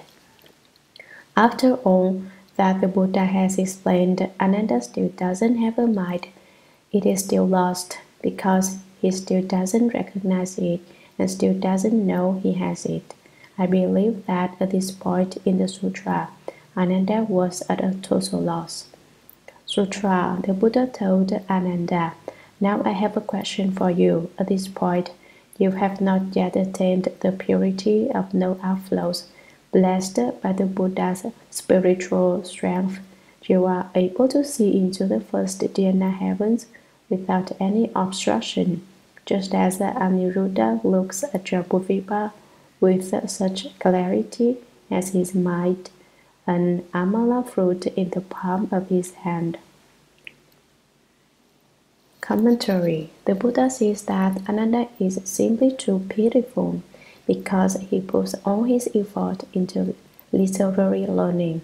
He asks questions repeatedly and he doesn't understand after repeated explanations. One complication after another arises. As it is said, branches spring from the joints. There aren't any branches, but Ananda wants to produce leaves by making branches spring from the joints. Since Ananda was so pitiful, the Buddha taught him using the spirit derived from the great kindness where there are no affinities, and the great compassion where the substance is the same. You should be most compassionate towards whoever has the least affinities with you. That is what is meant by the great kindness where there are no affinities. If they have no connections with you, if they don't get along with you, you should have a compassionate attitude toward them. I have told you that one person is all people. All people are just one person. One is all is one. That is what is meant by great compassion, where the substance is the same. For example, I consider your difficulties as I would my own. No matter what, I think of a way to alleviate your difficulties. Thus, I often see some of my disciples smoking cigarettes, and I hope that they will put a stop to their smoking. If you stop smoking, you can breathe the same air as the Buddha. If you don't stop, then the clouds you breathe in and the fog you breathe out will keep the light of the Buddha from reaching you. The bad habit of smoking is painful suffering, and it is conduct which is not in accord with Dharma. If my disciples who truly want to study Buddhism don't quickly put a stop to it, I will consider it something that I myself have done. Why? I base myself on the Buddha spirit of great compassion where the substance is the same. So I hope that no one will have faults. I hope that everyone will be a perfect person. When any one of you who is not a completely good person, I will feel that I myself am not a good person because I am just like you. Therefore, since I want to be a good person, I have to think of a way to cause you to be a good person too. That is what is meant by the great compassion where the substance is the same. If everyone had this attitude nowadays, there wouldn't be any wars or fighting in the world, no argument, nothing at all. The Buddha told Ananda, "Now I have a question for you. At this point, you have not yet attained the purity of no outflows. You have not attained the fourth fruition of arhatship. You have merely accomplished the first fruition, which does not reach the purity of no outflows. The purity of no outflows is the purest of purity. Nothing is divided about it. It's easy to talk about, but it's a very difficult state to reach. In that state, there are no outflows from the eyes, ears, nose, tongue, body, and mind. When your eyes see things and you run outside, that is an outflow. If your ears hear something and you cannot apply the skill of returning the hearing, but instead run outside and listen, that is an outflow also. Your nose smells scents, your tongue tastes flavors, your body comes in contact with the objects, your mind climbs on dharmas. These are all classed as outflows. I've explained before that it is like a glass bottle with a hole in the bottom. It leaks when water is poured into it. If you people don't cultivate and don't attain the state of no outflows, each of you is like a leaking bottle. You flow constantly from the heavens to the realm of people. From the human realm, you flow into the animal realm, and from being an animal, you flow into a hungry ghost and into the house. You go with the flow back and forth without knowing where you are flowing to. It depends on what kind of karma you have created. Blessed by the Buddha's spiritual strength, you are able to see to the first dhyana heavens without any obstruction. Although Ananda hasn't attained the purity of no outflows, he can borrow the Buddha's strength in order to see the realm of the first dhyana heavens. Ananda had already opened the Buddha's wisdom eye, but he still couldn't see the first dhyana heavens. When it comes to opening eyes, there are 1,000 levels and distinctions. It isn't just a simple matter of opening eyes and being able to see things as it is with ordinary eyes. Some people can see for 3 miles, some for 7 miles, some for 10, some for 30, or 300 or 3,000. At the very most, one can see 80,000 miles and can contemplate things that occur within 80,000 great compass. It's not the case that as soon as your eyes open, you can see everything.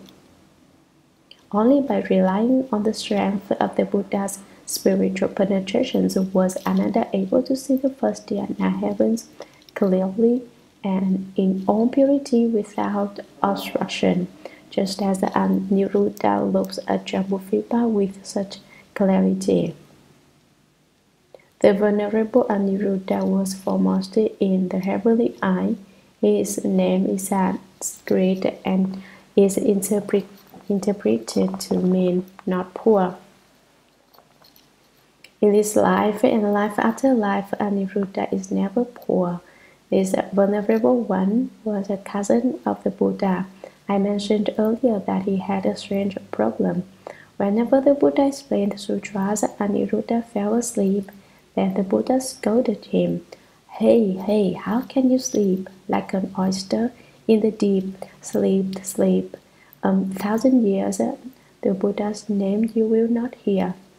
Oysters stay in their shells and never stick their heads out. When the Buddha scolded him this way, Aniruddha's zeal arose. Never again would he sleep. He gazed fixedly and did not sleep day and night. After 7 days and 7 nights of no sleep, he went blind. Then he went to the Buddha and asked him for help. The Buddha told him not to worry and taught him the very illuminating light samadhi by cultivating that samadhi. Aniruddha obtained the penetration of the heavenly eye, and thereafter he could see Jambudvipa, which means the whole world, as he might an amala fruit in the palm of his hand. There are many Jambudvipas, of which the one we live in is just one. The amala fruit grows in India but not in China. I don't know whether it is grown in America, but the point is that the world, as large as it is seen as clearly as a piece of fruit held in the hand. I'll say more about Aniruddha. In a former life, he was a farmer who was very poor. Every day he took coarse rice to the fields in his lunch box, or if they didn't have boxes back then, he probably wrapped it in paper and tied it with a string. The rice he ate was rough and of poor quality, but very inexpensive. He didn't have the money to buy meat or to eat or milk to drink or anything else but the coarse rice. One day Aniruddha met an old bhikshu who lived on the mountain. This bhikshu was already certified as a Pratyeka Buddha. Every 7th day he came down from the mountain into the city to beg for food. With his bow he begged sequentially at 7 houses. If he received food at the 7 doors, he would eat. If not, he went back to the mountain and didn't eat. On that particular day, famine had struck the area and no one had anything to eat. food was terribly expensive. The Pratyeka Buddha came down the mountain and begged at 7 houses, and no one had anything to give him. According to his vow, after 7 houses, he turned around and started back with an empty bowl. On his way back, he met a farmer on the road, and the farmer probably called out to him, "Old cultivator, did you get any food today?" The old cultivator said, "No, no food to eat today. We'll have to go hungry." The farmer thought that over and said, "You didn't get any food today, and that means you have to go hungry for 7 more days before you come back down the mountain to beg for food again. That won't do. If you aren't afraid that my friends won't be good at I won't eat my food, I'll give it to you. If you aren't afraid that my rice won't be good to eat, I won't eat my food, I'll give it to you." The Pratyeka Buddha was extremely happy. Why? He'd already gone hungry for 7 days, and if he had had to go back that day until anything to eat, he would have had to go hungry for 2 whole weeks. Although he had attained enlightenment, food was still important to him. He too got hungry if he didn't eat, so he was very grateful. "Thank you very much," he said, and he transferred merit to the farmer, saying, "Those who practice giving are sure to reap rewards. Those who give seeking happiness will surely later be at ease." He said, You're giving food to me now, and I certainly will fulfill your wishes too, for whatever you may seek. If you want happiness and you make an offering, you will certainly be at peace afterward. You will have that kind of reward. Now that, do you suppose happened to the farmer who had given the food to the Pratyeka Buddha? A strange thing happened. If I tell you, you won't believe it. I also find it unbelievable. But Shakyamuni Buddha explained it this way in the sutra, and there is no reason not to believe it. You must believe the unbelievable. What happened? As soon as he began to hold the ground, a rabbit hopped out of the ground and in a single leap landed on his shoulder. Once there, it didn't move. The farmer got scared. He couldn't figure out why the rabbit had dropped on his back. No matter how hard he tried to shake it off, no matter what he did, the rabbit wouldn't get down. So he stopped working and went back home as fast as he could so that his wife could have a look and see what it was all about. When he got home, his wife discovered that the rabbit had turned to gold. Afterward, whenever he took a piece of the golden rabbit to exchange it for money, piece grew back. Since he was a poor man, he didn't dare take the whole rabbit to sell. So he broke off the 4 paws to sell, and by the time he got back, the rabbit had grown 4 more paws, and because of that his wealth was inexhaustible. Not only was he wealthy from then on in that life, he was healthy for life after life. For 91 great compass in the heavens among people, no matter where he was, so he is called Aniruddha, very poor. In Buddhism, it is said of giving that relinquish one and obtain 10,000 in return. It says so in the Sutra of the Past Vows of Earth Store Bodhisattva. Everyone should believe that doctrine deeply without the least bit of doubt. Look at the Venerable Anuruddha, who resolved the problem of a Pratyeka Buddha's hunger by offering him his inferior food, and the Pratyeka Buddha transferred merit to him so that he obtained the reward of inexhaustible wealth. In China, when 1,000 monks are gathered Together there is about to be one arhat among them.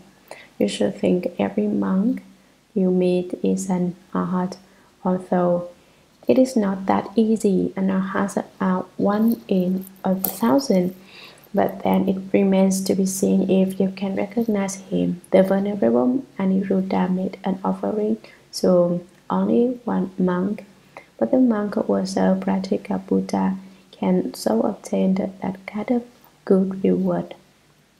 Now, why didn't the practical Buddha receive any offerings when he went back for food today? Once again, this must be explained in terms of cause and effect. Cultivating wisdom and not cultivating blessings. The heart holds an empty bowl. Cultivating blessings and not cultivating wisdom. The elephant is backed with necklaces.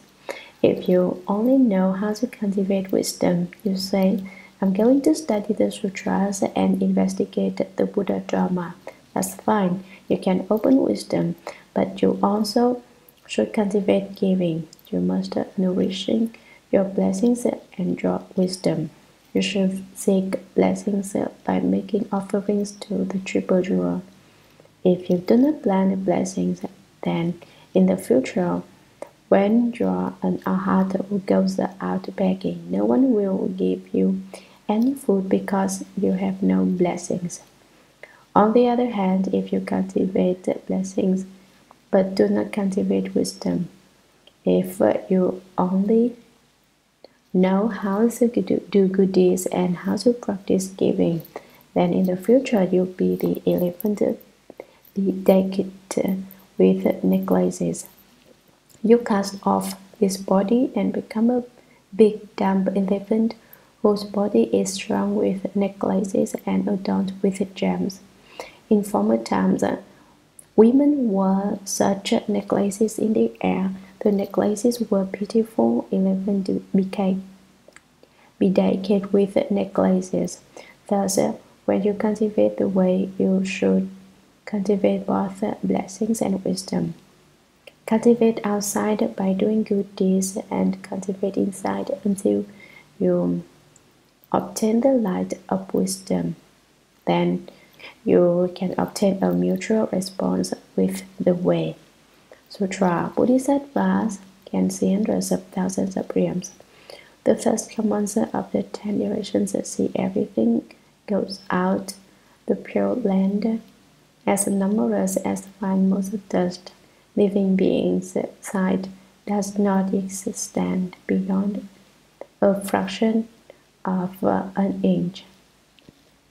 Commentary. Differences exist when it comes to seeing things. Arhats of the first stage cannot see the first dhyana heavens, while the second stage arhat can see the first dhyana heavens but not the second dhyana heavens. Arhat of the third fruition can be seen the second dhyana heavens but not the third dhyana heavens, unless they are aided by the Buddha's spiritual strength. In that case, they can use the fourth dhyana heavens and the heavens of the 4 stations of emptiness. Bodhisattvas, the great beings, are different. Bodhisattvas can see hundreds of thousands of realms. The Bodhisattva of the first crowd can see 100 worlds. The Bodhisattva of the second crowd 1,000 worlds. And the Bodhisattva of the third crowd 10,000 worlds. What is seen at each position of engagement is different. The first come ones of the 10 directions see everything throughout the pure land as numerous as fine motes of dust. Only the Buddhas of the 10 directions are able to see throughout the pure adorned lands of all Buddhas. They see them clearly and completely. Thus, the Vada Sutra says, all the various thoughts that occur to all the living beings are known completely and seen completely by the first come one. When Bodhisattvas possesses the understanding of others' thoughts, they know what's on your mind without your saying a word. All the Buddhas can see your thoughts even more clearly. Living beings' sight doesn't extend beyond a fraction of an inch. Living beings refers to ordinary people. When compared to the vision of a sage or of the Buddhas, you can see farther than a tenth of an inch, or an inch at the most, even if you use all your power of sight.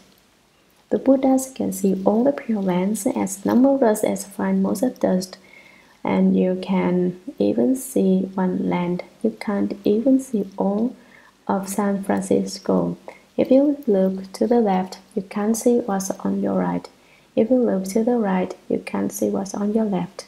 If you look ahead, you can't see what is behind you, and if you try to see behind you, you can't see what's in front of you. Therefore, obstructions in the heavens of ordinary people. Although the seeing nature is neither produced nor extinguished, your physical body has limitations, and that is why you cannot see. There has the Bodhisattvas and the Buddhas all have the spiritual penetration of the heavenly eye, and their seeing penetrates without obstruction. But consider that living beings can see.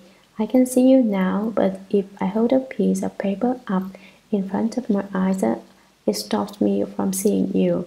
And the piece of paper is not even a tenth of an inch thick. The same would be true if I held up an inch thick board. That's how it is with ordinary people's eyes. If you open the heavenly eye, of course there is no obstruction and you can see everything. Compared to the Buddha, we truly are off by a long way.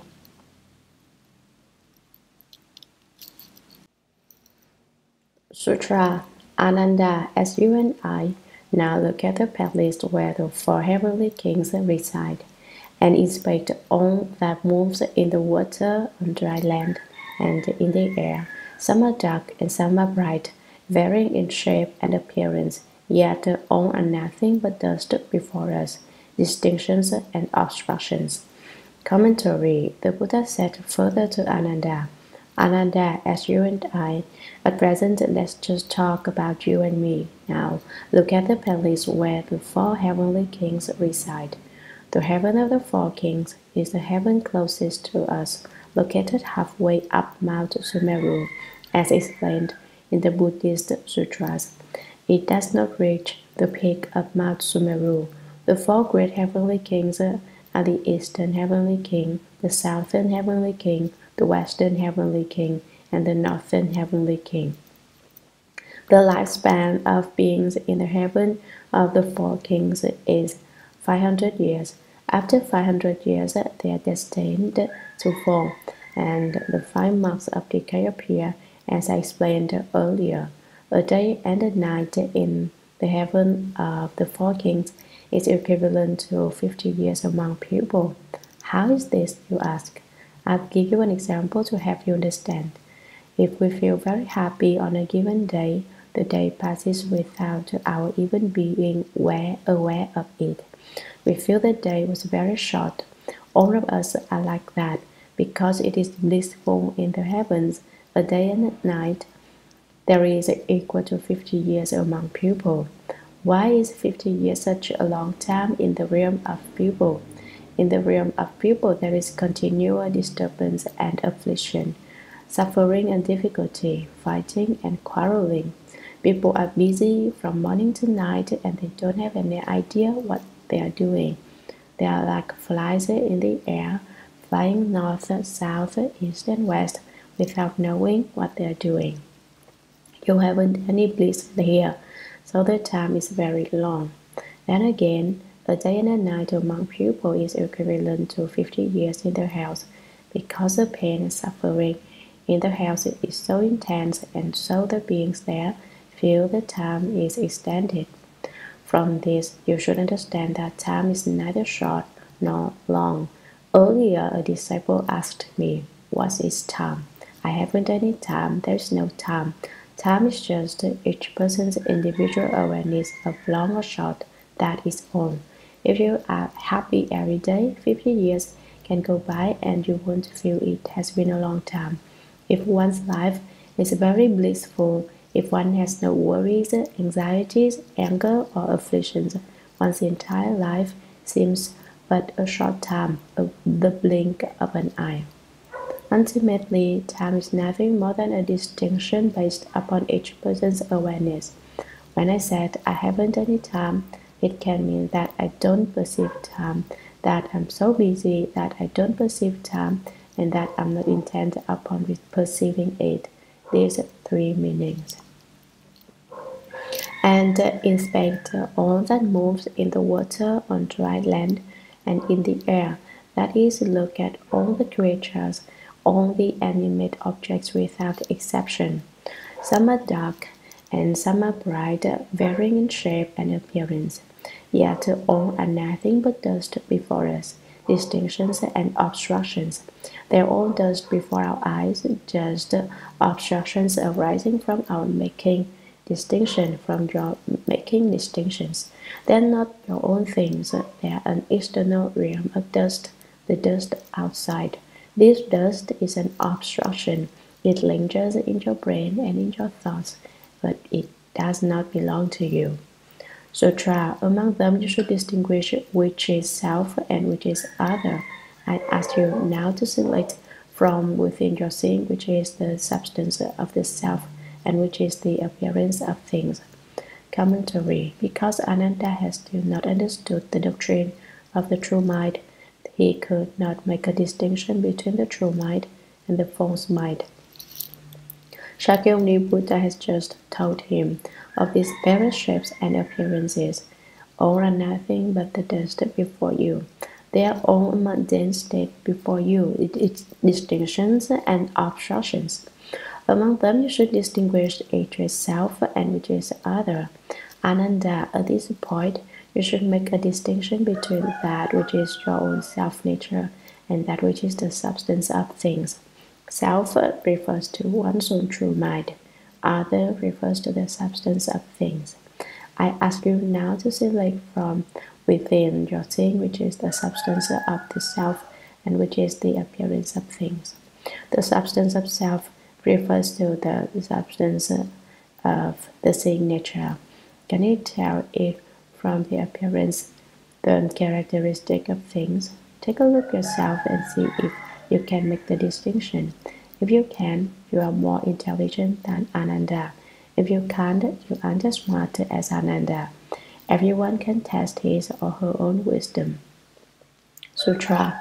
Ananda, if you take a good look at everything, everywhere within the range of your vision, extending from the palaces of the sun and moon to the 7 gold mountain ranges, all that you see is not you, but are things of different features and lights. At closer range, you will gradually see clouds floating, birds flying, wind blowing, dust rising, trees, plants, rivers, mountains, grasses, animals, people, all of which are not you, but things. Commentary. This doctrine is unspeakably wonderful. You put it into words and it's not it. You describe it and that isn't what it is. What's it like? It is ineffable. How can you ask what it is like? Ananda, if you take a good look at everything, everywhere within the range of your vision, examine it to the ultimate point, to the very source of your seeing, extending from the palaces of the sun and moon. So, Volume 2, the seeing nature, the 7 gold mountain ranges. The 7 golden mountains surround Mount Sumeru. Around the 4 sides of Mount Sumeru are 7 ranges of mountains made of gold, each separated by a sea of fragrant water. Where are these mountains? You say, I'll go there and sell some gold and get rich. I can't tell you that. If I tell you, and you go steal the gold, and the gold on the golden mountains gets depleted, how can they remain golden? Sumeru is a Sanskrit word which is interpreted to mean wonderfully high. Surrounding the four sides of Mount Sumeru are 7 layers of golden mountains. Now I'll tell you something. Even if you haven't taken the 5 precepts, you are still not permitted to steal my gold mountains. Those gold mountains are mine. If you steal my gold mountains, I'll recite a mantra and make your head ache so much that you won't be able to pick up the gold. Don't try to bully this teacher. He has too much power. Look carefully everywhere. Use your heavenly eye to look. Use your Buddha eye to look. Use your wisdom eye to look. All that you see is not you, but are things of different features and lights. Of all these appearances of things, tell me which one is you. Find one. At closer range, you will gradually see clouds floating, flying back and forth through the sky. Birds flying overhead, wind blowing, but there is no way to explain this. I don't have any method to explain these words of the sutra. I just have to stop and ask the great master, the sixth patriarch. The text here says quite clearly that the wind moves, but the sixth patriarch sutra says, it is not the wind which moves, it is not the flag which moves. Ultimately, what is it that moves? The sixth patriarch sutra says, it is your mind's characters which move. Here, though it isn't known whose mind moves. Is it your mind that moves, or is it my mind that moves? Is it someone else's mind that moves? Whose mind is it that moves? So how am I supposed to explain these words of the sutra? There's no way to explain them. One doesn't know what moves. The sixth Patriarch Sutra says it isn't the wind that moves. The sutra here says the wind moves. Which would you say is right? If you say it is the mind that moves, not the wind, then whose mind moves? I don't know, you say. If you don't know, then it isn't your mind which moves. If your mind hasn't moved, whose has? Well, I just explain according to the meaning of the sutra text here in its most literal aspect. We'll just say that the wind moves. Your mind hasn't moved. My mind hasn't moved. Someone else's mind hasn't moved. The wind moves and blows up black smoke and pestilent vapors. The movement of the wind is a display of temper. The heavenly Lord gets angry and blows up a great wind which uproots trees and blows down houses. Dust rising. How can dust rise? It can rise by itself. No, the reason the dust rises is that the wind blows. At first, the dust is sleeping quite nicely on the ground. That dust is quite comfortable. But the wind comes and says, wake up, and go away. Then the dust gets up and goes to work. What work does dust do? You wonder. It attaches itself to everything in the world and it makes everything dirty. This is the work dust does. Dust works to make every place unclean. Do you understand? Trees, lands, rivers, mountains, grasses, animals, people. There are still other things, vegetation and every kind of inanimate object, as well as people and animals, all of which are not you but things. In the last analysis, are these the appearance of things or are they your seeing nature? Answer, speak up. This passage has a tone of inquiry. I'm asking you, so hurry up and speak. Why aren't you speaking? That's how it is expressed here. Is it true that things are not you, or isn't it? This is what is meant by tapping someone with a stick and making him yell, arousing someone from his folly. He is brought up for questioning just as if it were before a judge during an inquisition. Are you guilty of stealing? If so, hurry up and admit it. If not, then explain yourself. Sutra Ananda All things, near and far, have the nature of things, although ages distinctly different. They are seen with the same pure essence of seeing, thus all the categories of things have their individual distinctions, but the same nature has no differences. This essential wonderful brightness is most certainly your seeing nature. Commentary. Through the various presentations of the doctrine, Shakyamuni Buddha has asked Ananda, you see all these things which is your seeing essence, find it. Now he makes the distinction between the essence of seeing and the appearance of things, because Ananda is afraid he won't be able to tell them apart. Ananda said that things and seeing are mixed together and he doesn't know which is which. So the Buddha has initiated this discussion in order to reveal the seeing nature, and this section of text points straight to it. Ananda, all things near and far have the nature of things.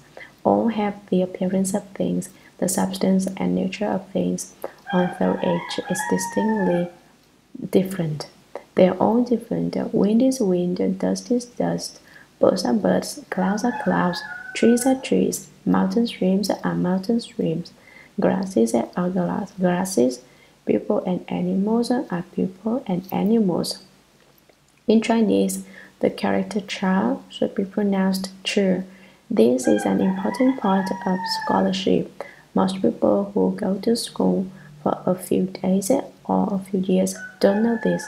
To be aware of this kind of distinction in the meaning of characters takes 15 years of study at the very least. How many years have you studied? Someone asks. I'll tell you frankly, I went to school 2.5 years. I studied less than you people have. Then why do you understand?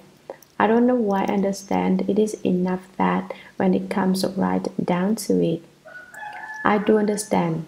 You shouldn't ask why, isn't that right? They are seen with the same pure essence of seeing.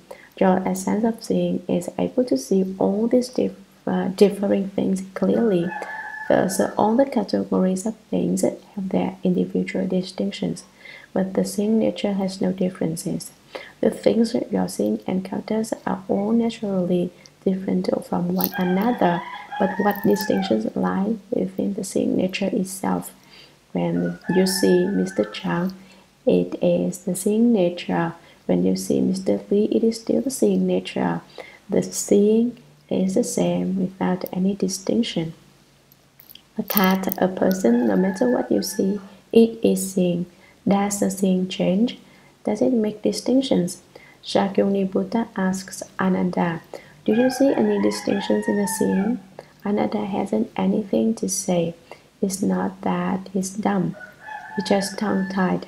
If he were dumb, he could still make a guttural sounds, but Ananda can't even do that at this point. What is the most essential, most wonderful, most brilliant thing? The Buddha asked him. What is it? Speak up. Ananda still didn't make a sound. If you think about it, you realize that the Buddha certainly asked Ananda again and again at this point, what do you say this is? But Ananda still doesn't have anything to say. The Buddha is one of the great kindness and great compassion, and so when he saw he had confounded his disciple to the point he didn't have anything to say, he said, I'll tell you.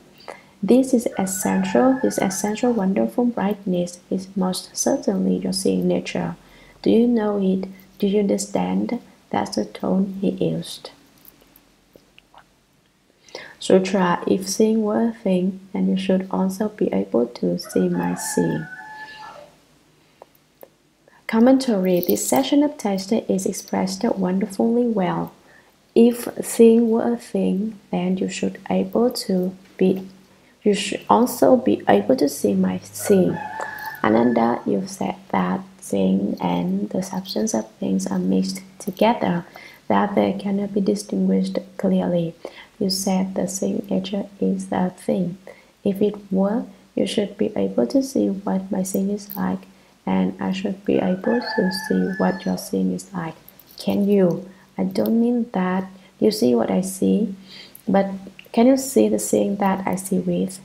What is it like? Is it white? Is it black? Is it yellow? Is it yet? What color it is? At that point, Ananda was probably tongue-tied once again. Is it long? Is it short? Is it square? Is it round? Things definitely have a form and an appearance, and if seeing is indistinguishable from things, as you say, then what is seeing a form and appearance? Take a look. Mountains have a form of mountains. Trees have a form of trees. Rivers have a form of rivers. Ultimately, what is your seeing like? Have you seen it? The Buddha asks Ananda.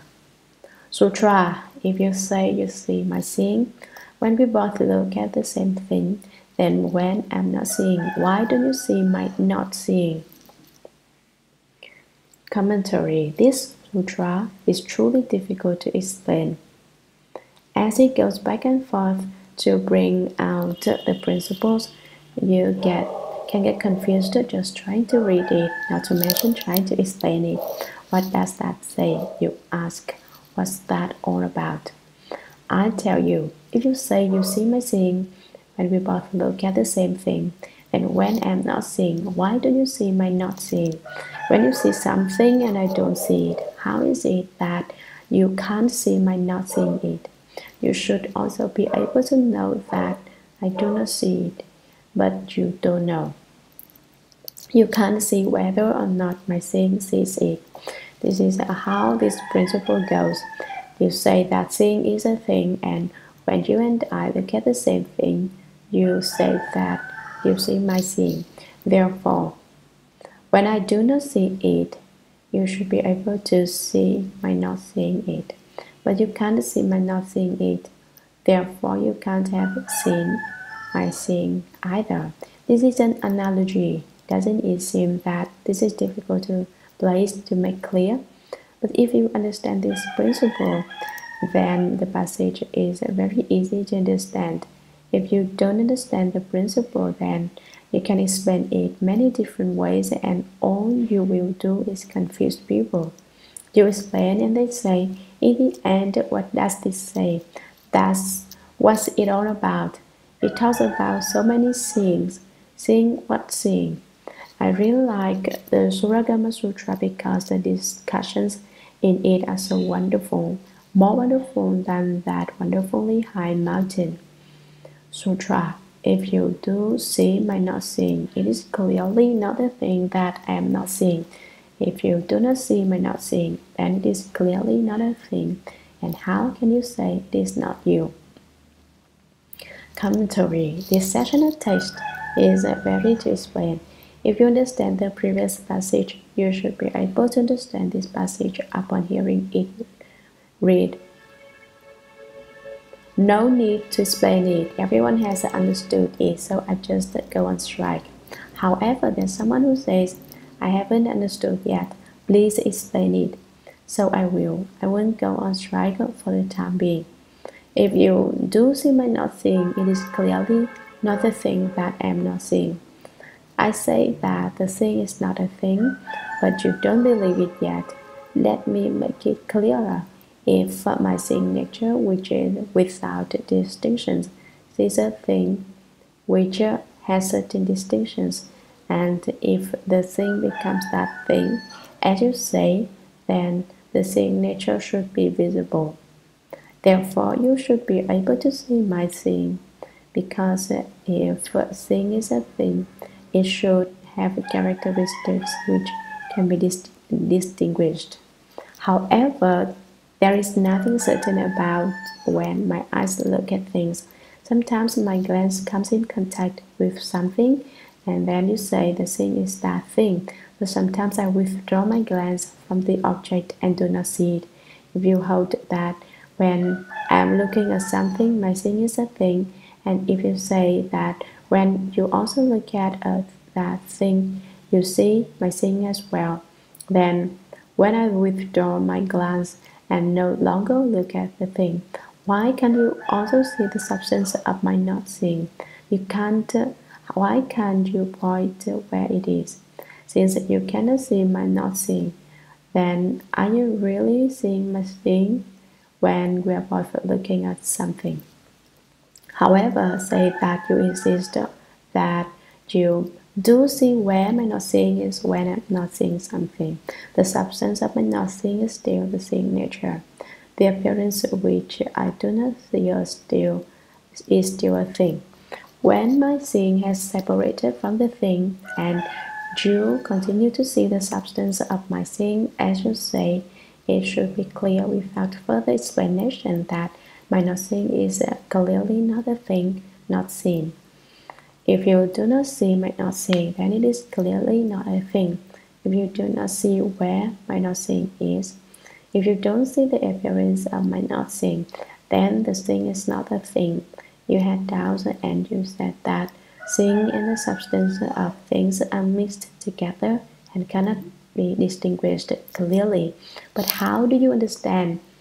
You can't see where my not seeing is. You don't know whether or not I see. Why? Because my seeing hasn't any form or appearance. It is neither green, yellow, red, white, nor black, neither long, short, square, or not round. It isn't anything, and so you can't see it.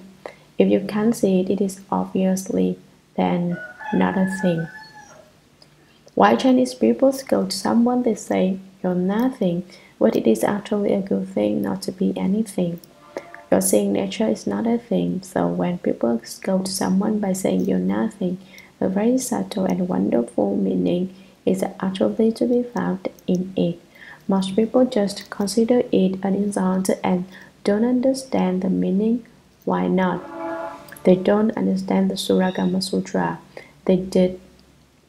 If they did, they would know that what is not a thing is actually our seeing nature. If you do not see my not seeing, then it is clearly not a thing. This passage is like the earlier one. Everything that can be returned is clearly not you. Whatever can be given back to others is not yours, but what there is of you that cannot be returned, whose is it if it is not yours? The same doctrine is being expressed in the present passage. The things that you can see clearly are things, while that which you cannot see clearly is not a thing. You cannot put the seeing which you cannot see in the same category with things. Your seeing and things won't stick together. You say, if seeing cannot be put in the same category as things, what is it then? What is it in the same category with? You figure it out, investigate it. People who investigate Chen, Dhyana, investigate a Hua a meditation topic, and this is a Hua you can investigate. You see that it is not a thing. What would you say it is? Asking who is mindful of the Buddha is simply to investigate this question. If you can recognize a seeing just at this place, if you can say, oh, basically the seeing does not come and does not go. Basically it is not produced and not extinguished. Basically it penetrates perfectly without obstruction. If you understand this doctrine, then you understand your seeing nature. In the early passage, the Buddha asks, who is it if it is not yours? Here he asks Ananda, how can you say it is not for you? How can you say it is not yours? How can you say it gets mixed up with things? How can you say there is no clear distinction? Do you understand now? You should understand by now. I have spoken so many principles for you that if you are still unclear, you truly are a muddled worm. Sutra. What is more? If your seeing is a thing, things should also see you when you see things. With substance and nature mixed up together, you and I and everyone in the world are no longer in order. Commentary. Shakyamuni Buddha said, since you can't see my seeing, since the seeing hasn't any distinctive appearance that can be seen, ultimately is there any seeing. The seeing still exists, but although it exists, it has no visible appearance, no substance, and there is nowhere it can return to. So tell me, how can you fail to acknowledge it as yours? But if you still insist, if you are still attached, you should know that what is more. If your seeing is a thing, things should also be you when you see things. If you insist upon saying that your seeing is definitely a thing, then things ought to be able to see your seeing too.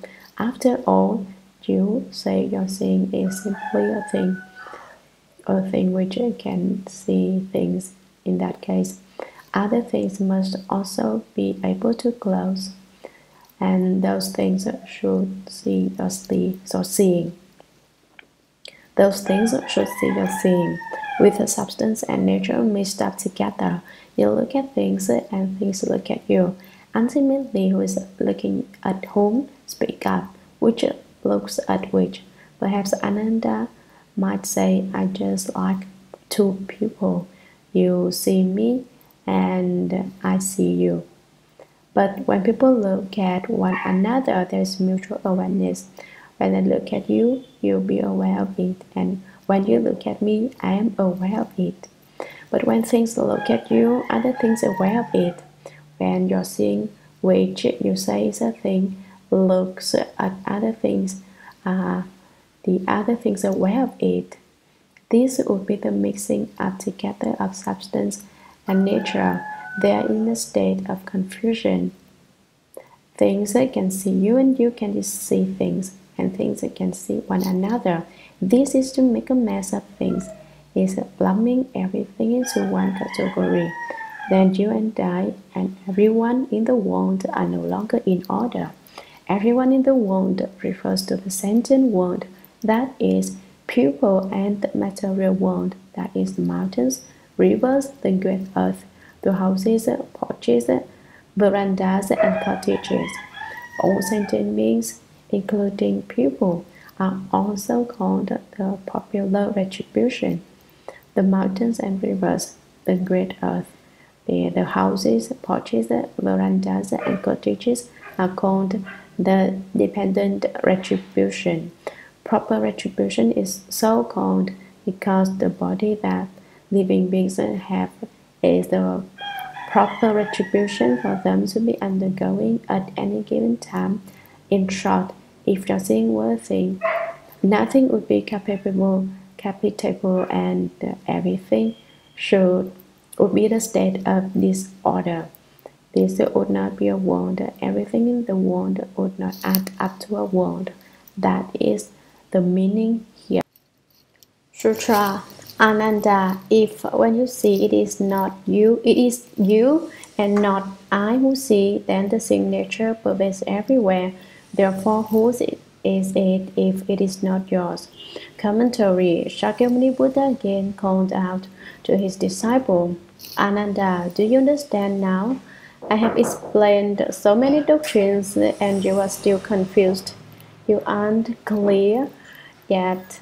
If when you see it is you and not I who see, your seeing which you can see is your seeing, not my seeing. Then the seeing nature pervades everywhere. You have the seeing nature, and I have the seeing nature. Everyone has the seeing nature. The seeing nature is all pervasive, and there is the same amount of seeing nature in the Buddha as in ordinary living beings.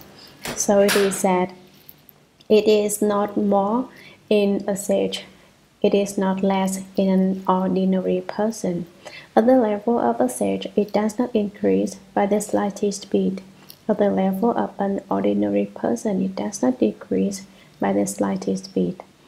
You have your seeing, I have mine, everyone has his or her own, and the amount of this is the same. It is exactly the amount people can use. It cannot be insufficient.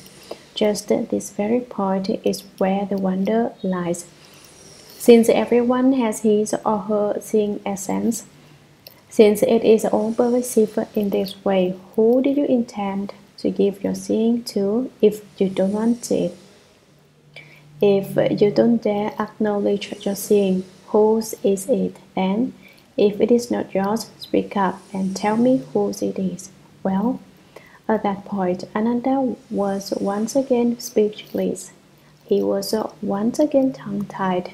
Sutra, why do you have doubts about your own nature, your own true nature, and come to me seeking purification, thinking the nature is not true? Commentary, why do you have doubts about your own true nature and come to me seeking verification, thinking your nature is not true? Why do you doubt what is yours? You doubt whether your seeing nature is yours, yet your seeing nature is true, actual, and not in the slightest bit false. But you think it is not true, and you turn to me and ask me to demonstrate whether your seeing nature is yours. With that kind of thinking, the further you run, the further away you get. You are running away from the way off the track. You are really pitiful. At this point, the Buddha didn't have any way to help Ananda. It's the same as when my disciples are disobedient. I haven't any way to help them either. The Buddha has explained so much principle by now, but Ananda hasn't listened. All he does is run farther away. The more it is explained to him, the less he understands. Having no way to help him, the Buddha waits for Ananda to reply. Sutra. Ananda said to the Buddha, World Honored One, given that this seeing nature is certainly mine and does not belong to anything else, when the thirst comes on and I regard the palace of the four heavenly kings with its supreme store of jewels and stare at the palace of the sun and moon, this seeing completely pervades the lands of the Saha world. Upon returning to the sublime abode, I only see the monastic grounds, and in the pure central hall I only see the eaves and corridors. Commentary. Ananda said to the Buddha, World Honored One, given that this seeing nature is certainly mine and does not belong to anything else, you say for certain that this seeing nature which can see things is clearly mine and each person's. It is not any other thing. When the thirst comes on and I, you got the palace of the four heavenly kings with its supreme store of jewels. The World Honored One has used the strength of his spiritual penetrations to take me to see the four heavenly kings. Supreme means particularly fine and wonderful, and store means that especially valuable gems were used to make the jeweled palace. And stay at the palace of the sun and moon. We also go to the palace of the sun and moon.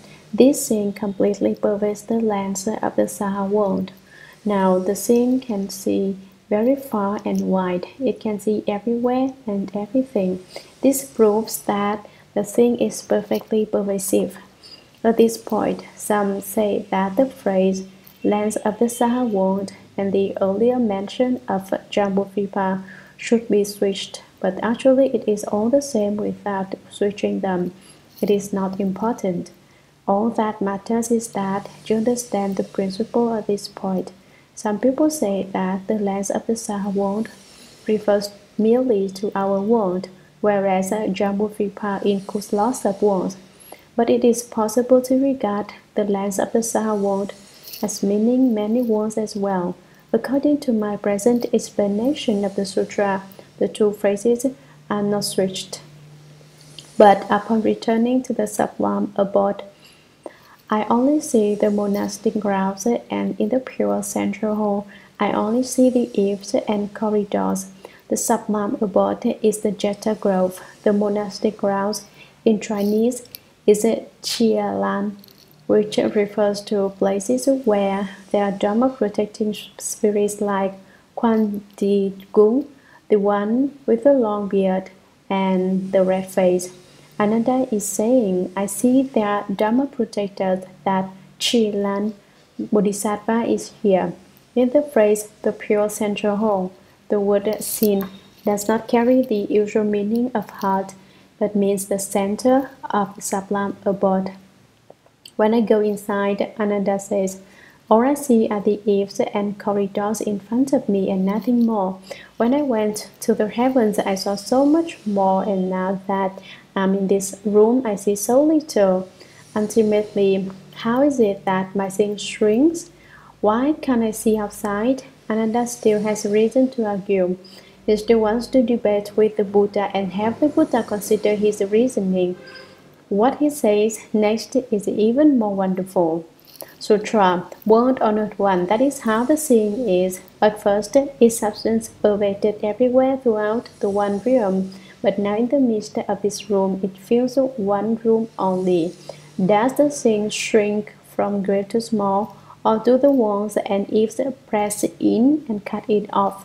Now I do not know where the meaning in this lies and hope the Buddha will let fall his vast compassion and proclaim it for me thoroughly. Commentary. To take on a disciple like this one is a lot of trouble, a big headache. He asks about the long and the short, the great and the small, the square and the round. He asks why the seeing can see so much and then so little. Is it that the walls press in and cut the seeing off? Word honored one, that is how the seeing is. When I was in the heavens, I saw a lot, and now that I'm in my room, I see so little. At first, its substance pervaded everywhere throughout the one realm. Now the substance of this seeing originally pervaded the one realm of empty space, but now in the midst of this room, it fills one room only. All my seeing can do now is see all of this room. Does the seeing shrink from great to small? Is it that the seeing is big and then shrinks so that it becomes small? It was the size of the world and it shrinks down to the size of the inside of the room. Ultimately, how does it shrink? I don't understand this doctrine. A balloon is big when it is filled with air, but when the air is released, it becomes small. It is gone or gone. Is the seeing like a balloon? Ananda is still making seeing into a thing. He still thinks, seeing is a thing. I've got to think of a way to use an analogy in order to debate with the Buddha and win. I'm going to think of a way to invalidate your principle. I'm going to find a way to make the doctrine I speak be the right one, and I have you certify me. That is what is going on in Ananda's mind. You say that everything I say is wrong. I'm definitely going to find something to say that's right and let you have a look at it. This suspects that Ananda's view of self is particularly tenacious just now. Why do you say that everything I say is wrong? So then he talks about the seeing shrinking.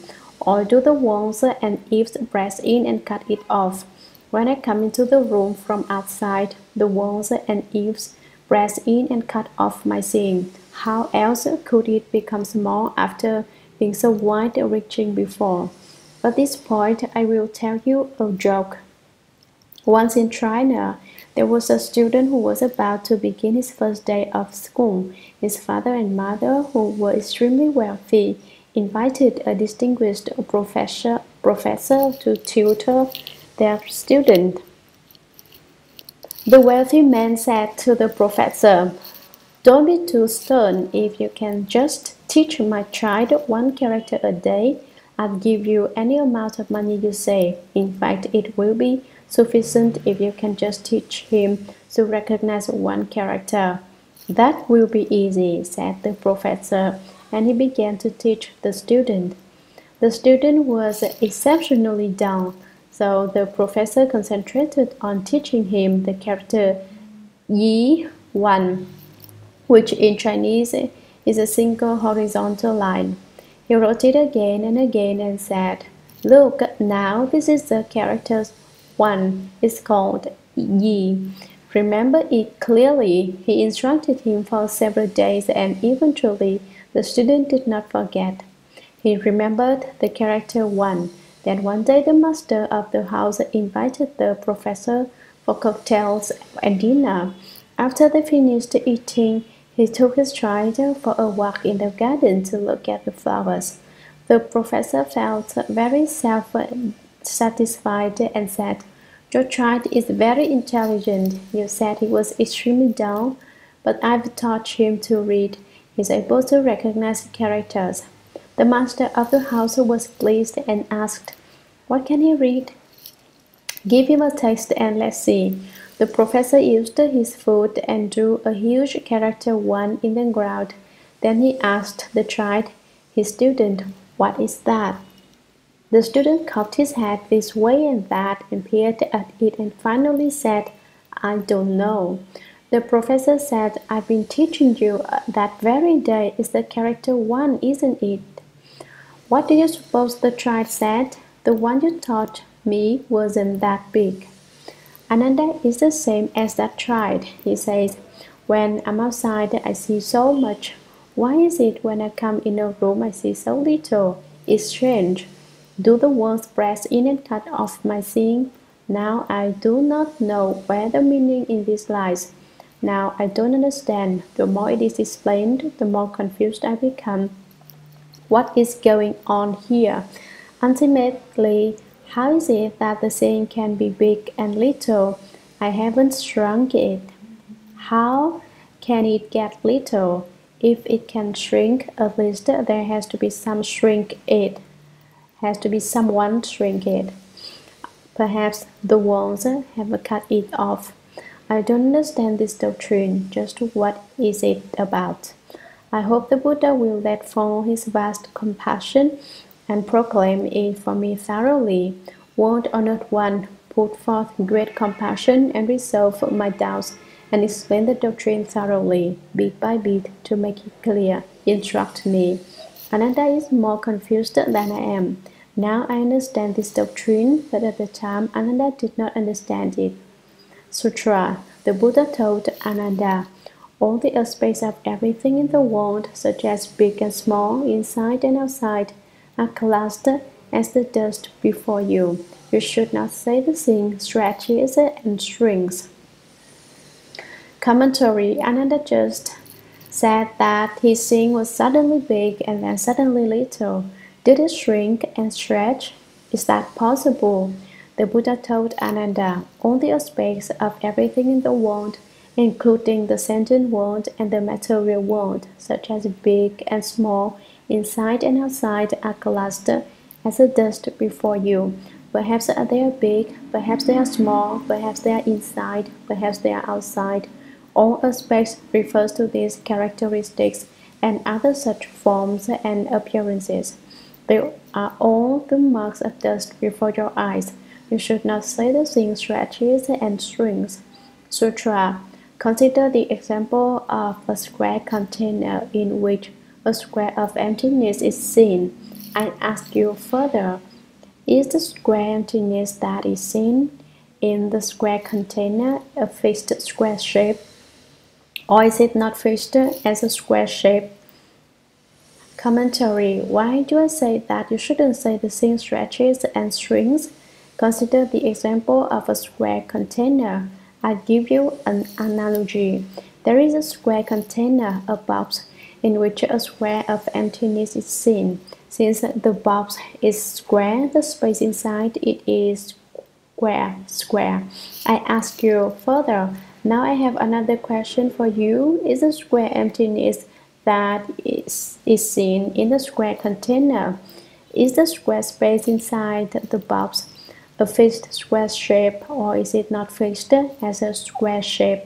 Does the shape of the emptiness become square in the container?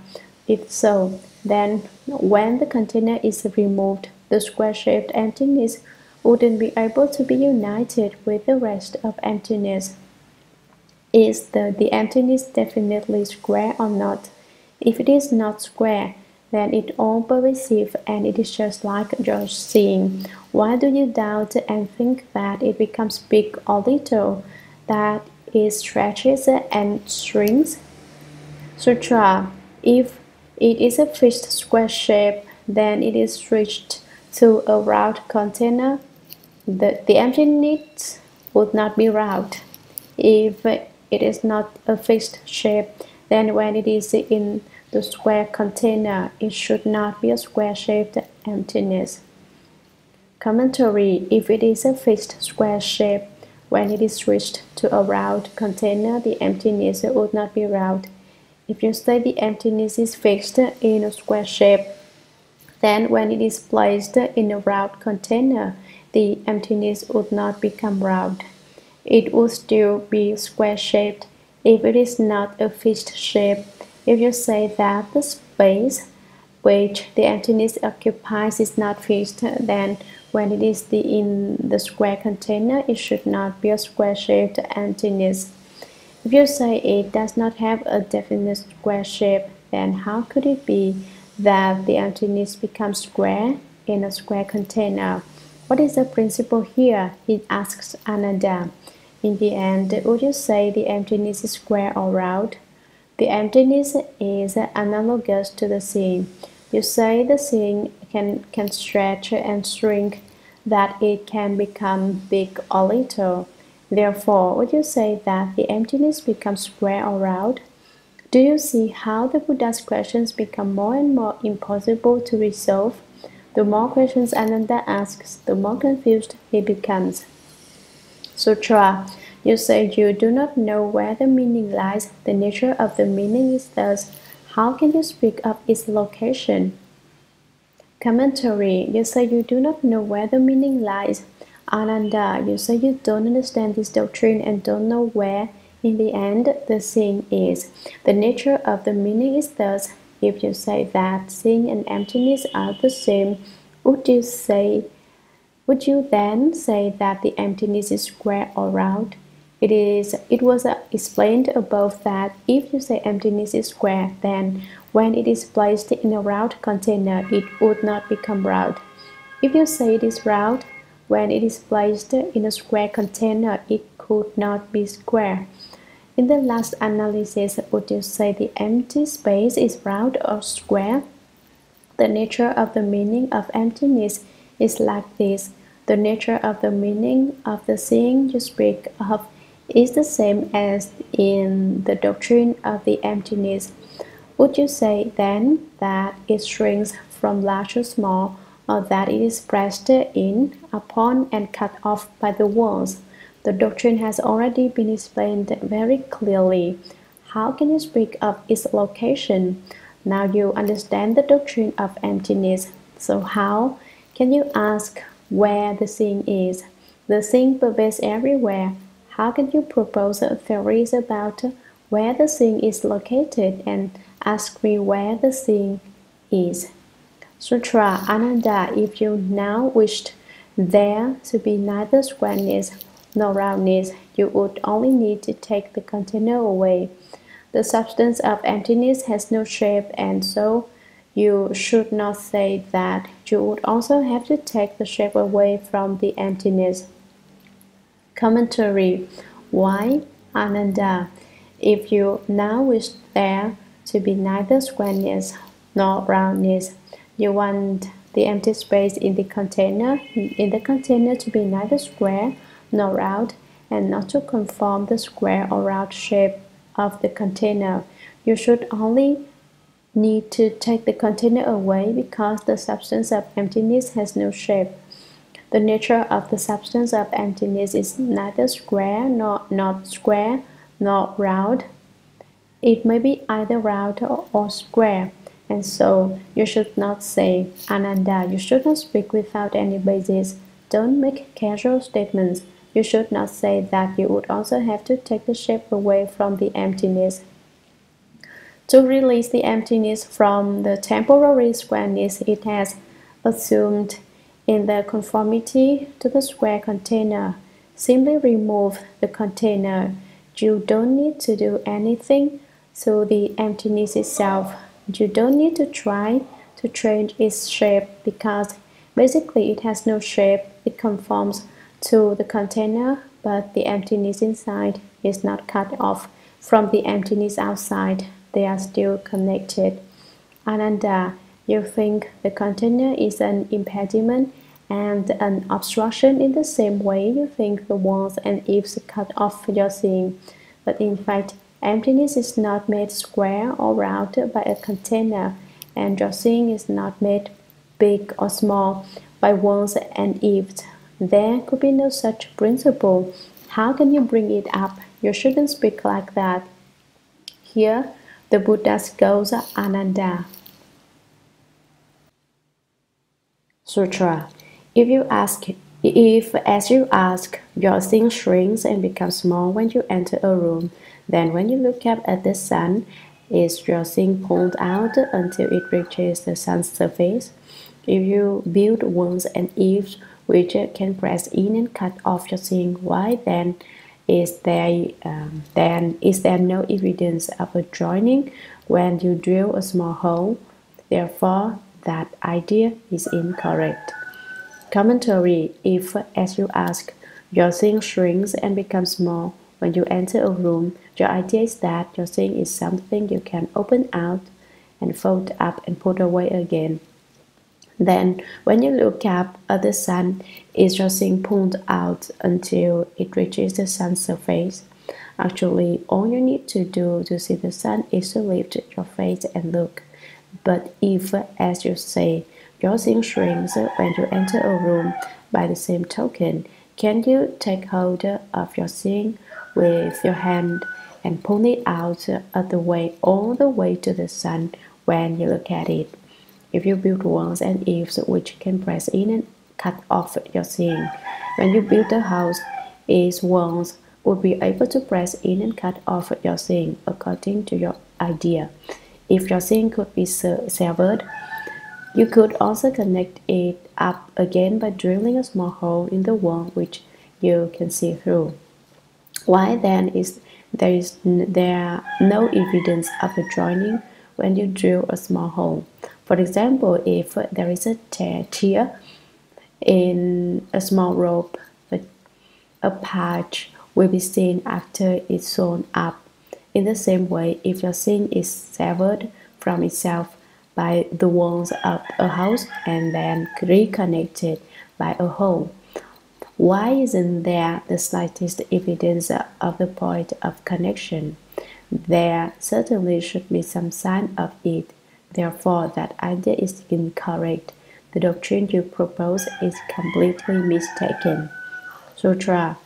From beginningless time until now, all living beings have mistaken themselves for things, and having lost the original mind, are turned around by things. That is why they contemplate the bigness and smallness in the midst of all this. Commentary. From beginningless time until now, all living beings have mistaken themselves for things.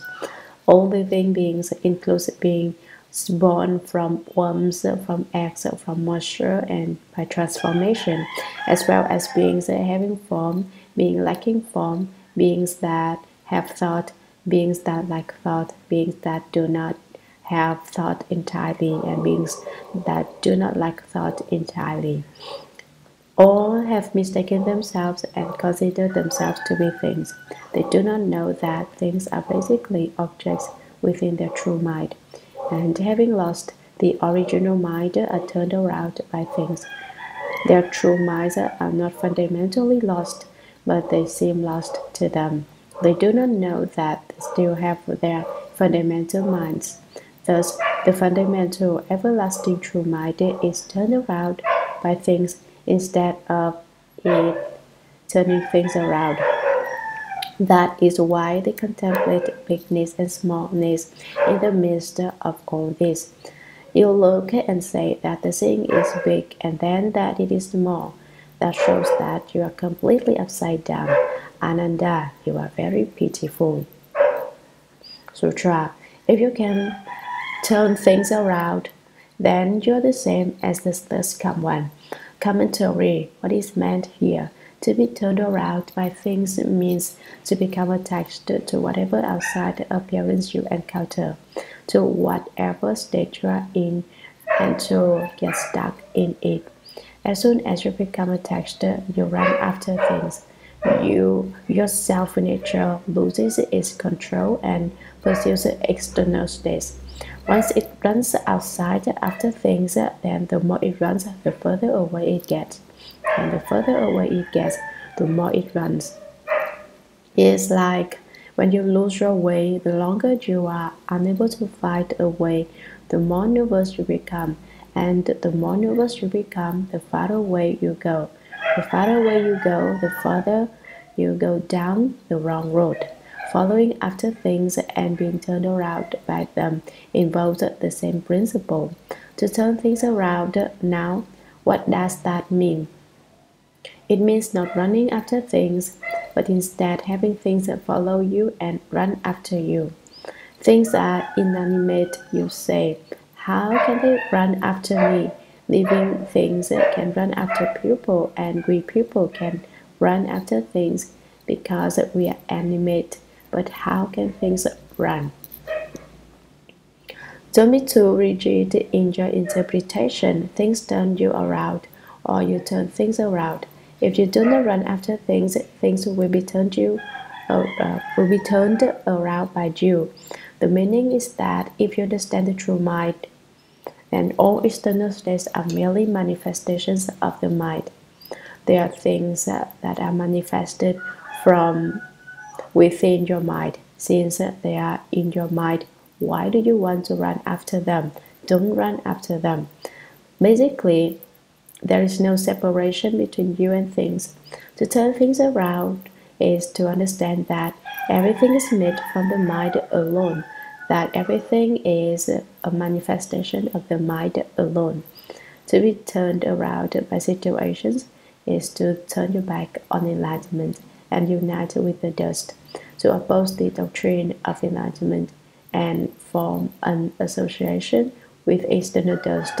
Mundane objects is to be turned around by things. To turn your back on enlightenment and unite with the dust is to form an association with things. It is as when someone wants to open a business but lacks sufficient funds, and someone else offers to buy shares of stock. When you turn your back on enlightenment and unite with the dust, it is as if you had formed a partnership with the dust. You have joined together with it. That is to be turned around by things. If you turn things around, you turn your back on the dust and unite with enlightenment. You oppose the things which you can see now. You separate yourself from them and unite with enlightenment. It is like turning your hand over. The back of your hand represents turning your back on enlightenment and uniting with the dust. To turn your hand over is to turn your back on the dust and unite with enlightenment. Just turn it over. That is what is meant by turning things around. If you can turn things around, you are the same as the first come one. Why is the first come one called the first come one? Because he turned his head around. He came to understand, he truly understands, and thus he is called the first come one.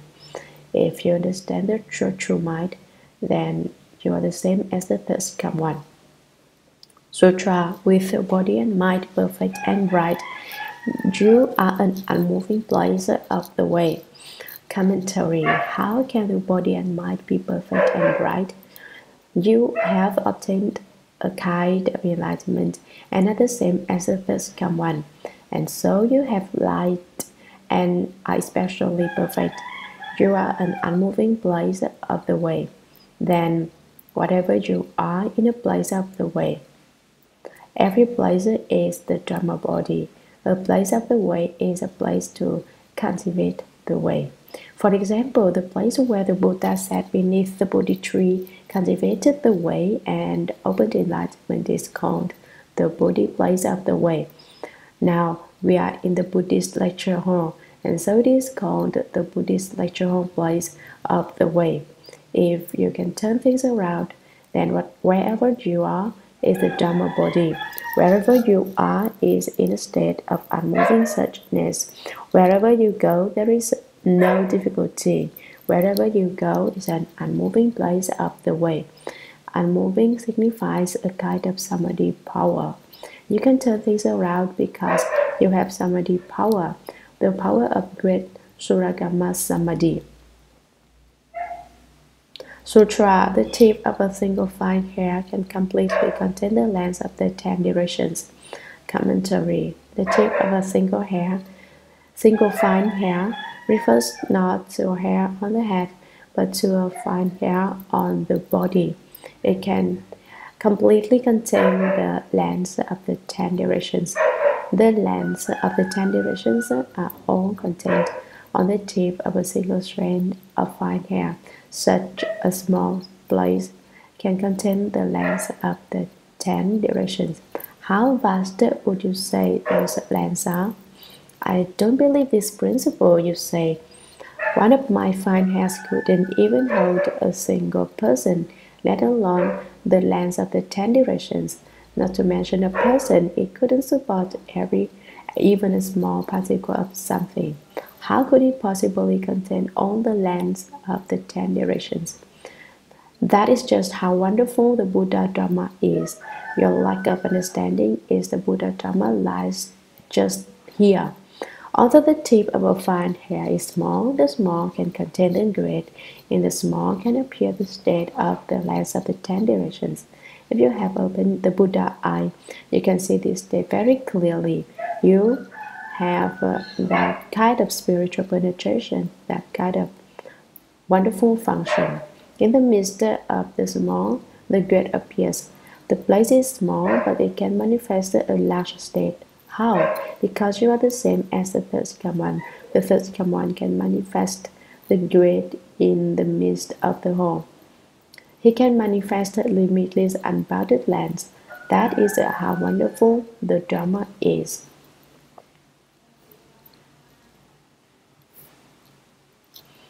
Sutra.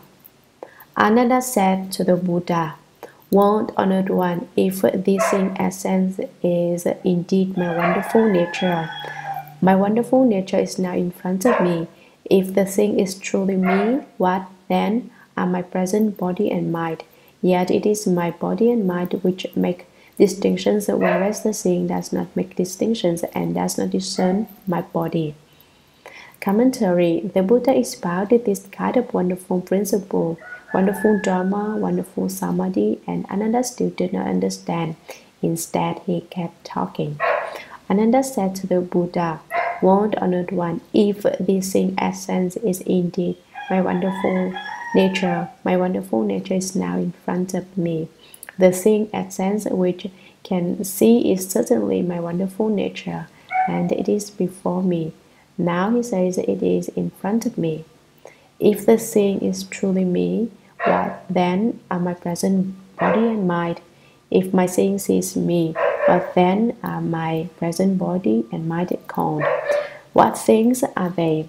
Yet it is my body and mind which make distinctions, whereas the thing does not make distinctions and does not discern my body. My body and mind make distinctions, but my thing which does not make distinctions cannot discern my body. Sutra. If it is really my mind which causes me to see now, then the seeing nature is actually me, and the body is not me. Commentary. If it is really my mind which causes me to see now, then the seeing nature is actually me, and the body is not me. If you say the seeing nature is truly the mind, it can cause me to see, and the seeing nature which can see is then truly me. I see, and since I see, I know it is truly mine. But I can't see my seeing, so in fact, I don't know if it is mine or not. If the thing is me, then my body is not me. It becomes a thing. It becomes something else. When another talks, he truly causes people not to understand.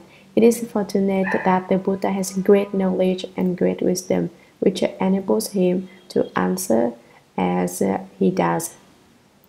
Sutra. How is this different from the question the first command asked about things being able to see me?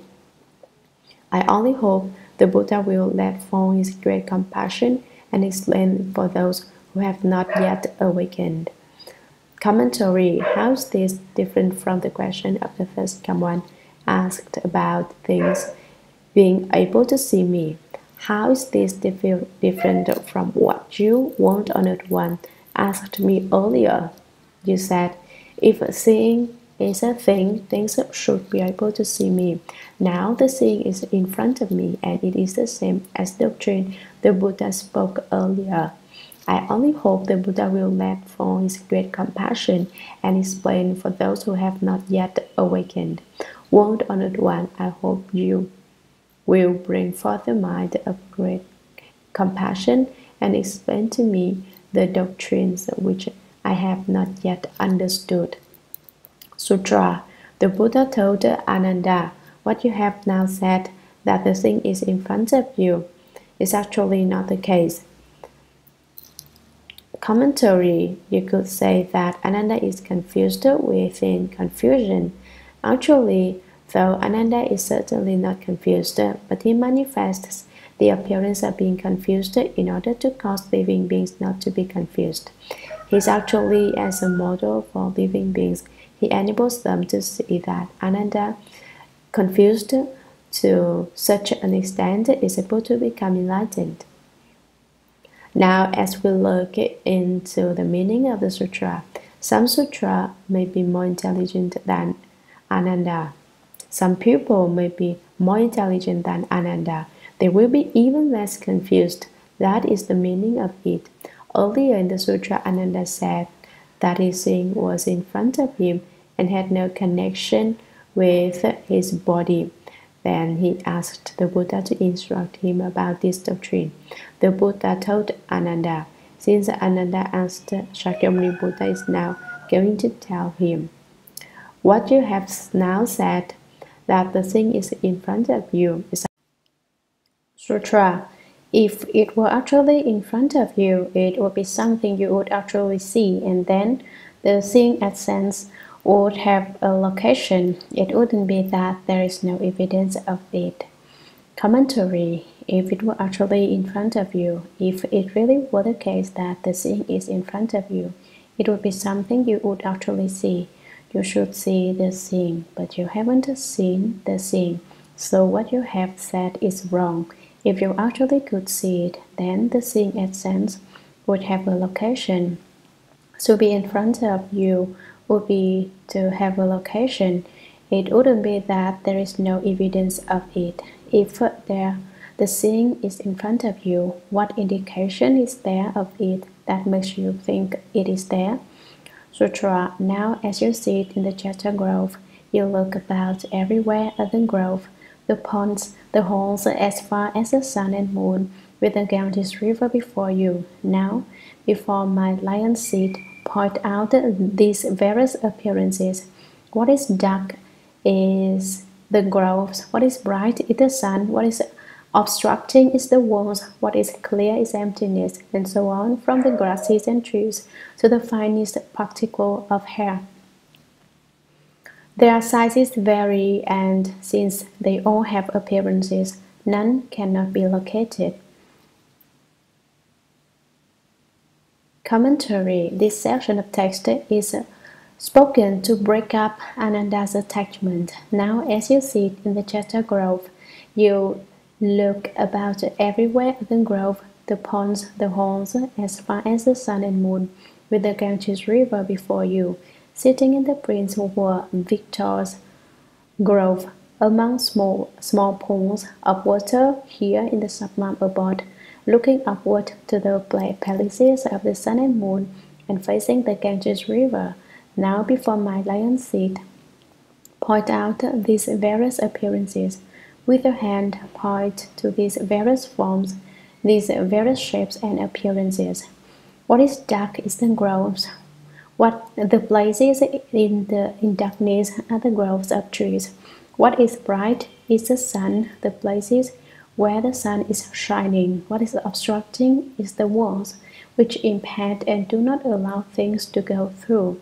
What is clear is emptiness, which goes through and offers no obstructions, and so on, from the grasses and trees to the finest particle of hair. I have been speaking generally, and so on includes everything in between that has not been mentioned, from blades of grass to the finest particle of hair. Didn't I just say, on the tip of a hair the lens of the Buddha appear? Sitting in a fine mote of dust, one turns the great Dharma wheel. A particle that is a fine mote of dust and a strand of fine hair represent the very smallest possible things. The sizes vary, and since they all have appearances, none cannot be located. Big or small, all these things have a form and appearance, and everything which has form and appearance can be pointed out. Now, which among them would you say your seeing is? Which thing is your seeing? The thing has been discussed again and again, but Ananda still does not understand. And so the seeing is still being explained. These are the 10 manifestations of seeing, 10 kinds of distinctions made to point out that the seeing is neither produced nor extinguished, and that it does not come or go. Actually, Ananda had perhaps already understood, but on behalf of living beings he has requested Dharma, since many living beings still do not understand. As he investigated the seeing nature with Shakyamuni Buddha, it was as if they were reciting and played line by line, each in harmony with the other. Sutra. If it is certain that your seeing is in front of you, then with your hand you should with certainty point out what the seeing is. Ananda, if emptiness is the seeing, then how can it remain empty since it has already become your seeing? If a thing is the seeing, how can it be external to you as an object since it has already become your seeing?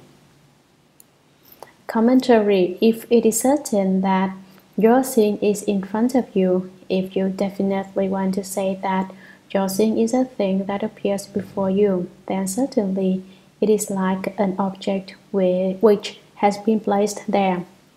Then with your hand, you should with certainty point out what the seeing is. If it is in front of you, you should be able to point right to it. Well, hurry up and speak. But Ananda did not make a sound. Why? He wasn't in control. He wanted to bring up another point to discuss, but he hadn't thought of one yet. So he was still tongue-tied. Ananda, if emptiness is a seeing, then how can it remain empty since it has already become your seeing? You ought to know this. Don't you understand yet?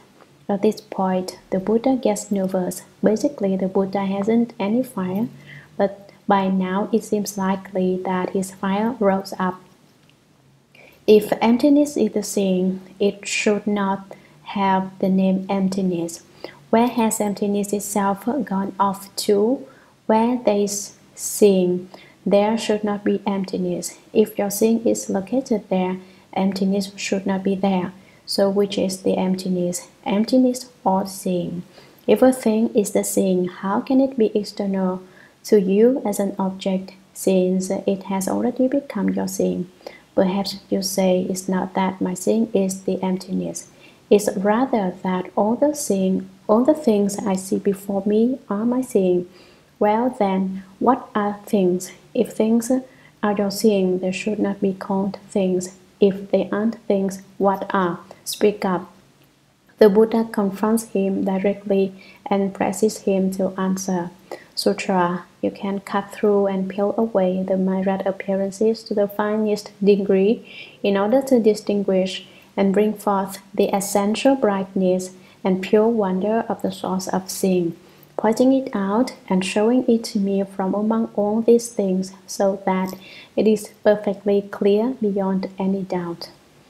Commentary. You can cut through and peel away the myriad appearances to the finest degree. Make special use of your brain to think it over and investigate clearly and in minute detail so that you don't speak casually and confusedly again. Don't just answer me without a moment's hesitation. Now you should exhaust your brain power to investigate this question. Cut through the myriad appearances, distinguish among the appearances of the 10,000 things as if you were cutting through them and dissecting them with a knife, and peel them away as if you were using a knife to take the skin off bit by bit. to distinguish and bring forth the essential brightness and pure wonder of the source of seeing. Clearly distinguish the essential brightness which everyone can see and understand, the most pure and most wonderful source of the seeing that can see, pointing it out and showing it to me from among all these things. You tell me to indicate clearly which is your seeing and which are things, so that it is perfectly clear beyond any doubt. Can you make this distinction? Try it out. Sutra, Ananda said, from where I am now in this many-storied lecture hall, as far as the distant Ganges River and the sun and moon overhead, all that I might raise my hand to point to, all that I indulge my eyes in seeing, are all things. They are not the seeing. World-honored one, it is as the Buddha has said, not merely myself, who am a Shravaka of the first stage, who still has outflows, but even Bodhisattvas cannot break open and reveal among the myriad appearances which are before them an essence of seeing which has a special self-nature apart from all things. The Buddha said, so it is, so it is. Commentary. Ananda said, in answer to the Buddha's instruction, from where I am now in this many-storied lecture hall, the lecture hall had 2 stories as far as the distant Ganges River. When I look into the distance, I see the Ganges River and the sun and moon overhead, all that I might raise my hand to point to, all that I indulge my eyes in seeing, all are things, they are not the seeing. When the eyes are lowered or closed, they are stored away, but to open them up wide is to indulge them. Anything that I see when I open them and indulge them, anything that can be pointed to is a thing. It is not the seeing essence. Nothing can be shown to be the seeing. World-honored one, it is, as the Buddha has said.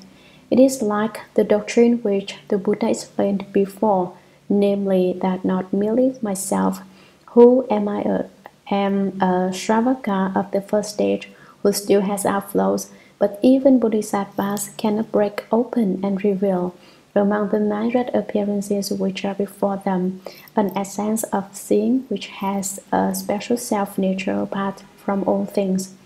I am a Shravaka who has just begun to study, a south hero who has attained only the first fruition and whose power of spiritual penetration is quite small. Therefore, I still have outflows, since one becomes a being without outflows only upon attaining the fourth fruition of arhatship. But the Buddha said that not even at the level of a bodhisattva can one break open the myriad appearances before one, as if one were to cut them open with a knife and find the seeing essence among them. For your seeing nature is not a thing, and you cannot locate it as a thing among the myriad things. The Buddha said, so it is, so it is. This time you have spoken correctly. That is the way it is. He said it twice. Correct, correct. The Buddha emphasizes the point by repeating himself. This shows that he very much agrees with Ananda's opinion. He said, now your view is not mistaken. It is not like the mistakes you made before. Sutra. The Buddha said further to Ananda, it is as you have said, there is no seeing essence to be found, existing separately among all the things. Therefore, all the things you point to are things and none is the seeing. Commentary. The Buddha will ask another question in order to reveal the seeing essence. The Buddha said further to Ananda, it is as you have said, there is no seeing essence to be found, existing separately among all the things. There is no special thing that is the seeing. Therefore, all the things you point to are things, and none is a seeing. Among all the things, everything you point to is a thing. None of these things is a seeing essence.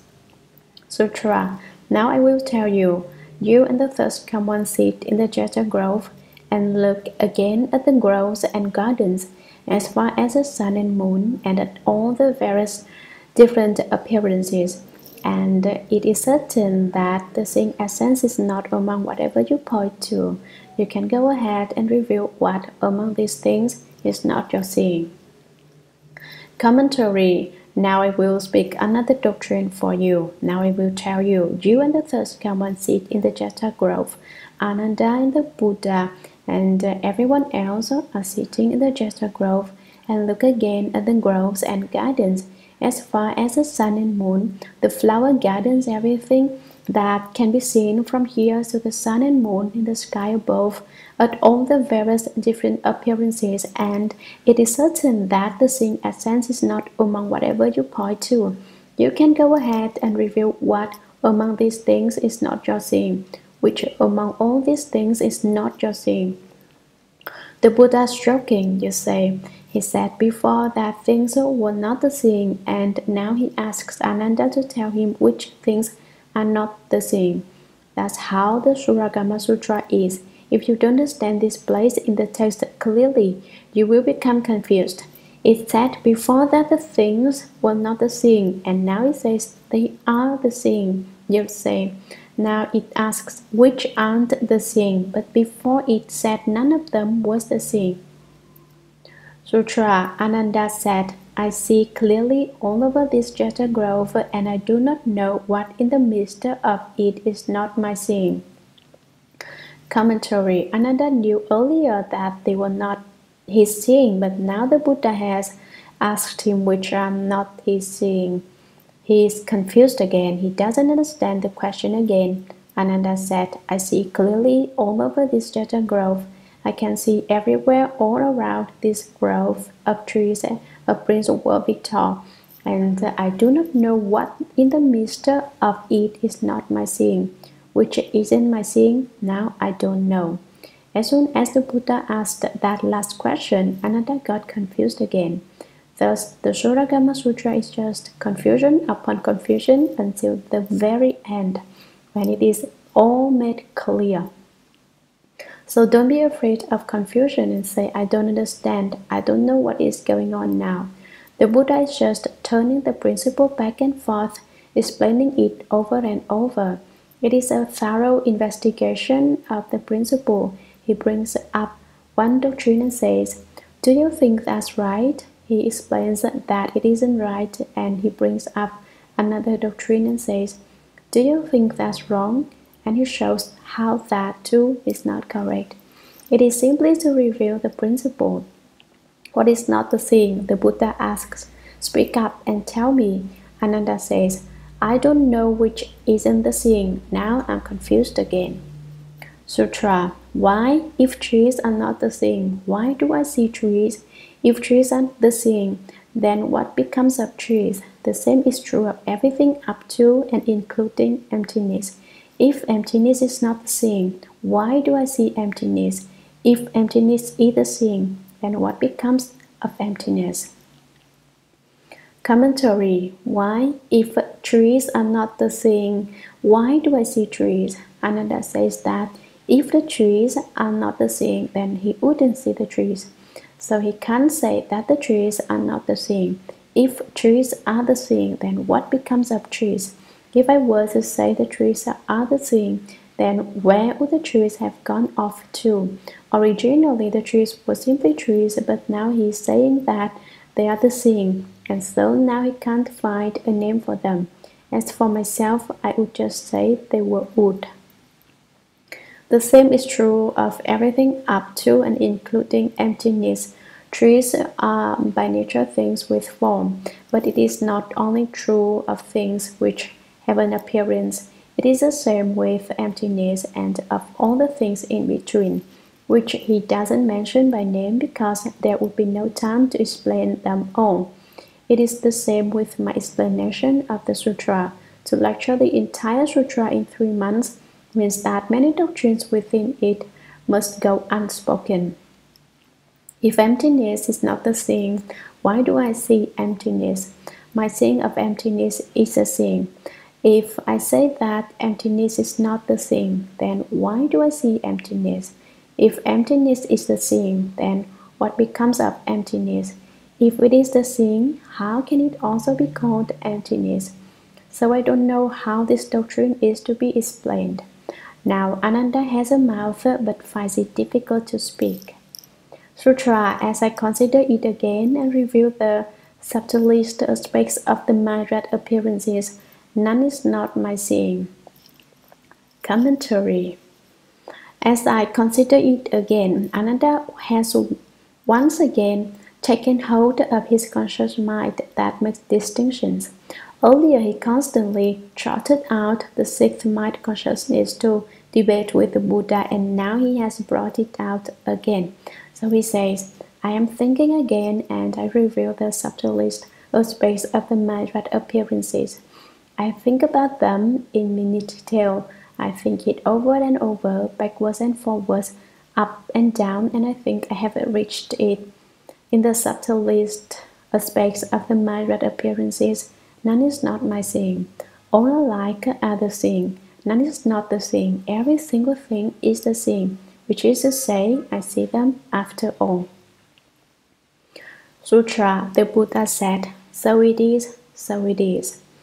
Commentary, the Buddha certified him again. Ah, what you say is correct.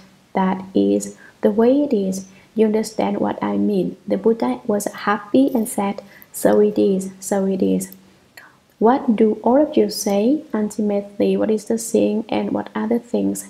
Are the things the seeing or not? Sutra. Then all in the great assembly who had not reached the stage beyond learning was stunned upon hearing these words of the Buddha and could not perceive where the meaning began or ended. They were agitated and taken aback at the same time, having lost what they had adhered to. Commentary. Everyone heard this dialogue and heard that the seeing both is a thing and is not a thing. Then which is it? All the opinions which everyone had held before no longer held up. Then all in the great assembly who had not reached the stage beyond learning. Bodhisattvahood is called the stage beyond learning. The fourth fruition of arhatship is also called the stage beyond learning. There were many in the Shurangama assembly who had not yet been certified as having attained the fourth fruition of arhatship. They were at the first fruition, the second fruition, or the third fruition, the positions with something left to study. They were stunned upon hearing these words of the Buddha. When the Buddha said it was the thing and then said it was not the thing, saying it was a thing and then saying it was not a thing, investigating back and forth like that, they didn't understand. They were stunned. They had eyes but yet could not see. They had ears and yet could not hear. They couldn't perceive anything at all. I give you an example. When people are confused by a ghost, they don't know anything at all. They forget everything that went on before. However, this is only an example. Don't think that the people in the Shurangama assembly were utterly confused by a ghost. They weren't. I just said they were like people who had been confused by a ghost. And now I say they were not like people who have been confused by a ghost. That's like saying seeing and things are one and then saying that they're not one.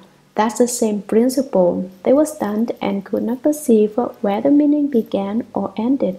They did not know where this doctrine began or what it would be like in the end result. What is being talked about? They wondered. They didn't understand. They were agitated and taken aback at the same time, having lost what they had adhered to. Everyone was afraid. Their hearts pounded as if a rabbit was jumping around inside. They couldn't believe what they'd heard. All the opinions they had held before had been rendered invalid and destroyed. It was as if they had lost all the treasures which they previously possessed, and so they were trying to figure out where to go to find them. Should they notify the authorities? Should they call the police? In those days, there probably weren't any policemen. The things they had lost, moreover, were invisible. So even if they called the police would be helpless. They wouldn't be able to fight them.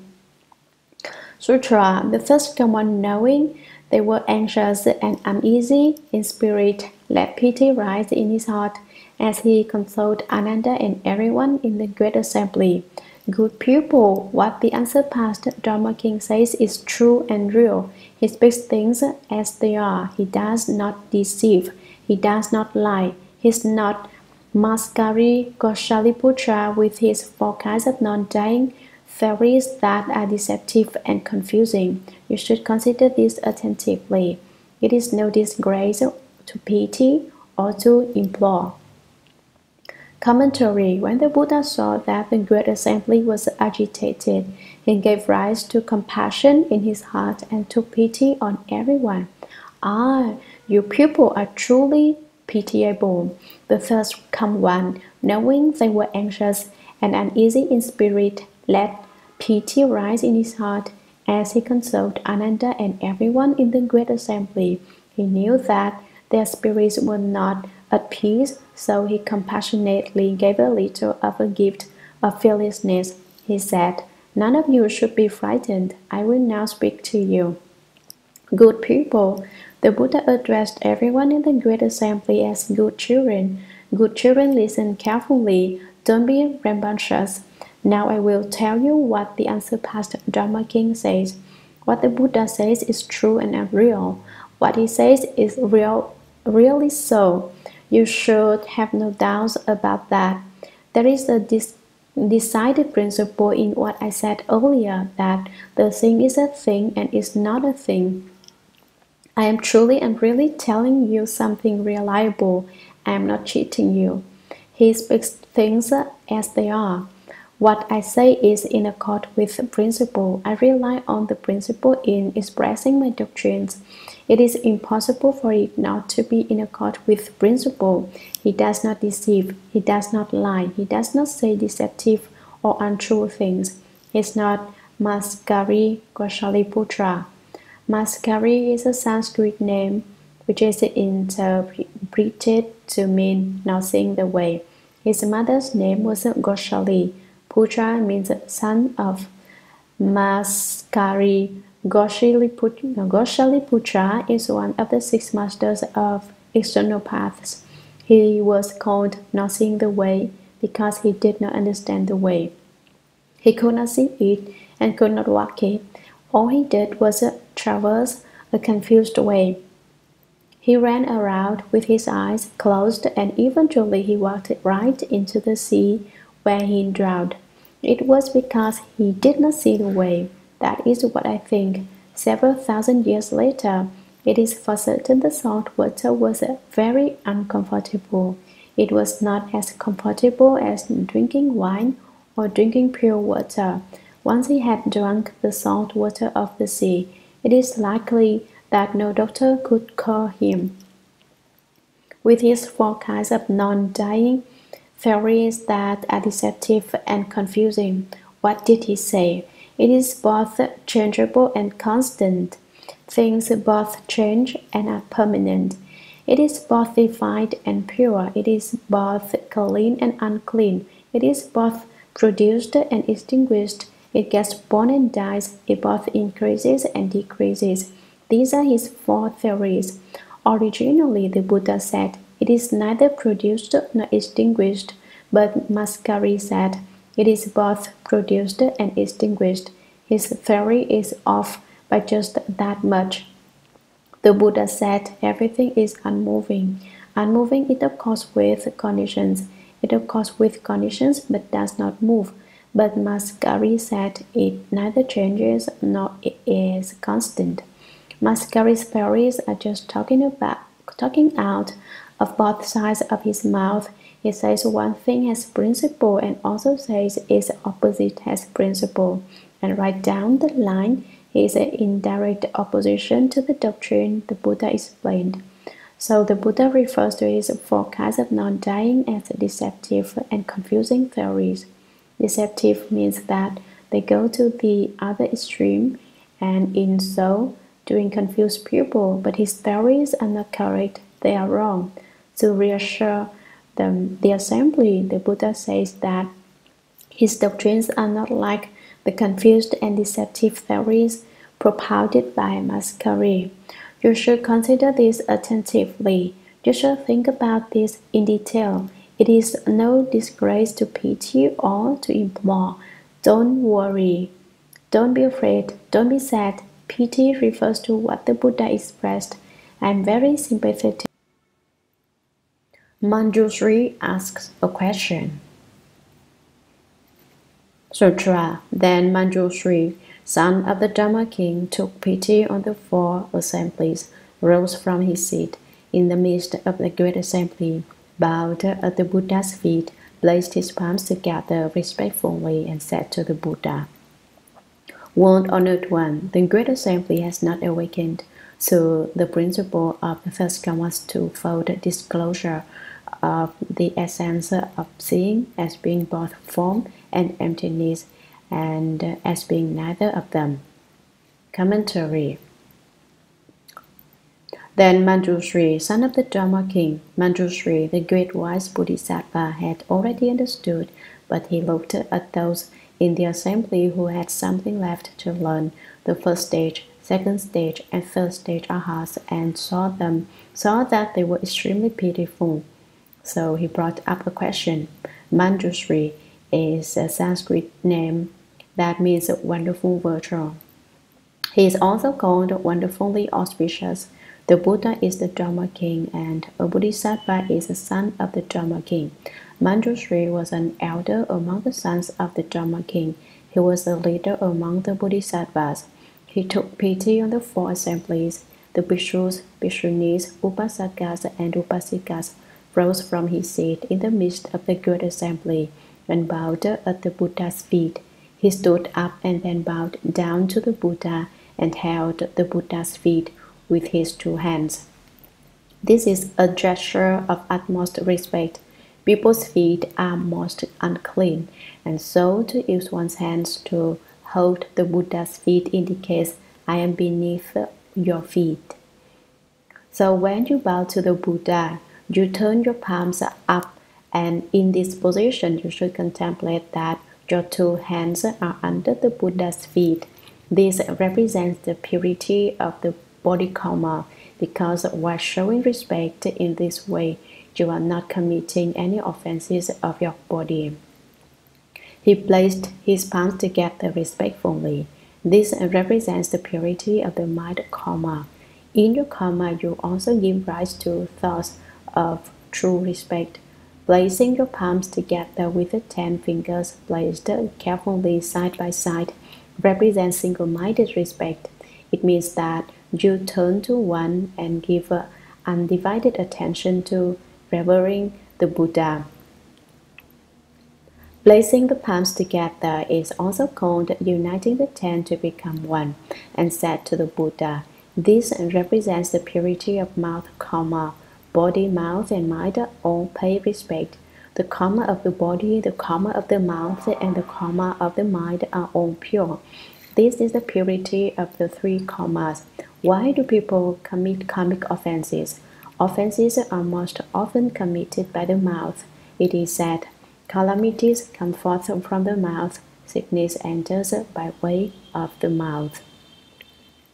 When catastrophes befall us, when adverse circumstances arise, they are usually brought on by the mouth.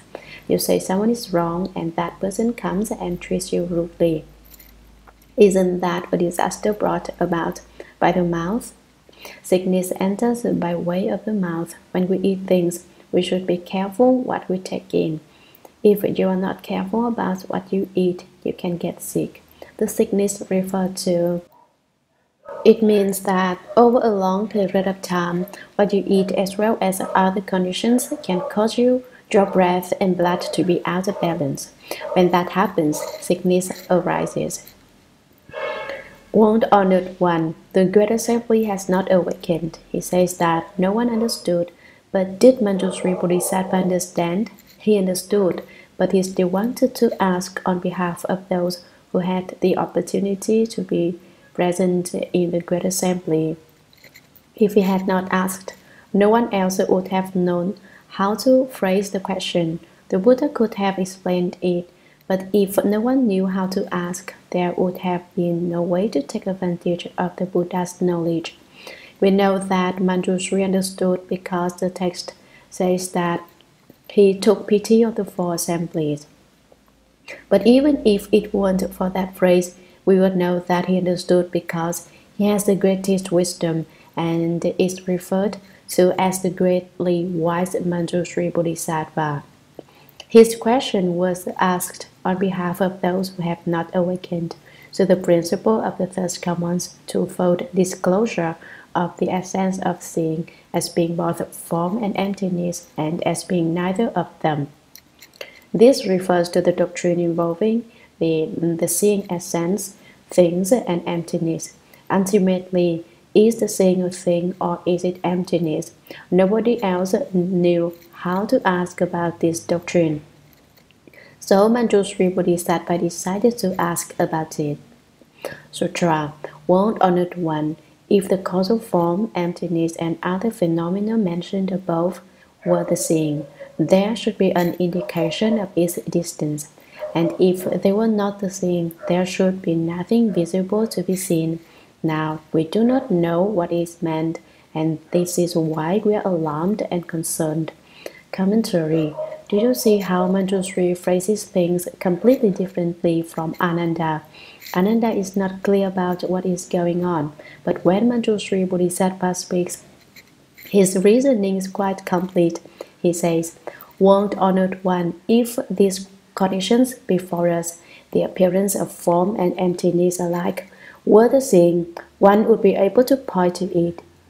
These conditions before us refers to the dust before one, the causes and conditions discussed above. Form refers to things, emptiness to space. Alike refers to both these characteristics, and appearance means that there is not necessarily such a thing, but they are used by way of analogy. Manjushri says that if form and emptiness are the seeing, there would be some representation of it, that one could point to the seeing. If they were not the seeing, then one would not see anything. The World Honored One first said that the thing was not a thing. Afterward, he said that thing is a thing. That is, he asked, what things are not the seeing? Nobody knew what he meant. Now we do not know what is meant. Just what is happening here in the end, is there seeing or isn't there? Manjushri Bodhisattva says we because he doesn't have a self. He says that everyone does not understand. His question is a lot clearer than any asked by Ananda. You see how simply he states it, yet the meaning is very wonderful. This is why we're alarmed and concerned. This is something we never paid much attention to before, and now that we have taken notice of it, the doctrine is so wonderful that we are not sure what it is ultimately all about. I look at this lamp, for example. Is the seeing the lamp, or is the lamp the seeing? This doctrine hasn't been explained clearly. If you say the lamp is not the seeing, then I don't see the lamp. You may say the lamp is a seeing, but the lamp itself cannot see. So you say it is a seeing, and yet it is not the seeing. Sutra. It is not that our good rules from former lives are deficient. We only hope that the Third Come One will have the great compassion to reveal exactly what all the things are and what the seeing essence is. Is it that there's no question of is or is not in all of this? Commentary. It is not that our good rules from former lives are deficient. The reason for our alarm and concern is not that our good rules from our last lives or from other previous lives are deficient. It wasn't that the members of the assembly had few good rules. It was that they didn't understand the doctrine at all. Sometimes people whose good rules are slight will become very afraid when they cultivate the way. What should you do if this happens? Do more good deeds to nourish your good rules. When your gurus are nourished and grow deeper, then you will have samadhi power. If your gurus are insufficient, your samadhi power will be insufficient too. So we all should nourish our gurus. We only hope the first common will have a great compassion to reveal exactly what all the things are and what the seeing essence is. Is it that there is no question of is or is not in all of this? In the end, is it that there is no is or no is not in the midst of things? Emptiness and the seeing essence. Manjushri Bodhisattva is really clear about this doctrine, and so he makes this deduction. Sutra. The Bodhisattva told Manjushri and the Great Assembly, to the first come ones and the great Bodhisattvas of the 10 directions, who dwell in this samadhi, seeing and the conditions of seeing, as well as the characteristics of thought, are like flowers in space, fundamentally not existent.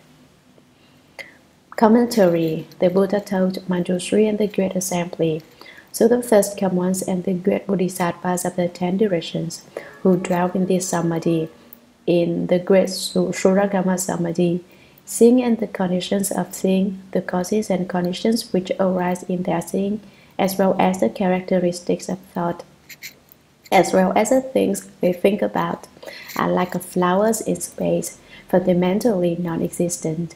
Basically, there aren't any flowers in space.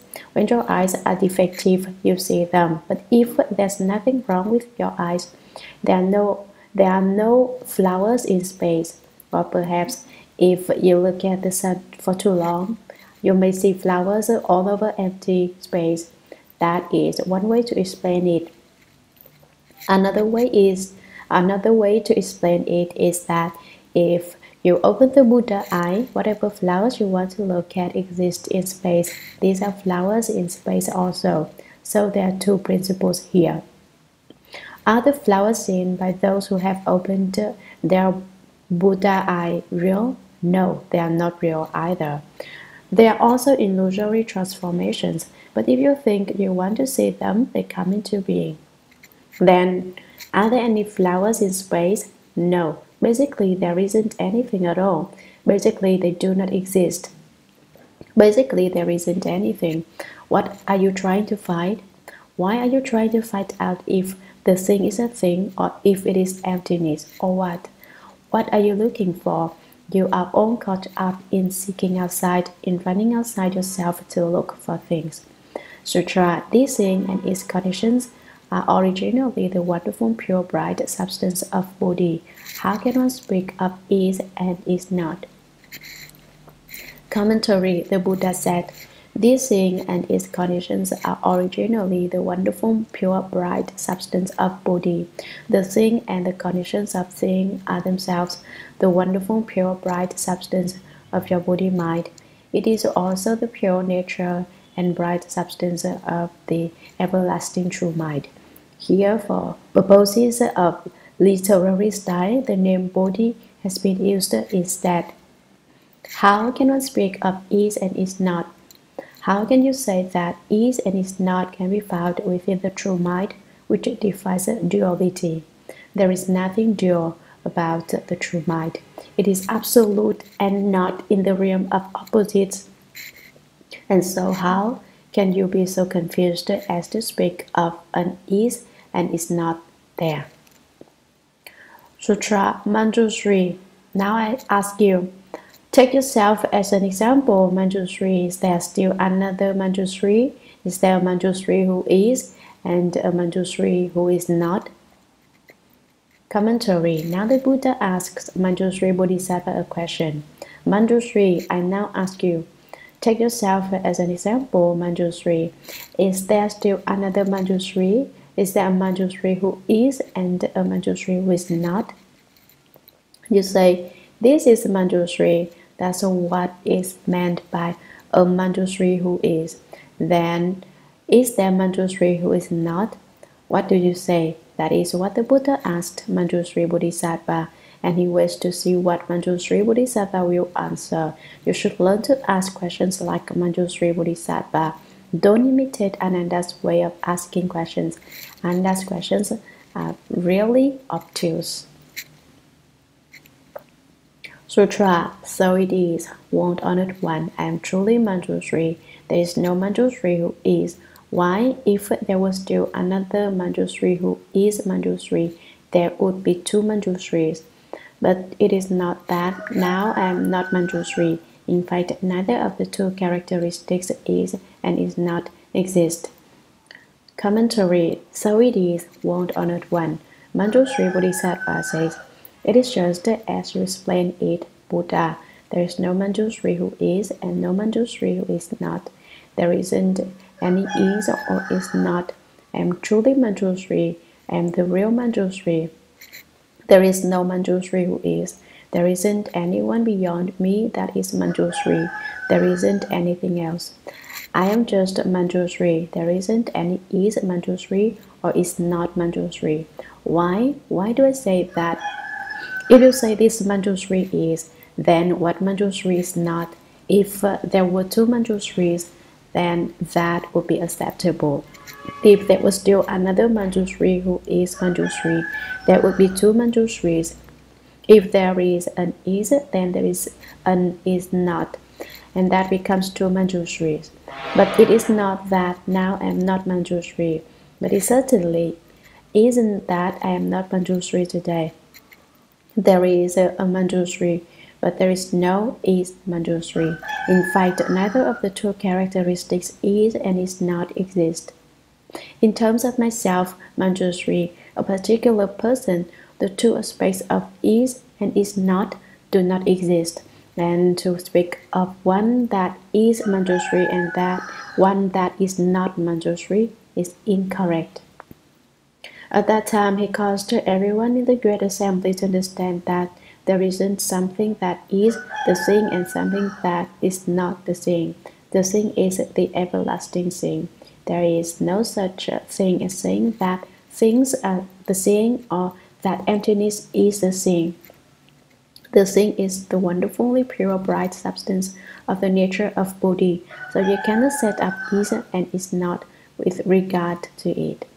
Sutra, the Buddha said, this is not only the case with the thing, the basic substance of wonderful Bodhi, but also with emptiness and mundane objects. Commentary. The more he explains, the more all-encompassing the sutra becomes. Not only is the thing the basic substance of wonderful bright Bodhi, but emptiness and mundane dust are also. They are just like the thing. The Buddha said, the wonderful brightness of the thing is this way, and so are emptiness and mundane objects. They are just as wonderful as the thing. There is no is and is not. It is not that things are the thing or that emptiness is the thing. Rather, emptiness and mundane things dust are like the thing, the basic substance of the true mind. Later, the four elements of earth, water, fire, and wind are explained to be the wonderful true suchness nature of the treasury of the first come one. So the more this sutra is explained, the more wonderful it becomes. The more it is explained, the less you understand it. And so you say, since I can't understand it, I won't study it. If you don't study it, you will never understand it. You will never open your wisdom. Now, you are studying it, and so now you can open your wisdom. You can perceive that the mysterious wonder of the Buddha's doctrines is inexhaustible. So the Shurangama Sutra is unsurpassed. Sutra, they are basically the projections or manifestations of the wonderful brightness of unsurpassed Bodhi, the pure, perfect, true mind. They are falsely taken to be form and emptiness as well as hearing and seeing. Commentary. They are basically the projections or manifestations of a wonderful brightness of unsurpassed Bodhi. Basically, everything is such a wonderful light, highest Bodhi, the enlightenment to the way, the pure, perfect, true mind. The true mind is clean. They are falsely taken to be form and emptiness as well as hearing and seeing.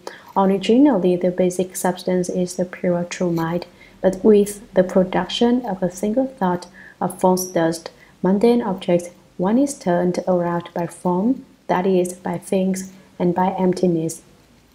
You are turned around by things.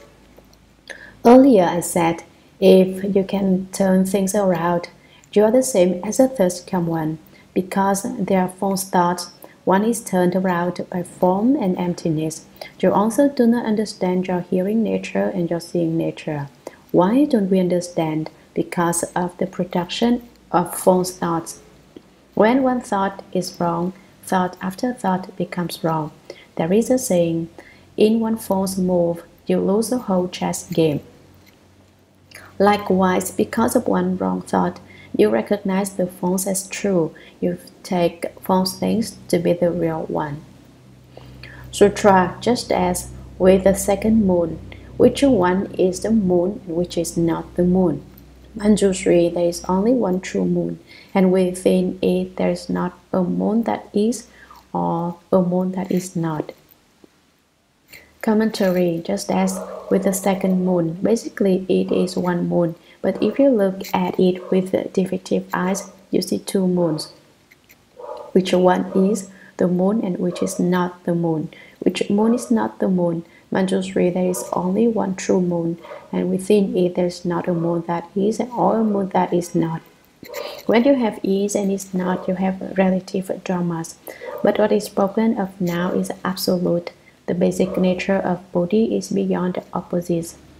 Sutra, therefore, now as you contemplate the seeing and the mundane things together, all the things you disclose are called false thoughts. You cannot transcend is and is not from within them.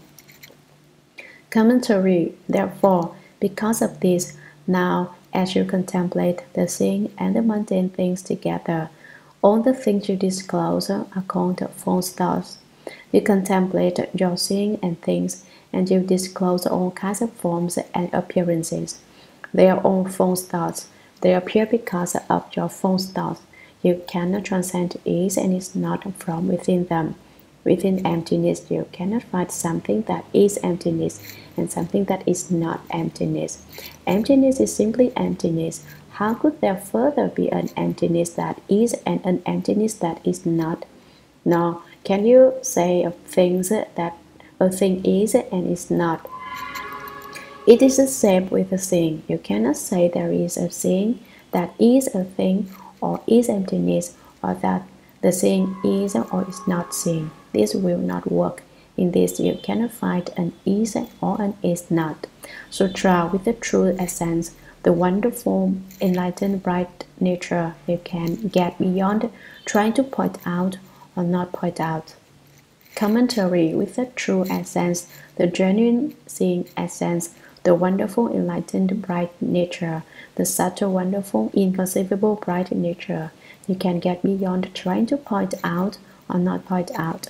The bright nature can teach you to get beyond trying to pinpoint things as being or not being. You felt that your doctrine was correct when you said that the thing is a thing, and then you said the thing is not a thing. But ultimately, is it a thing or isn't it? The Buddha is asking Ananda. Fundamentally, there is no such distinction of is and is not. Your doctrine was wrong. You tried to point to things as is or is not, but basically it cannot be done. It is a complete mistake to try. But now you can get beyond that.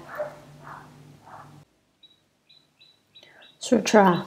Ananda said to the Buddha, World Honored One, it is truly as the Dharma King has said. The condition of enlightenment pervades the 10 directions, clear, everlasting, and by nature, neither produced nor extinguished. How does it differ, then, from the first Brahma Kapila's teaching of the profound truth, or from the teaching of the ascetics who throw ashes on themselves, or from the other externalist sects that say there is a real self which pervades the 10 directions? Commentary. In response to Shakyamuni Buddha's discussion of is and is not, Ananda said to the Buddha, World Honored One, it is truly as the Dharma King has said. The condition of enlightenment pervades the 10 directions, clear, everlasting, and by nature neither produced nor extinguished. Clear refers to what is pure and tranquil. Take, for example, a bowl of muddy water. We wouldn't say it was clear, but after the silt and sand have settled so that you can see the bottom, so we say it is clear. The nature of the condition of enlightenment is pure, clear, everlasting, and neither produced nor extinguished. How does it differ then from the first Brahma Kapila's teaching of the profound truth, or from the teaching of the ascetics who throw ashes on themselves, or from the other externalist sects that say there is a real self which pervades the 10 directions? The first Brahma Kapila said that he had descended from the great Brahma heaven, a god born among people, and that in the future he would be born in the great Brahma heaven according to his resolve. He said, in the future all of us will return to the great Brahma heaven. He was a proponent of the Brahma heaven. Brahma means pure, and Kapila, as I explained earlier. However, I believe that no one remembers means the external path of the yellow head. Do you remember Mantanji's daughter? She made her mother make use of the former Brahma heaven mantra of the Kapilas, the very sect being discussed here. The profound truth discussed by external paths has also been explained in that dull, dark, inactivate state. One doesn't know anything at all. Profound means a total lack of perception. You might say that one becomes drunk and yet one isn't drunk. You might say that one has taken drugs and yet one hasn't. It is simply that one doesn't know anything at all. In India, there is an external path which practices asceticism. The adherents say they want to live a natural existence, so they don't wear very much clothing or wash their bodies. And they lie in ashes and roll around in them until their entire bodies were covered with them. These are the externalist ascetics who throw ashes on themselves. There is another externalist sect whose adherents sleep on beds of nails. They hammer nails into a bed and then they sleep on top of them. The nails don't pierce their flesh, and they say this because they have a vara, indestructible body. Would you say that is treating people, or isn't it? There are another externalist sects whose adherents cultivate non-beneficial ascetic practices, such as those who don't eat food but only eat grass or the leaves of trees. All of these sects are included in those Ananda refers to as believing in a true self that pervades the 10 directions. But as to the worth of their practices, although they endure extreme discomfort, their work will not lead to ultimate success. For instance, the non-beneficial practice of sleeping on beds of nails and having the nails not pierce one's flesh is not of any particular worth. After all, a pig's skin is more or less impenetrable by nails. Do pigs therefore have the way? Nails can't pierce a cow's hide. Do cows therefore have the way? No. So this is a bit of practice which is not beneficial.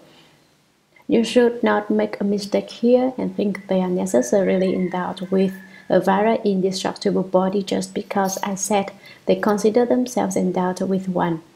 In fact, it is a false notion. It's just like having a pig's skin or a cow's hide, and it's certainly not anything extraordinary. They practice this method every day, and so they accomplish that kind of fruition and become endowed with that particular talent. But it does not count as any kind of spiritual skill, nor does it mean they have the way. Ananda asked the third one, you say the condition of enlightenment pervades the 10 directions. What is the difference between it and the true self, which they say pervades the 10 directions?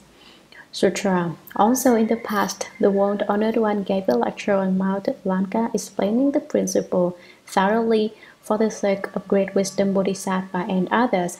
Externalist sects always speak of spontaneity and speak of causes and conditions, which is an entirely different principle. Commentary. Ananda continues. Also in the past, the world-honored one gave a lecture on Mount Lanka explaining the principle thoroughly for the sake of great wisdom Bodhisattva and others. When Lankavatara Sutra was spoken, the Bodhisattva great wisdom was the interlocutor, just as in the Shurangama Sutra, the Venerable Ananda is the interlocutor. And others means that not only great wisdom Bodhisattva, but many other Bodhisattvas were there as well. The world-honored one spoke the doctrine that externalist sects always speak of spontaneity. The various externalist sects at that time constantly explained the doctrine of spontaneity. What doctrine is that? This is what they say. Who unloosed the rivers and seas and piled up the mountain peaks, who sharpened the thorns and brambles, who painted the birds and beasts. Of all there is, none has a creator. Therefore I say that it comes into being spontaneously. Who started the seas? You can't name the person who began the seas, nor can you find the person who initiated the rivers. Also in China there was an Emperor Yu who tamed the waters. There probably wasn't that kind of talent yet in India. Who took the earth and piled it into mountains? Who created the mountain peaks?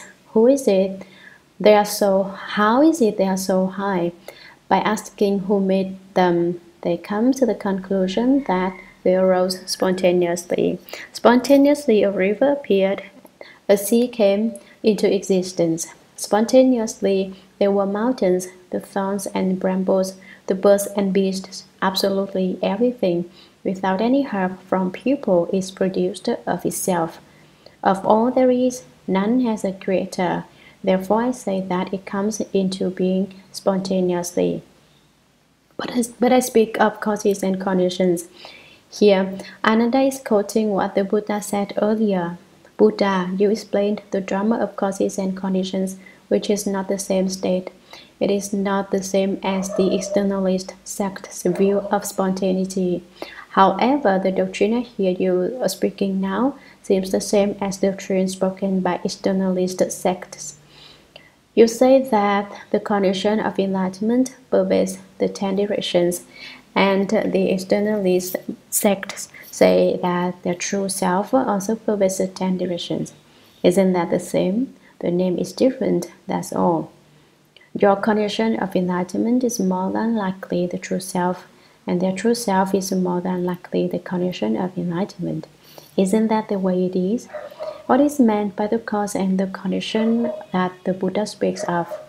I have often told you the cause is the seed. What contributes to its growth are the conditions. Planting a seed in the ground is a cause. Conditions are the aiding factors which contribute to the growth. Mud, dirt, water, manure, sunlight, and other such things are called the conditions which aid and contribute to its growth. Buddha, you said that everything consists of causes and conditions, and that the causes and conditions break up the externalist sect's drama of spontaneity. Causes and conditions are not the same as spontaneity, and so they destroy the theory of spontaneity. But your condition of enlightenment and the externalist sect's true self both pervade the 10 directions. The 10 directions extend only so far, and if yours pervades it and theirs pervades it, they must be the same. Sutra. Now, as I contemplate the nature of enlightenment, as spontaneous, as neither produced nor extinguished, and as apart from all empty falseness and inversion, they seem to have nothing to do with your causes and conditions or the spontaneity advocated by others. Would you please enlighten us on this point, lest we should fall into dead paths, thus enabling us to obtain the true mind? the bright nature of wonderful enlightenment. Commentary. Now, as I contemplate the nature of enlightenment as spontaneous, I carefully contemplate the enlightened nature which the world-honored one spoke of as being spontaneous. It is neither produced nor extinguished. Isn't that spontaneity? It is apart from all empty falseness and inversion, apart from all upside-down characteristics and from the upside-down mind. It seems to have nothing to do with your causes and conditions or the spontaneity advocated by others. It doesn't seem to be causes and conditions, and it also is different from spontaneity. But then again, it seems to be the same. This is what is meant by seems to be and yet is not. Would you please enlighten us on this point, lest we should fall into deviant paths? Buddha, how can you teach me so that I won't believe in the theories of those externalist sects? Deviant paths refer to externalist sects, thus enabling us to obtain the true mind, the bright nature of wonderful enlightenment. How can I obtain my true mind? I ask the Buddha to have compassion and instruct me. Sutra. The Buddha told Ananda, now I have instructed you with such expedients in order to tell you the truth, yet you do not awaken to it but mistake it for spontaneity. Commentary. The Buddha is devoid of a temper, but it is probable he was frowning when he said this, because the small disciple was much too confused. The Buddha told Ananda, now I have instructed you with such expedients in order to tell you the truth. I have been explaining this and that aspect of it. I have already explained it 7 or 8 ways. This is the 9th of the 10 manifestations of seeing, and you still don't understand. How can you be this way? Expedients are skillful, provisional Dharma doors which are not actual. They are a case of regarding the opportunities and dispensing the teaching in order to speak Dharma for pupil. The Buddha looks to see what doctrine he should use to instruct Ananda, and then uses a clever, wonderful, provisional, expedient Dharma, such as the various analogies and ways of manifesting the seeing he has already used, and such as his questioning Ananda about the mind. Truths refers to the true and actual Dharma the Buddha has also explained, and you still have not awakened. The Buddha was very put out with Ananda when he said that after all that I've said to you, after all the principles that I've explained, you still don't listen, and you haven't understood in the least. Instead, you produce doubts about its being spontaneity. You still compare the doctrine I explained with the spontaneity of the externalist sects. You are really making a mistake. How can you be so dense? How can you compare them? They are not the same at all. Sutra. Ananda, if it definitely was spontaneous, you should be able to distinguish the substance of the spontaneity. Commentary. Ananda, let me tell you, if it definitely was spontaneous, if you are determined to say that the doctrine I explained is the same as the spontaneity of the externalist sects, you should be able to distinguish the substance of the spontaneity. Now we will examine this spontaneity and make it clear and delineate it.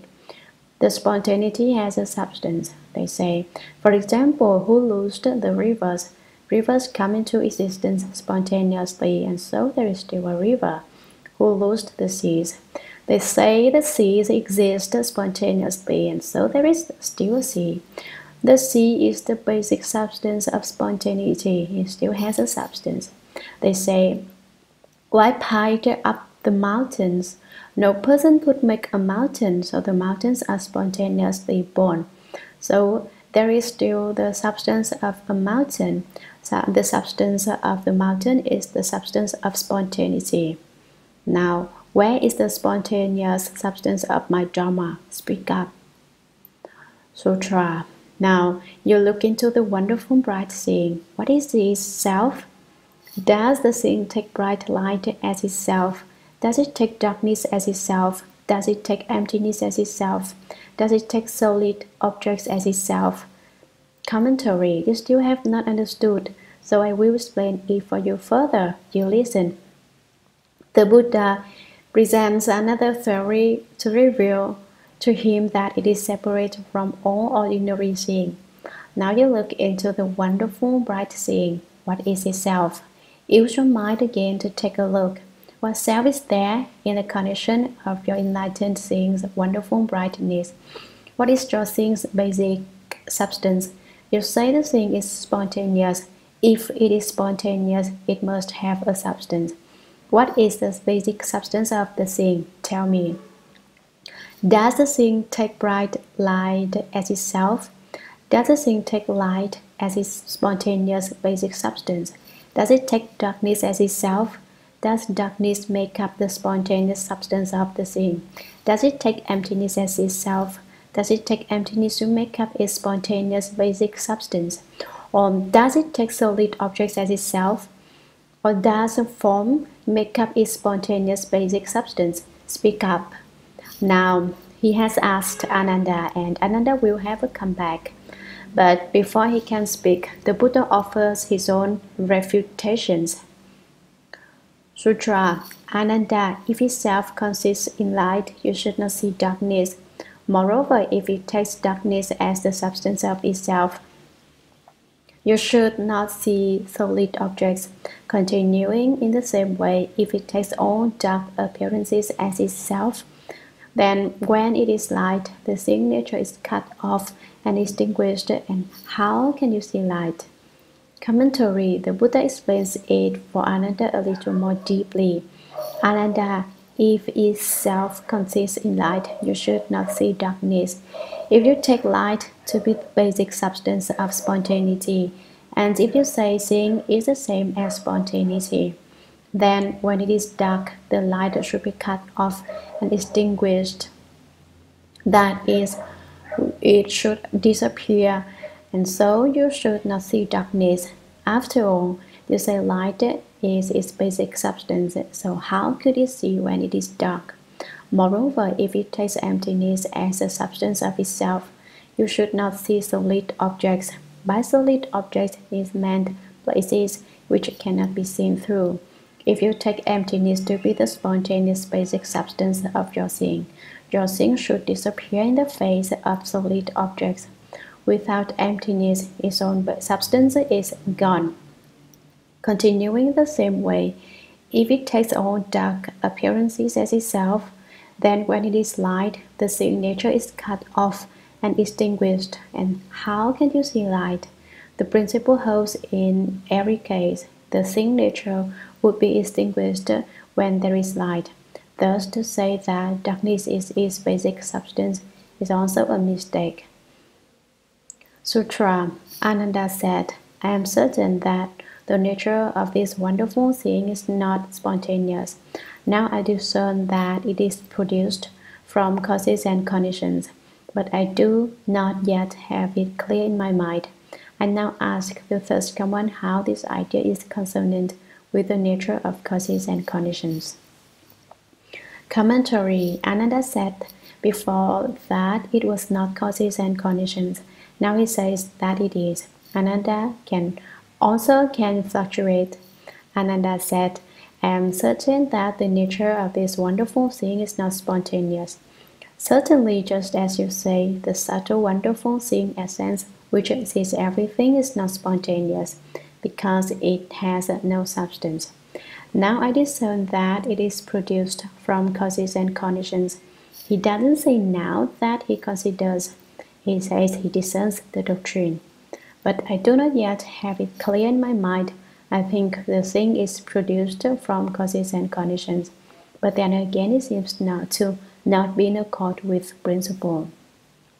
It seems that there is no such thing. That's what I think, but my mind is not absolutely clear about it. What do you think of him? He doesn't understand, but he still keeps trying on hats. Now he is trying on the causes and conditions hat.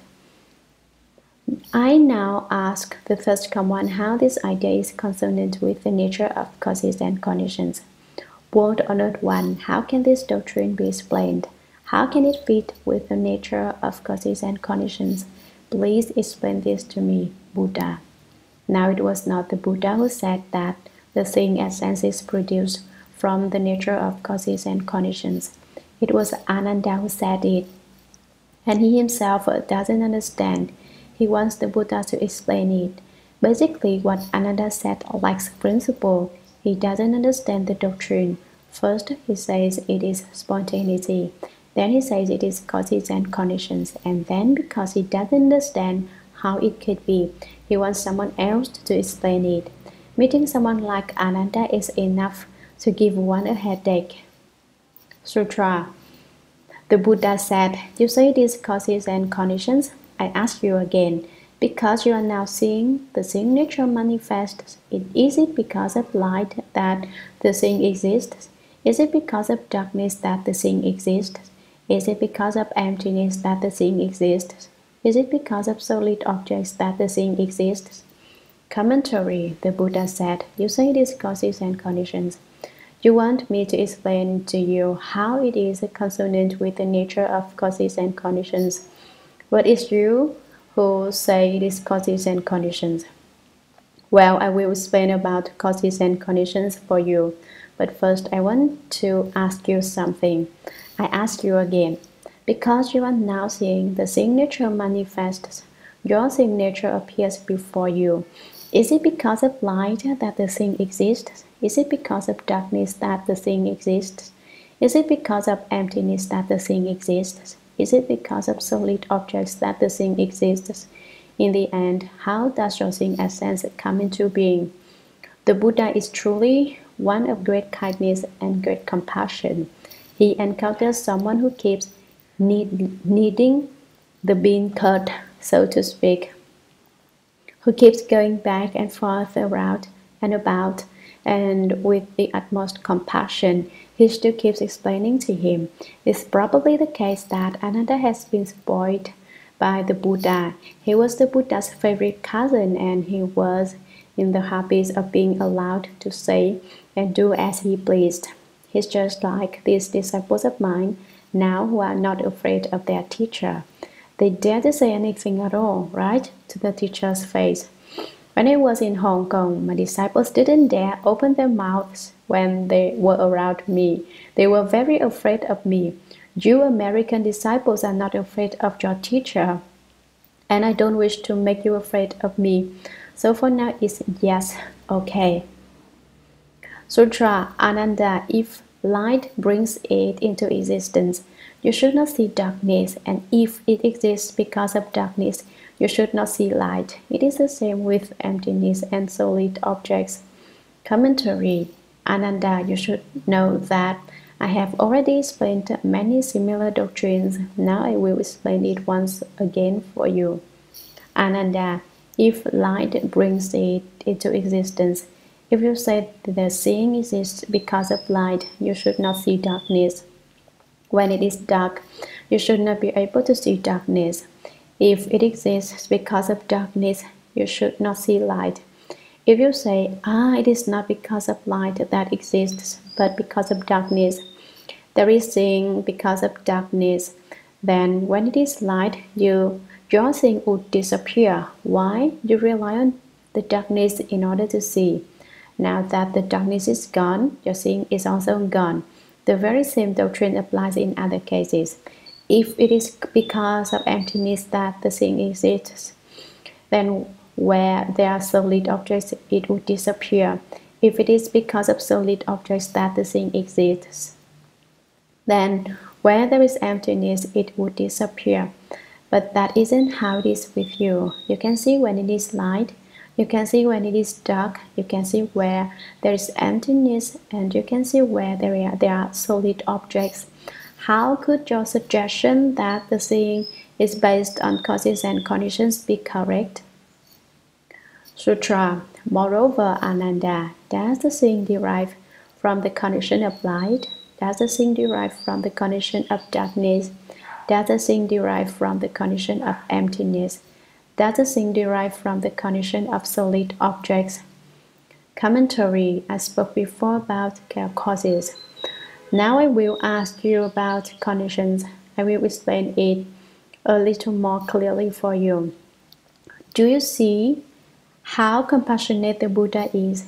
Is his Ananda still standing there, wide-eyed, staring, having still not understood? So he explains it again. Moreover, Ananda, does the seeing derive from the condition of light?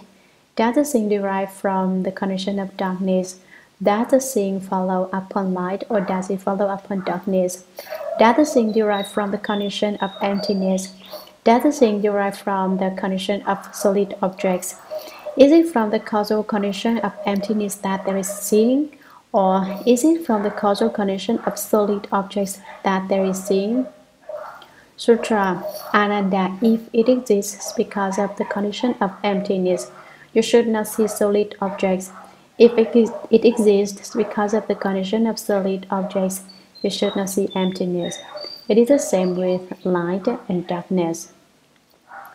Commentary. Ananda, if it exists because of the condition of emptiness, if it is because of the emptiness that there is seeing, you should not see solid objects. The principle here is about the same as the one explained above. But because of the Buddha's compassion, he explains it in great detail, not fearing the trouble involved. If it exists because of the condition of solid objects, if it is due to solid objects that there is seeing, you should not see emptiness. It is the same with light and darkness. The doctrine of it being from the condition of light or from the condition of darkness is the same as the doctrine of its being from emptiness or from solid objects. Sutra. First, you should know that the essential enlightened wonderful brightness is due to neither causes nor conditions, and it does not arise spontaneously. Commentary. Now the Buddha again rouses Ananda from his stupidity. First, you should know, don't continue to be so confused, that the essential enlightened wonderful brightness, the seeing, is due to neither causes nor conditions. It is not because of causes, it is not because of conditions, and it does not arise spontaneously. Now, do you know? Sutra. It is not that which is not spontaneous, it is not that it is not, nor is it that it is not not, it is not that which is or is not. Commentary. It is something transcending all contraries, relativities, and partialities. It is not that which is not spontaneous. Now, this certainly does not say that the seeing essence does arise spontaneously. The double negative means that there is not even no spontaneous arisal. It is not that is not, nor is it that it is not not.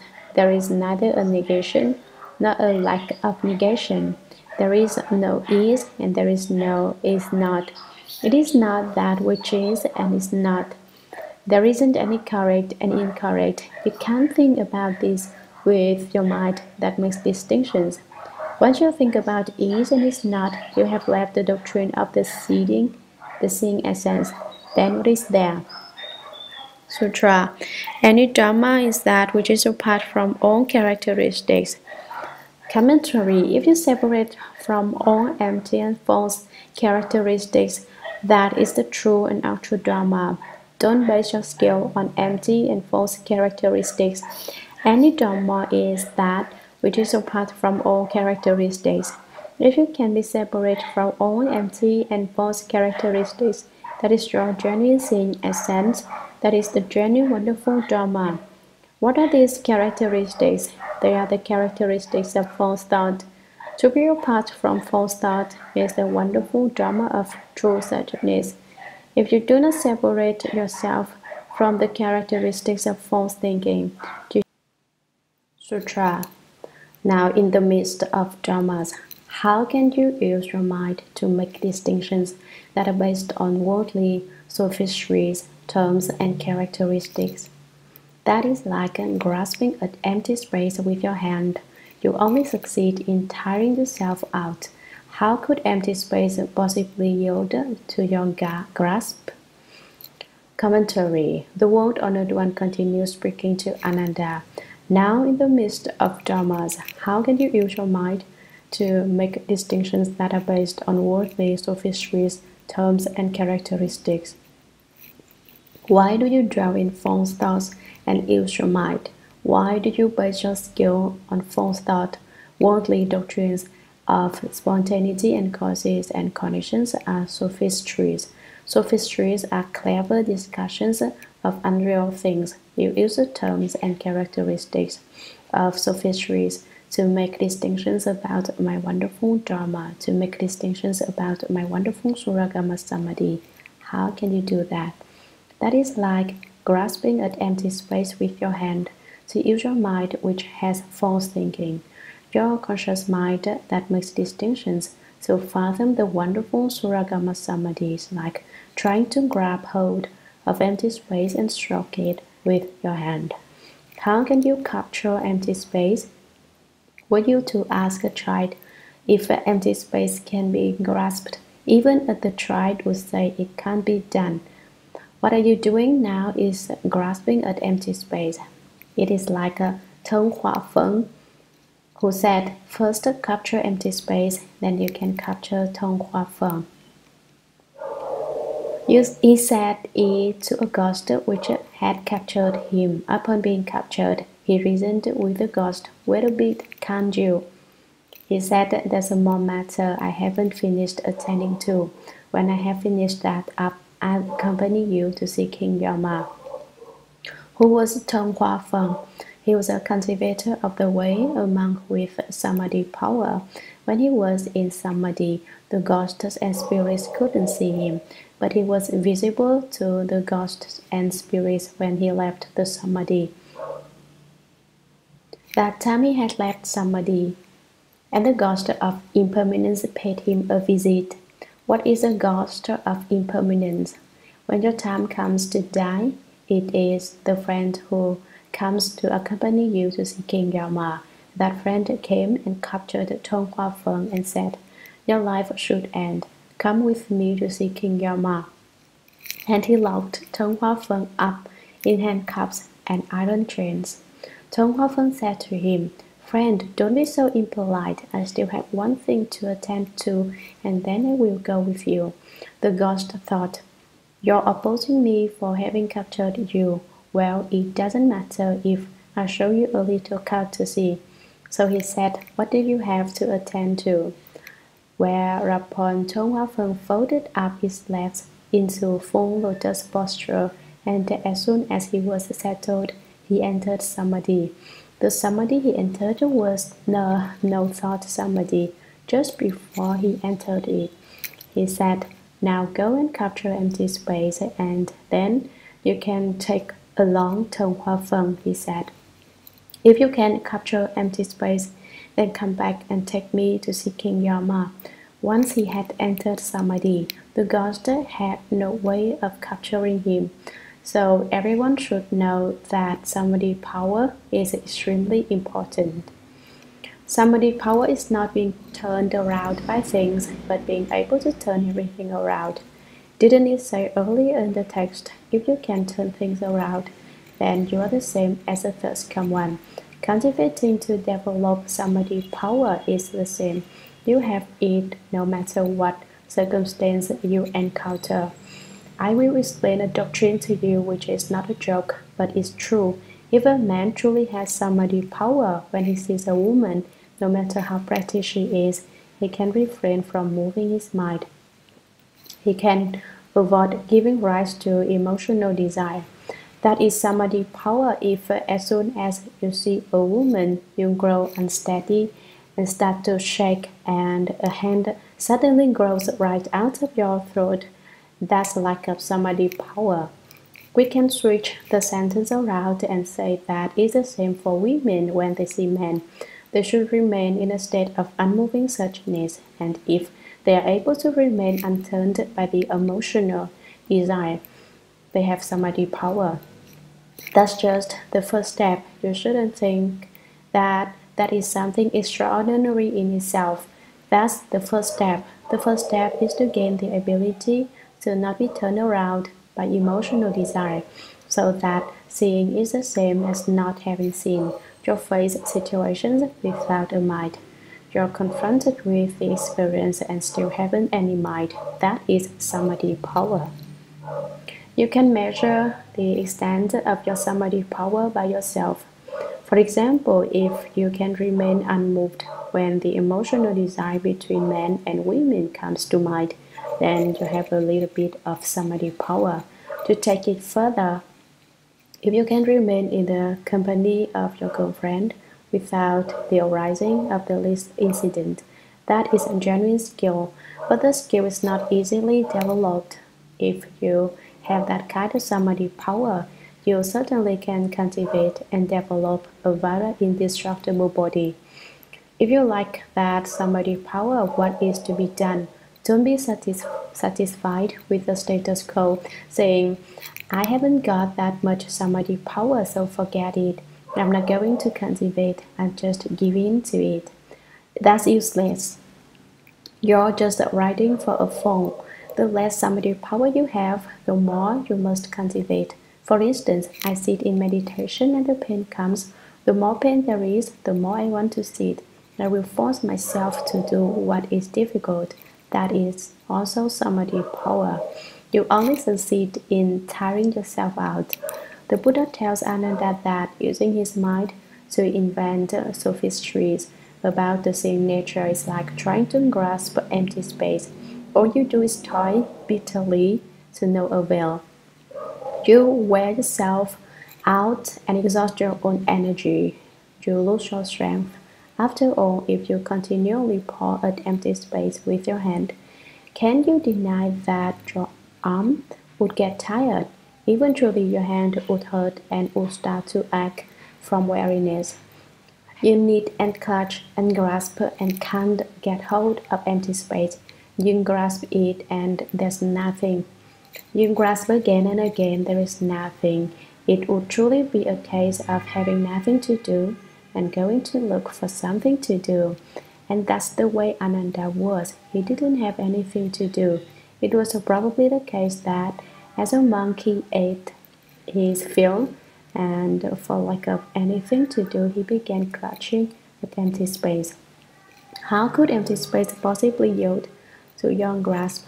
How could empty space comply so that you could catch it? Empty space is basically empty.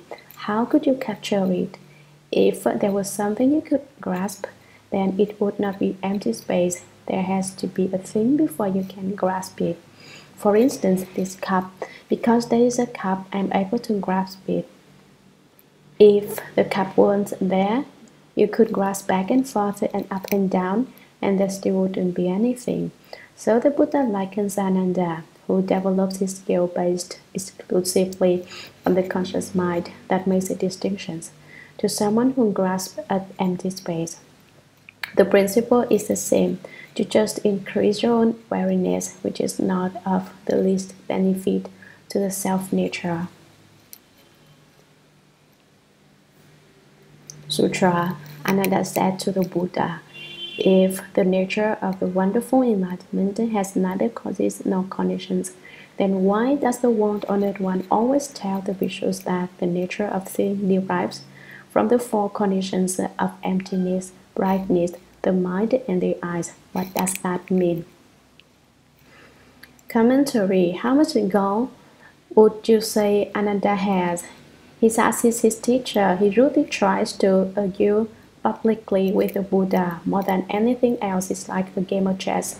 Ananda said to the Buddha, World-honored one, if the nature of the wonderful enlightenment, the same essence, has neither causes nor conditions, then why does the world-honored one always tell the bhikkhus that the nature of seeing derives from the four conditions? Ananda is borrowing the Buddha's principles. It's you that said this, Buddha, not me. You talked about the nature of seeing that way. Listen to him. He's protesting against the Buddha. Ananda had got snuck left and right So many times he hasn't said one thing right, that by now he's probably heedless of everything. I'm going to have it out with the Buddha, so he says, won't or not one. You keep saying that the same nature is complete with four conditions. So why does the Buddha now say that it is not causes and conditions?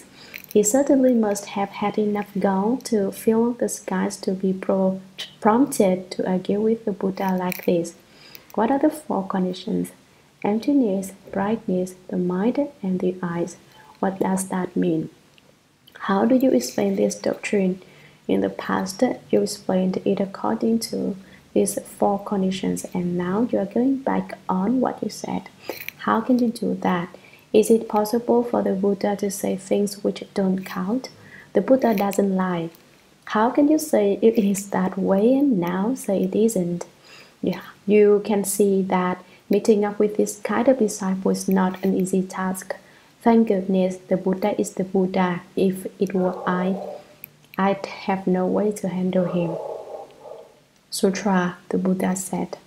Ananda, what I have said about all the worldly causes and conditions has nothing to do with the primary meaning.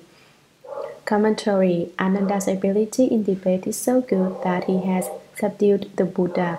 The Buddha said, Ananda, what I have said about all the worldly causes and conditions has nothing to do with the primary meaning.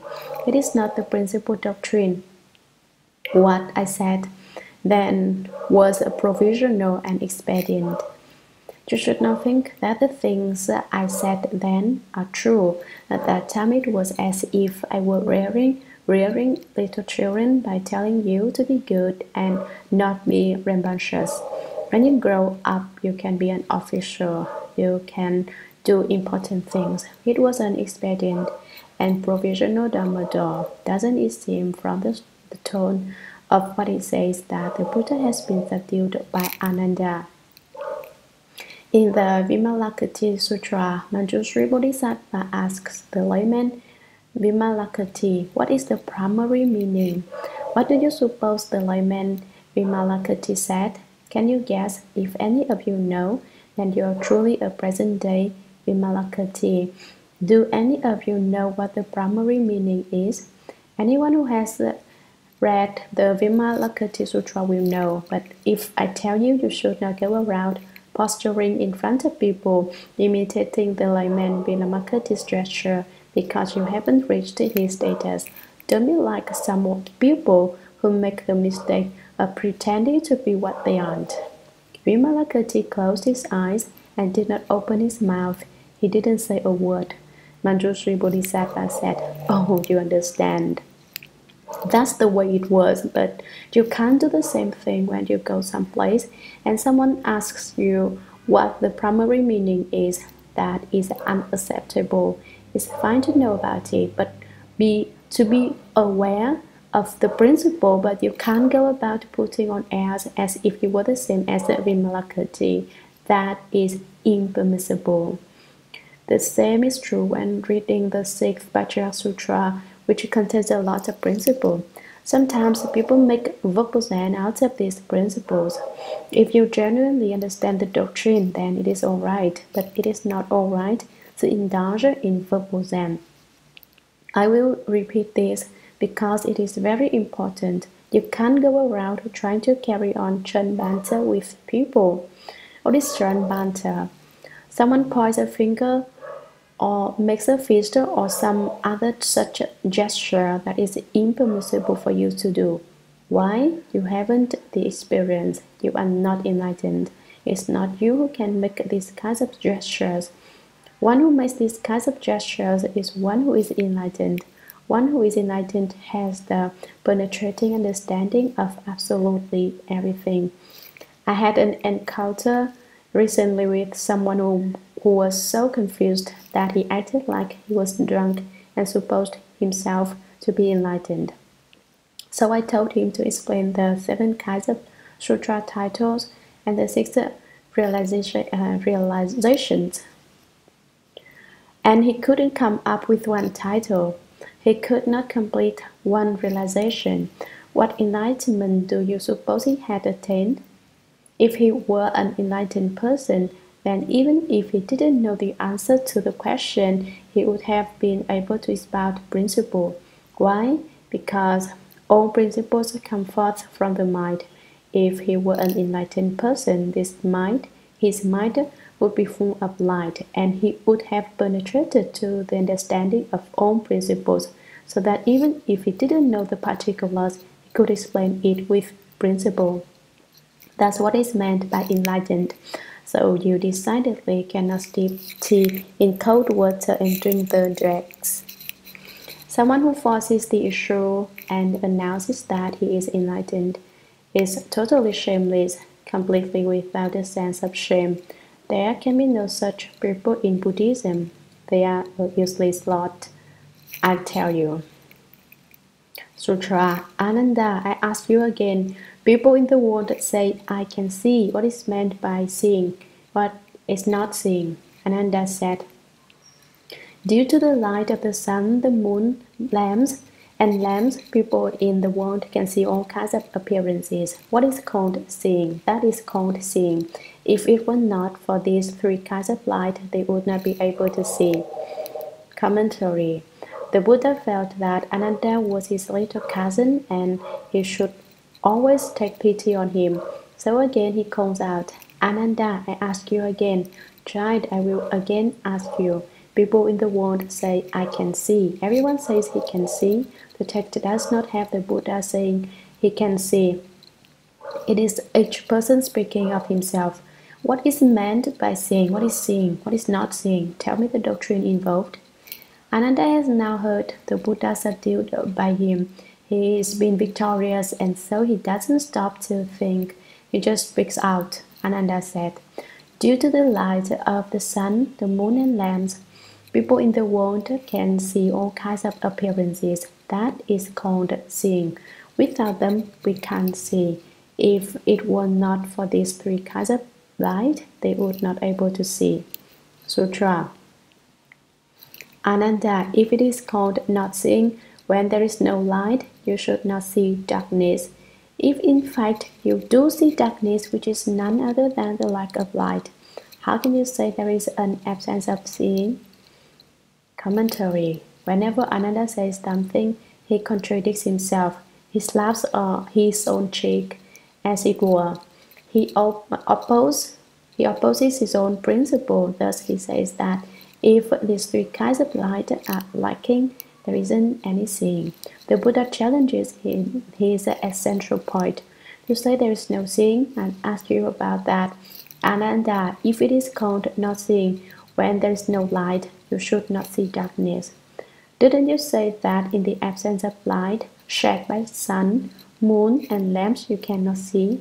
In fact, this doctrine has already been explained, but it is to be feared that Ananda, despite his great learning, no longer remembers it. So the Buddha repeats it for him. Since you say there is no seeing, in the absence of light, you should not see darkness. In explaining the sutra, I asked you earlier what a blind man sees, and the answer was black. It's the same thing here. Seeing blackness is seeing too. If in fact you do see darkness, which is none other than the lack of light, how can you say there is an absence of seeing? You cannot argue with this theory because it has already been established that you do see darkness, which is simply the absence of light. You can't say it is an absence of seeing. It's all right to say there is no light, but you cannot say there is no seeing. Ananda has run into another snag. Sutra. Ananda, if when it is dark, you call it not seeing because you do not see light, then since it is not light and you do not see the characteristic of darkness, it should also be called not seeing. Thus the two characteristics would both be called not seeing. Commentary. Ananda, if when it is dark, you call it not seeing because you do not see light, in a dark place you don't see light, and you say this is not to see at all, then since it is now light, now you are in a time of light, in the presence of lamp light, sunlight, and moonlight, and you do not see the characteristic of darkness, it should also be called not seeing. When the light comes, darkness goes, and you no longer see darkness. By your reasoning, there would be no seeing in this situation either. Thus, the two characteristics would both be called not seeing. The two characteristics that have been discussed, light and darkness, would both be not seeing, right? Is that what you mean? Sutra. Although these two characteristics replace one another, your seeing nature does not lapse for an instant. Thus you can know that there is seeing in both cases. Now how, then, can you say there is no seeing? Commentary. You see, the Buddha is a great debater, and now you would probably be victorious in debate, whoever you debated with. Although these two characteristics replace one another, the two characteristics of light and darkness contend with each other. Light claims that it is the seeing, and darkness contends that it is the seeing. Ananda, you say that neither one is the seeing. What is actually the case? Your seeing nature does not lapse for an instant. The cessation of light and dark does not affect your seeing nature's ability to see. It is certain that your seeing nature does not increase or decrease. It is neither produced nor extinguished. It is not the case that your seeing nature temporarily disappears. Thus you can know that there is seeing in both cases. You see light and you see darkness, and you can't say that either one is a case of not seeing. How, then, can you say there is no seeing? Since there is seeing in both cases, what do you say is not seeing? Speak up. He questions a level deeper. Speak up. Sutra. Therefore, Ananda, you should know that when you see light, the seeing is not the light. When you see darkness, the seeing is not the darkness. When you see emptiness, the seeing is not the emptiness. When you see solid objects, the seeing is not the solid objects. Commentary. Therefore, Ananda, because of the doctrine just explained, you should know that when you see light, the seeing is not the light. When you look at light, your looking is certainly not the light. Your seeing nature is certainly not the light. It certainly is not that your seeing nature follows after the light and turns into it, that your seeing nature is turned around by that state. When you see darkness, the seeing is not the darkness. When you look at blackness, your seeing certainly is not the blackness. Your seeing has still not changed. It is the same as the seeing that sees light. It is identical without any distinction. When you see emptiness, the seeing is not the emptiness. When you look at emptiness, your seeing certainly is not turned around by the emptiness. It does not run after emptiness. When you see solid objects, the seeing is not the solid objects. When you see places where there are solid objects, it certainly is not that your seeing follows after that and becomes a solid object. It cannot be turned around by that kind of external situation. It cannot be shaken by external things. It is your everlasting, unchanging seeing nature. Sutra. Having realized these four meanings, you should also know that when you see your seeing, the seeing is not the seeing to be seen. Since the former seeing is beyond that later, the later cannot reach it. That being the case, how can you say that your absolute intuitive perception has something to do with causes and conditions, or spontaneity, or that it has something to do with mixing and uniting? Commentary. Having realized these four meanings, these are the four meanings spoken of above, the four causal conditions by which the seeing nature is accomplished. Now that you have realized that the seeing nature is not contingent upon the four aspects of light, darkness, emptiness, and solid objects, you should also know that when you see your seeing, the seeing is not the thing to be seen. Here the first seeing refers to our genuine seeing, true perception, and the second seeing refers to the seeing essence, which, although it is also said to be a genuine seeing, is ever so slightly false. The first seeing is a pure seeing. It is a genuine true seeing. The second carries with it a bit of falseness. So when your genuine seeing is able to see the false seeing, the seeing is not the seeing. Your genuine seeing is apart from all characteristics with substance. It has no substantial characteristic. There isn't anything at all. So it is said, the seeing is not the seeing. No seeing is accomplished. Since there is basically nothing at all, you cannot give it a name. This is a point which is called separation from the spoken word. It is said, the mouth wishes to speak, but is at a loss for words. The mind wants to set upon conditions, but reflection ceases. The mind wants to think, but has no way to do so. This is to be apart from the mark of the spoken word. You cannot speak of it, and apart from the mark of the written word. It cannot be represented by any word. The path of words and language is severed. The place the mind can go is extinguished. The way of words and language is gone. The mind has no place to go. This means that the places where the mind thinks are gone. So at this time it is said that the seeing is not the seeing. This doctrine is not at all easy to understand. But also, if you are familiar with Buddhist studies, it is very easy to understand, since there isn't anything at all. How can you also say that the seeing is causes and conditions, or that it is spontaneity? Since the former seeing is beyond the latter cannot reach it. Since your seeing is different from the seeing, your seeing cannot catch up to it. There isn't anything, so what are you looking for? The latter cannot reach it means that your false seeing cannot see it. What is the seeing you cannot see? It is your genuine seeing. That being the case, how can you say that your absolute intuitive perception has something to do with causes and conditions, or spontaneity, or that it has something to do with mixing and uniting? Why do you still want to say your seeing essence, the absolute intuitive perception, is the causes and conditions that I spoke of in the past? Why do you bring that up as a comparison? And why bring up a comparison with the spontaneity taught by the externalist sects? And why bring up the characteristics of mixing and uniting by saying that everyone mixes together in a mixed up union? The characteristic of mixing and uniting is like when Chinese raviolis break up. When you boil them, you can't distinguish them one from another.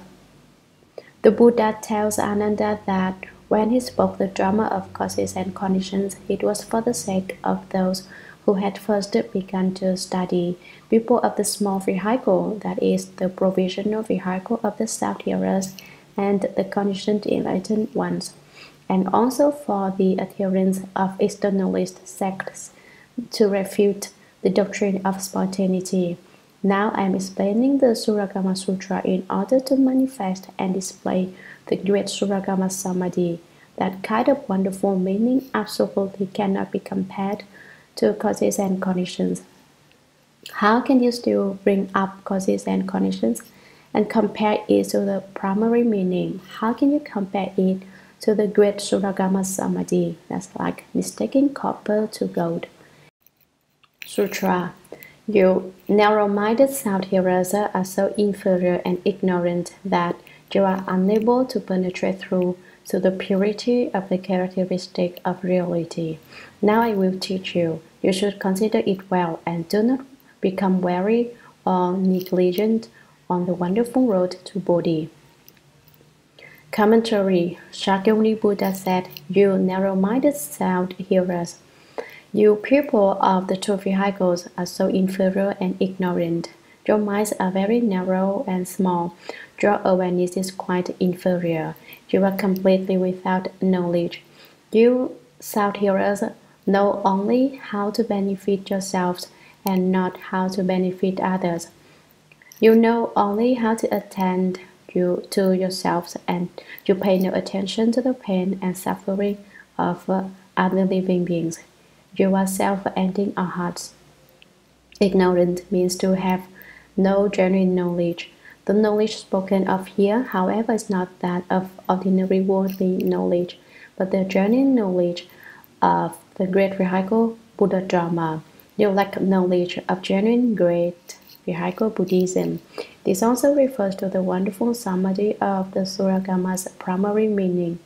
You South hearers don't understand it, and so you are unable to penetrate through to the purity of the characteristic of reality. To penetrate through means to understand. At present, your minds are too heavily attached. The distinctions your mind makes are too profuse for you to understand what lies in the great vehicle teaching, the great vehicle Buddha Dharma, the purity of the characteristic of reality. What is meant by the characteristic of reality? The characteristic of reality is no characteristic. This is the first explanation, yet nothing is without the characteristic of reality. That is the second explanation. All characteristics are produced from within it. That is what is meant by the characteristic of reality being no characteristic, yet nothing being without the characteristic of reality. The third explanation is that there are no characteristics and there is nothing which is not a characteristic. All dharmas are born from the characteristic of reality. So the characteristic of reality is the basic substance of dharma. So you want to find the characteristic of reality since it is the basic substance of dharma. What is it ultimately like? You cannot see it. It just has been given a name, the characteristic of reality, that's all. And it as Lao Tzu said, the way that can be spoken of is not the eternal way. If you can talk about your way, if you can explain it, then it is not the eternal way. The name that can be named is not the eternal name. If you have a name that can be spoken out, it is not an eternal name. So then, he said, the nameless is the beginning of heaven and earth. The name is the mother of the myriad things. That's what Lao Tzu's philosophy is like. All I'm doing now is bringing it up to help and make the doctrine clear. The characteristic of reality is true emptiness, and it is also wonderful existence. Do you say that true emptiness is empty? It is not, because within it is produced wonderful existence. Wonderful existence is certainly not existence. True emptiness is not empty, and wonderful existence does not exist. Because it does not exist, it is said to be wonderful existence. Because it is not empty, it is said to be true emptiness. The characteristic of reality is the same doctrine. If you understand this doctrine, a thorough understanding of a single thing is a thorough understanding of everything. What is our self-nature like? The self-nature is like empty space. Would you say there is anything in empty space? There is absolutely everything in empty space, but you cannot see it. The existence within emptiness is wonderful existence. The lack of emptiness within emptiness is true emptiness. Since true emptiness is not empty, it is called wonderful existence. Since wonderful existence is not existence, it is called true emptiness. These two names are one. You investigate them in detail and find, however, that there is not even one. To give it a name is just to put a head on top of a head. You say, this is true emptiness and this is a wonderful existence. This is the characteristic of reality that allows you to have a certain amount of attachment. As for genuine basic substance of Dharma, there isn't anything at all. By sweeping away all dharmas, one becomes separated from all characteristics, as was said above. What is apart from all characteristics is dharma. To be apart from all mundane marks is dharma, but most people cannot separate themselves from those characteristics, and since they cannot leave those characteristics, they do not obtain all dharmas. I can be separate from characteristics, you say. I don't attach myself to anything. You aren't attached to anything. There was an earthquake a while ago. Were you afraid? I believe there were quite a few people who were very agitated when that earthquake came. That is just because you cannot be apart from characteristics. If you can be apart from characteristics, mountain would come crashing down before you and you would not be startled. People who can turn things around are not frightened by any state they meet. If you aren't frightened, then there aren't any states. Why do states exist? Why are there demonic obstructions? Why can demons come and disturb your samadhi?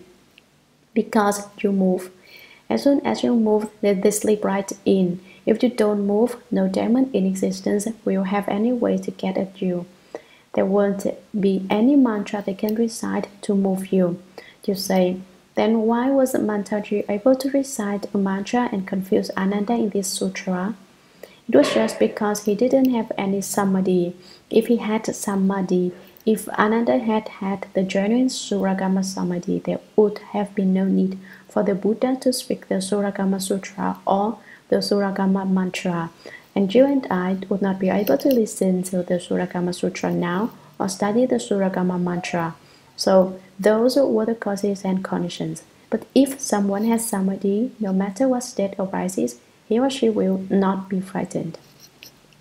Now I will teach you, I will instruct you, Ananda. You should consider it well. This considering well does not refer to the kind of consideration Ananda has been using and speaking about. The word is the same, but it is not meant in the same way. Here, consider means that he should use his true mind to contemplate and investigate. It isn't that he should use his conscious mind that makes distinctions. And do not become weary or negligent on the wonderful road to Bodhi. Don't be lazy and slack off. Don't be insolent or perfunctory about it. Don't be muddled about the wonderful road to Bodhi. You should be particularly attentive and especially aware that this is the path to wonderful enlightenment. It is the way to become a Buddha. It is the wonderful Shurangama Samadhi. If you have the wonderful Shurangama Samadhi, you can walk to the position of wonderful enlightenment. That is the position of the fruition of Buddhahood. Buddhas are said to be wonderfully enlightened, and Bodhisattvas are said to be the ones of equal enlightenment. They are equal to wonderful enlightenment. 55 positions lie between the level of South-hero through the levels of Bodhisattvas to the position of wonderful enlightenment. The 55 positions will be explained later on in the Shurangama Sutra.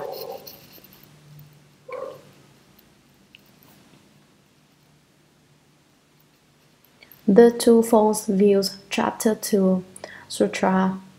Ananda said to the Buddha, World Honored One, it is still not clear in my mind what the Buddha, the World Honored One, has explained for me and for others like me about causes and conditions, spontaneity, the characteristic of mixing and uniting, and the absence of mixing and uniting.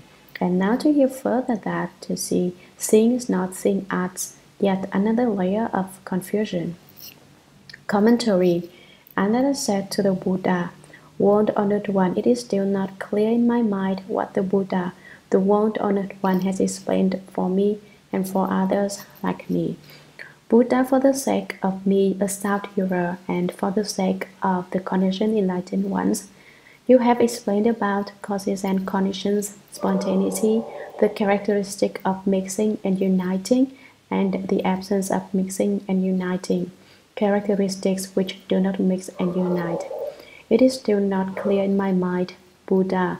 After hearing your explanation, we still have not become enlightened. We haven't understood. Our minds still haven't opened to enlightenment. And now to hear further that to see seeing is not seeing adds yet another layer of confusion. Ananda is heckling the Buddha again. He says the expression of this kind of doctrine has caused him to add yet another layer of confusion, obscurity, and lack of understanding. It's like some people who have heard this much of the Shurangama Sutra and are still saying, What is it talking about? I don't understand. I have listened for all these days, and the more of it I hear, the less clear I become. Sutra, humbly, I hope that with your vast compassion you will bestow upon us the great wisdom eye so as to show us the bright, pure, enlightened mind. After saying this, he wept, made obeisance, and waited to receive the holy instruction. Commentary. Humbly, I hope that with your vast compassion, I kneel before the Buddha and hope that the Buddha will bring forth great compassion and will bestow upon us the great wisdom eye. Give me the wisdom eye so as to show us the bright, pure, enlightened mind. Buddha, please explain the enlightened mind with its pure substance to us of the two vehicles, the sound hearers and the conditioned enlightened ones. After saying this, at this point, Ananda was really nervous. So when he'd finished speaking, what do you suppose he did? He wept and made obeisance. He cried. He resorted to the talent of a child and stood crying before the Buddha. And he bowed his head just like a child who is deprived of his milk and sees his mother and cries for a drink of milk. Requesting the Dharma is like asking for milk to drink, and waited to receive the holy instruction. He waited for Shakyamuni Buddha to give him some Dharma milk to quell his hunger and confusion. Sutra. Then the world-honored one, out of pity for Ananda and the great assembly, began to explain extensively the wonderful path of cultivation of all samadhis of the great Dharani. Commentary. Ananda's weeping brought the Buddha out of samadhi. He came out of samadhi to explain to him the doctrine of the way, the doctrine of wonderful samadhi. Then the world-honored one, out of pity for Ananda, then was when Ananda was famished and wanted milk to drink. It was when Ananda's confusion was so deep that he sought clarity. It was when Ananda wept and made obeisance. Basically, the Buddha is endowed with a heart of great kindness and great compassion. So when Ananda cried, the Buddha's compassionate heart was moved once again, and he wished to quickly speak Dharma for him. Since Ananda was his youngest cousin, it was likely that here the Buddha showed him a special fondness and protection. And the great assembly, however, he didn't do this just for Ananda's sake, but for the sake of everyone in the great assembly also. He began to explain extensively.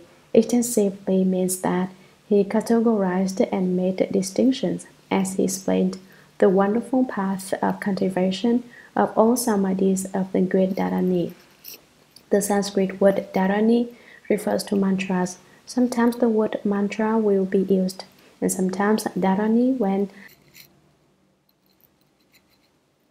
it encompasses all dharmas and upholds limitless meanings.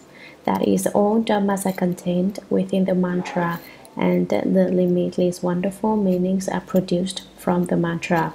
This is one way to explain it. I have another way of explaining it. All encompassing means holding the three karmas of body, mouth, and mind entirely, encompassing them to make them pure. Precepts, samadhi, and wisdom, and the three non-outflow studies are upheld. Great Dharanis are not the same as small ones. A small one is just a little mantra, and its effect is not as great. What is spoken of here is a great Dharani. Samadhi is concentration, the wonderful path of cultivation. Ananda wants to cultivate the wonderful path to the dharmas of the samadhi of the great all-encompassing upholder. Now Shakyamuni Buddha is going to proclaim the genuine Dharma. Sutra, he said to Ananda, although you have a strong memory, it only benefits your wide learning, but your mind has not yet understood the subtle secret contemplation and illumination of shamatha. Listen attentively now as I explain it for you in detail. Commentary. The Buddha presents the topic. He tells him in advance that he is going to explain to him. He tells him in advance what he is going to explain to him. He said to Ananda, although you have a strong memory, it only benefits your wide learning. Your memory is excellent and you learn a great deal by the use of it. When things pass before your eyes, you do not forget them, but your power of memory can help only your learning, your ability to open wisdom through hearing. But your mind has not yet understood the subtle secret contemplation and the illumination of shamatha. Shamatha is the doctrine of quietude. It has an unspeakably wonderful power of subtle secret contemplation and illumination, but your mind has not yet understood. You have not realized it in the least. You haven't the least bit of understanding. Listen attentively now as I explain it for you in detail. You should pay particular attention now and listen to me while I explain to you bit by bit, point by point, layer by layer. Don't cry, Ananda, be good, and I will tell you now. I will explain it for you. Don't be sad. Sutra, and may this explanation cause all those of the future who have outflows to obtain the fruition of Bodhi. Commentary, and may this explanation cause all those of the future who have outflows. Those of the future includes us who are here now. We are now the future referred to then. Everyone is said to have outflows before they are certified as having attained the fourth fruition of arhatship. Outflows means every kind of font. If, for example, someone likes to drink, he is said to have a drinking outflow. Those who like to smoke cigarettes have a cigarette outflow. Those who like to eat fine food have the outflows of eating fine food. Those who like to wear good clothes have the outflow of wearing good clothes. If these examples don't make it clear, then let me put it this way. In general, whatever you like most is an outflow. You say, what I like to do most now is meditate, so that must be a meditation outflow. That's different. Meditation directs you upward. That when I said the things you like most, I meant things that send you downhill. If you like things which make you go down, they are outflows. Outflows do not refer only to the things you have done in the past. If a thought stirs in your mind and you say, I used to have that fault and now I have changed, but I still think about wanting to do it, that is an outflow. That's how fierce it is.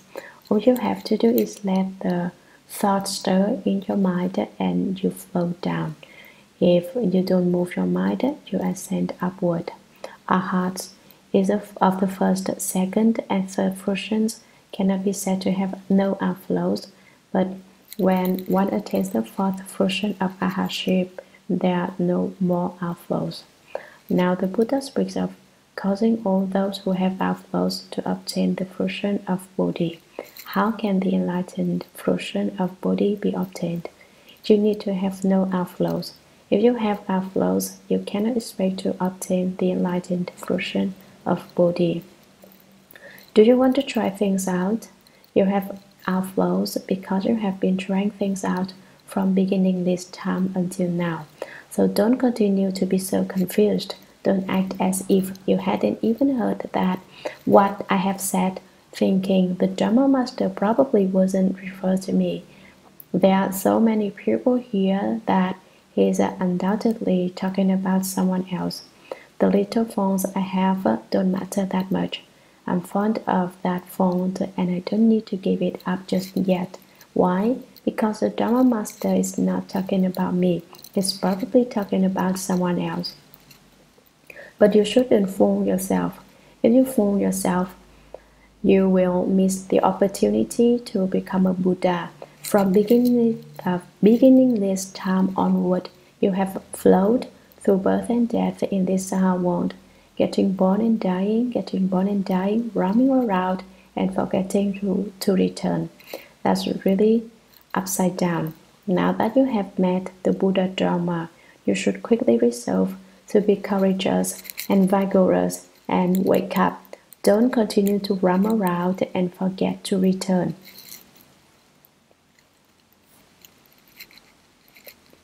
Sutra. Ananda, all living beings turn on the wheel of rebirth in this world because of two upside-down discriminating false views. Wherever these views arise, revolution through the cycle of appropriate karma occurs. Commentary. As soon as you read this section of text, you should experience immediate terror. You should be shocked. Ananda, all living beings turn on the wheel of rebirth in this world. The Buddha calls on Ananda, calls to Ananda to say, and says, all living beings of this world spin on the wheel of birth and death, flowing and twisting through births and deaths. They spin like the wheel of an automobile, sometimes being born in the heavens, sometimes entering the hells, sometimes they become asuras, sometimes they are people, sometimes they become animals, sometimes they are hungry ghosts. The turning wheel of the six paths continually revolves without cease because of two upside-down discriminating false views. The wheel is turned by two kinds of perversions, which results when the conscious mind makes distinctions and gives rise to false views. These views stem from individual and collective karma. Wherever these views arise, at any time or place that these false views come into being, revolution through the cycle of appropriate karma occurs. Whatever is seen is false. There is nothing true. What is meant by false views? If we truly understood, the mountains, the rivers, the great earth, the houses, buildings, structures, and dwelling places would not exist. That presents a real problem then, because if there isn't anything at all, where am I going to live? You say, you still live in your house, don't worry. Wherever these views arise, revolution through the cycle of appropriate karma occurs. You receive a fitting retribution for whatever karma you create, both individual and collective. If you do good, virtuous deeds, you get reborn in the heavens. If you commit crimes, you fall into the hells. Whatever karma you create brings you an appropriate retribution which you must undergo. In whatever place you create a particular incident, you will undergo an appropriate retribution on the turning wheel. The Buddha Dharma is very subtle and wonderful. Those who are within the Buddha Dharma may not be aware of its advantages to them, and those who are outside the Buddha Dharma may not be able to find out the bad points of being outside. But within Buddhism, every bit of good you do and every single offense you commit is accounted for, and the accounting is never wrong by even a hair's breadth. Buddhism is also completely free and equal. There is absolutely no prejudice. Why is this said to be so impartial? All living beings, including hungry ghosts and those in the hells, can become Buddhas if they resolve to cultivate the Buddha way. Even the worst people can eventually become Buddhas. Even the worst animals can eventually become Buddhas. Externalist sects say that bad people are always bad and that there is no way to save them. But in the Ming Dynasty, the tiger bowed to Great Master Lian Chi, became his disciple, and wanted to protect him. Wherever Great Master Lian Chi went, the tiger followed him. No one was afraid of Great Master Lian Chi, but when the tiger arrived on the scene, people kept their distance. They caught sight of the shadow and ran away, crying, "A tiger is coming," and everyone ran for cover. Monks begged. They asked people to give them food. Great Master Lian Chi was no different. He also begged for his food, and when he didn't have any food to eat, he told the tiger disciple to go out begging. But everyone is afraid of tigers. Who would have dared make offerings to one, you ask? Your point is well taken, but Great Master Hsuan had taught his tiger to be good and not to harm anyone. So after a long time, anyone came to know that the tiger was a genuinely good tiger, and no one was afraid of it. Besides that, Great Master Hsuan had taught it to enter the city walking backwards, and people weren't so afraid when the first thing they caught sight of was the tiger's tail rather than its head. What is more, all Great Master Hsuan's disciples recognized that their tiger Dharma brother had come. The ones who had taken refuge before he did called him Little Dharma Brother Tiger, and the ones who had taken refuge after he did called him Elder Dharma Brother Tiger. And when he arrived, people fought to make offerings to him. This one gave $3, that one gave $5, another gave $8, and another $10. By the time the tiger had finished his begging round, there was enough to feed them for a whole year. So, although tigers are very evil, this one knew enough to take refuge with the triple jewel and protect it. He was not bad, and in the future he can become a Buddha. That is an example of how equal the Buddha Dharma is. The Buddha Dharma is also very free. Judging of good and evil is of your own making. No one puts any restrictions on you. No one says you absolutely must do good things and not bad things. All I can do is exhort you not to do bad things, but if you are determined to do them, I can't make a jail exclusively for my disciples who don't listen to my teaching. There is no law like this in the Buddha Dharma. There is no talk of putting people in jail to cause them to change their minds and reform. Sutra. What are the two views? The first consists of the false view based on living beings, individual karma. The second consists of the false view based on living beings' collection share. Commentary. The two kinds of upside-down false views mentioned above cause all living beings to revolve in the turning wheel of the six paths. After they are born, they die, and once they die, they are reborn. Their births and deaths never cease. The cycle is never cut off. It is because these kinds of false views take control that people undergo birth and death. What are the two views? The first consists of the false view based on living beings' individual karma. It can also be called the false views based on one's individual share, and the false views based on the collective share can also be called the false views based on collective karma. Individual karma is what makes you different from other people. It is your own particular private karma, not the same as anyone else.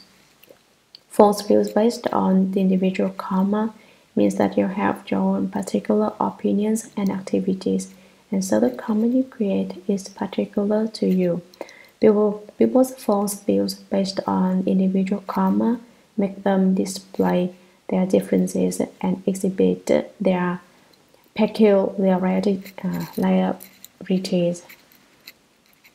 Display their differences means they show themselves to be unlike other people. They always feel that they're not the same as the ordinary lot, and the karma they create is special.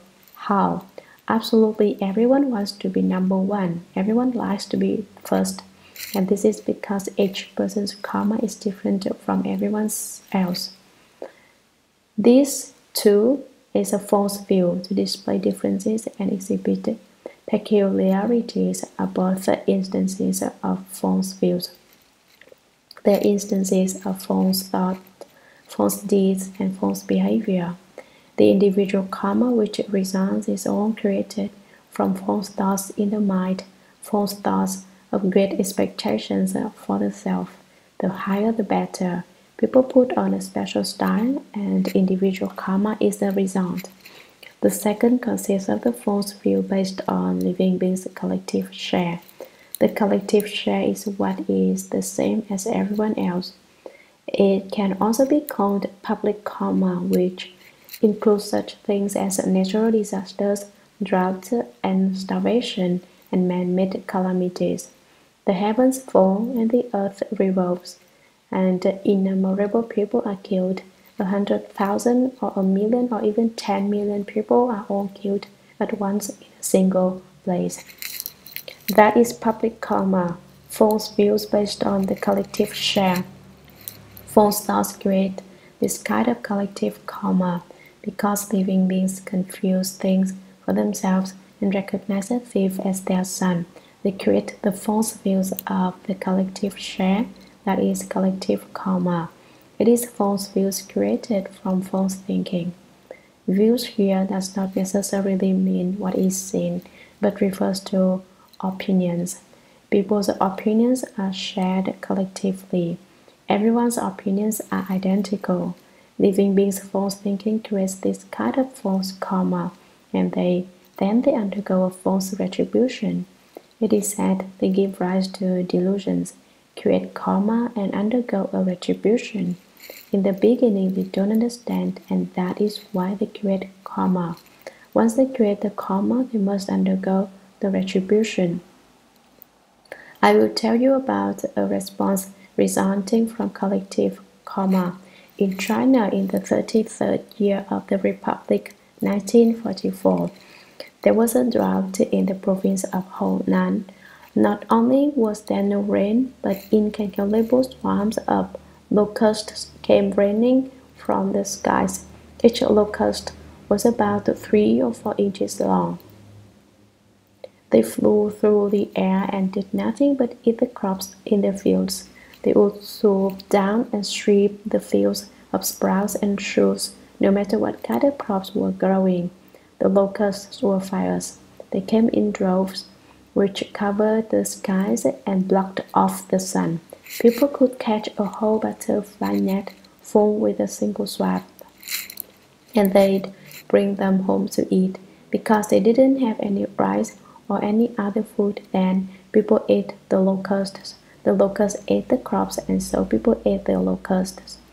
For the most part, it is easy for a child's Buddha eye to open, and at that time there were children who saw why there were so many locusts in the air. They saw that there was an old man in empty space with a long white beard, spitting the locusts out of his mouth.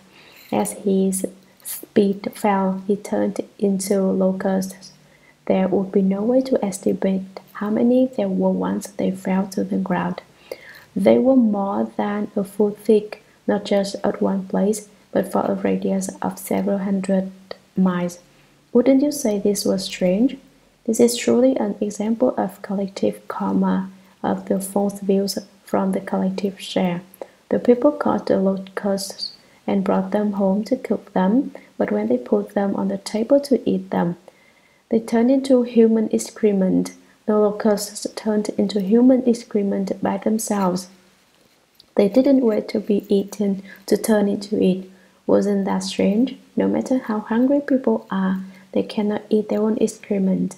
That's what their karmic obstruction was like. That's how fierce it was. How could it not be false views?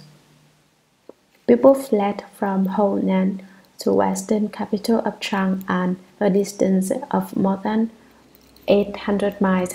And incalculable numbers of people died on the road every day from starvation. When people die of starvation, the hungrier they get, the more they laugh. They died laughing on the road. So I say that dying of starvation is not bad. That's what happened in China in the 33rd year of the Republic.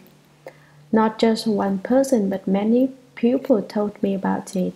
I didn't witness it personally, but many Dharma masters related the story to me, ones who had been there at the time and endured that hunger.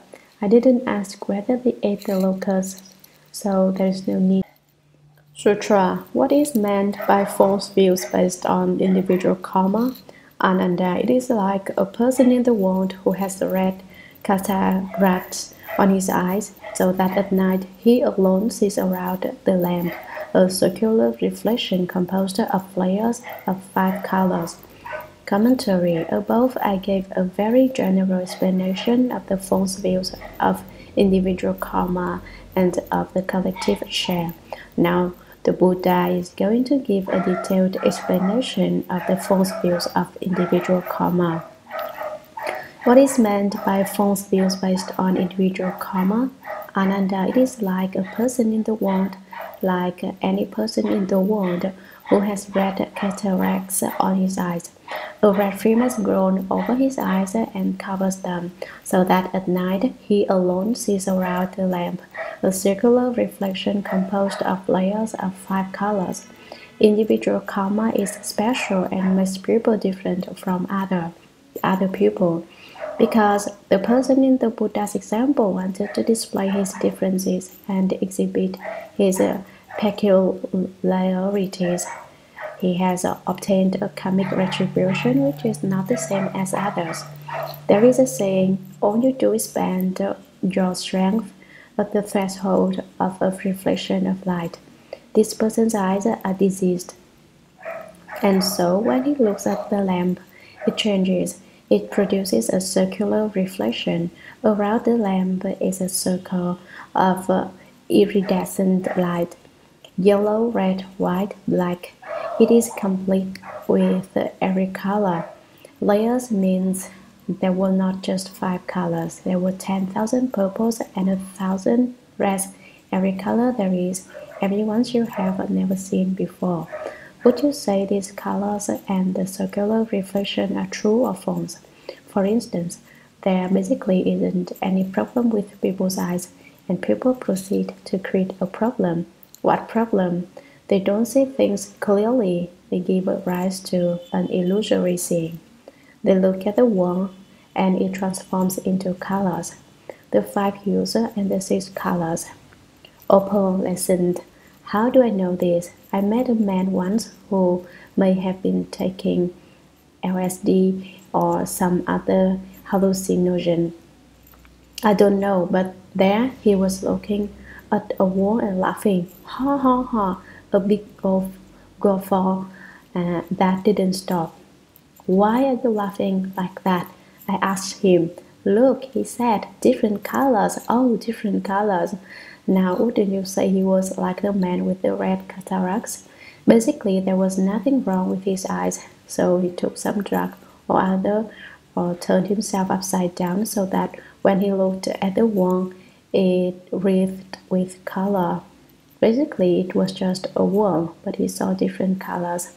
Would you say that was true or false? He thought it was true. Anyone who hadn't taken such a drug would think he was dreaming and talking in his sleep. There was nothing wrong with his eyes, and he created this problem. Now the Buddha explains this question in further detail. Sutra, what do you think? In the circle of light that happens around the lamp at night, the lamp's colors, or is it the scene's colors? Commentary, what do you think? What is your opinion about this, Ananda? Is the circle of light that appears around the lamp at night the lamp's colors, or is it the scene's colors? What about the appearance of that light in layers of 5 colors? Are the colors emitted from the lamp, or do they come forth from the scene? Speak up, Ananda. Sutra. Ananda, if it is the lamp's colors, why is it that someone without the disease does not see the same thing, and only the one who is diseased sees the circular reflection? If it is the scene's colors, then the scene has already become colored. What then is a circular reflection the diseased person sees to be called? Commentary. Here, the world-honored one asks Ananda another question. Ananda, if it is the lamp's colors, if you say that the circular reflection which displays layers of the 5 colors is emitted by the lamp, why is it that someone without the disease does not see the same thing? Someone without the disease refers to the Buddha and all the great Bodhisattvas. Those who are diseased are living beings. The lamp represents true principle. When the Buddha and Bodhisattvas look, they see true principle. When living beings look, they see a circular reflection. They can see the lamp, but around it there is still a circular reflection composed of multiple layers of the 5 colors. This is what ordinary people and all living beings see. The 5 colors represent the 5 skandhas: form, feeling, thought, activity, and consciousness. Sutra. Moreover, Ananda, if the circular reflection is itself a thing apart from the lamp, then it would be seen around the folding screen, the curtain, the table, and the mats. If it has nothing to do with the seeing, it should not be seen by the eyes. Why is it that the person with cataracts sees the circular reflections with his eyes? Commentary. Moreover, Ananda, if the circular reflection is itself a thing apart from the lamp, if the circular reflection of 5 colors is an entity separate from the lamp, then when the man glances around at other things in the room, like the folding screen, the curtain, the table, and the mats, then the reflection would be seen around them, but in fact he doesn't see anything around them. So is the reflection really separate from the lamp? If it has nothing to do with the seeing, it should not be seen by the eyes. If you want to force the issue and say it is definitely a separate entity, it shouldn't have any connection with the eyes. Why is it that the man with cataracts sees the circular reflections with his eyes? His eyes, even though faulty and diseased, are the vehicle for his seeing the circular reflection, since it is his diseased eyes which see it. How can you say the circular reflection is separate from seeing? Sutra. Therefore, you should know that, in fact, the colors come from the lamp, and the diseased seeing brings about the reflection. Both the circular reflection and the faulty seeing are the result of the cataract, but that which sees the diseased film is not sick. Thus you should not say that it is a lamp or the seeing, or that it is neither the lamp nor the seeing. Commentary. Therefore you should know, Ananda, you should look into this. In fact, the colors come from the lamp. When a person with pure eyes looks at the lamp, he sees only the lamp light, he doesn't see the reflection. The diseased seeing brings about the reflection, so the reflection is because of the cataract on the man's eyes. The man's seeing is faulty, and so it creates a false reflection around the lamp when he looks at it.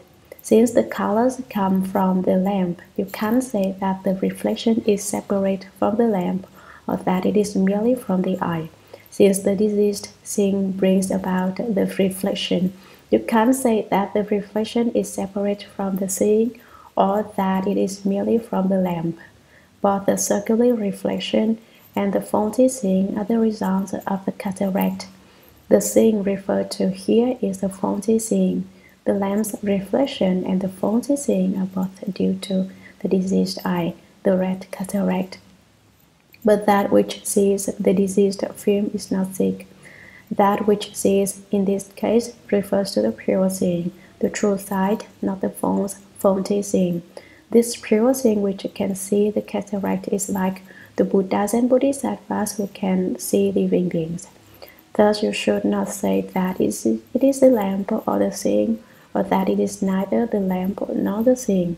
You should not become attached here and try to fix things by insisting that it is a lamp or it is the seeing. Since the colors come from the lamp and the diseased eye creates the reflection, you can't pinpoint one or the other of these as a sole cause.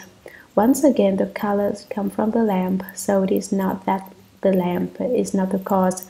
The reflection comes from the cataract on the seeing eye, so it can't be that the seeing is not involved.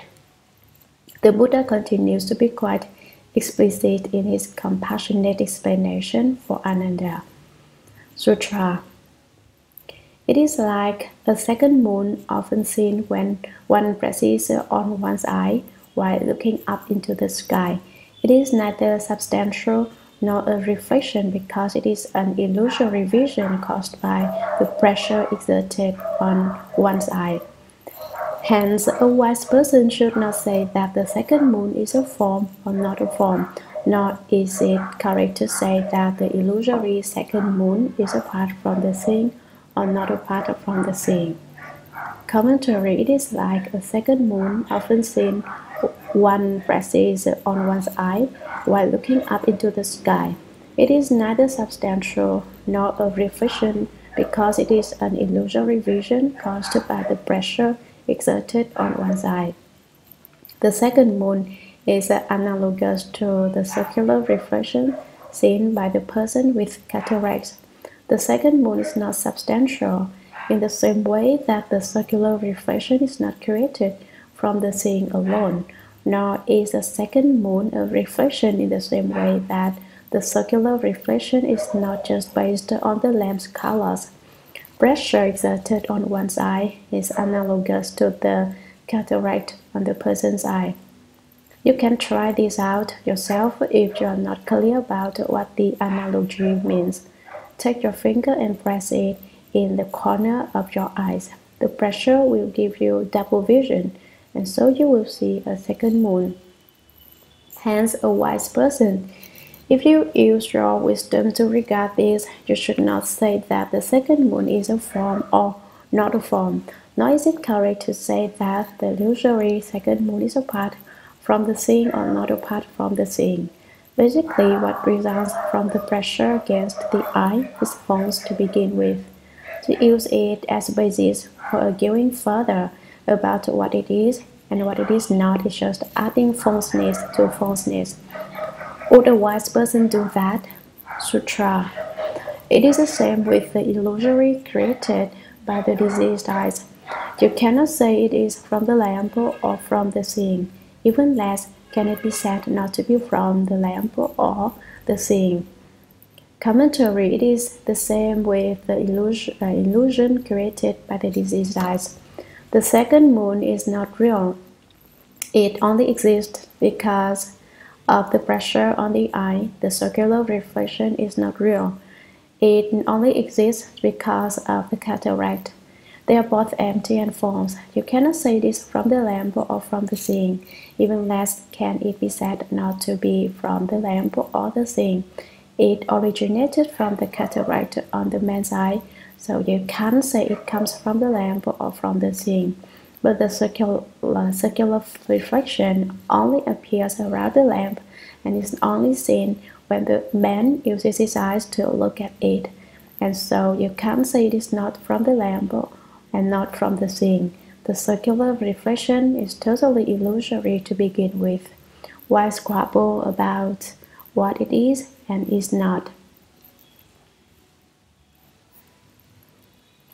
Sutra. What is meant by the false view of the collective share? Ananda. In Jambudvipa, besides the waters of the great seas, there is level land that forms some 3,000 continents, east and west, throughout the entire expanse of the great continent.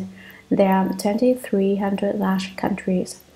In the other smaller continents, in the seas, there are maybe 200 or 300 countries, or perhaps 1 or 2, or perhaps 30, 40, or 50. Commentary. This section of text talks about the false view of the collective share. The false view of the individual share causes each person to see differently. The false view of the collective share is that everyone has the illusion of seeing the same thing at almost the same time. So a country is used by way of analogy. What is meant by the false view of the collective share? What is said to make up the false view of the collective share? Ananda, listen carefully, I will tell you. In Jambudvipa, in the southern continent, besides the waters of the great seas, there is level land that forms some 3,000 continents. Outside the seas is the level land, which is divided into 3,000 continents, east and west, throughout the entire expanse of the great continent.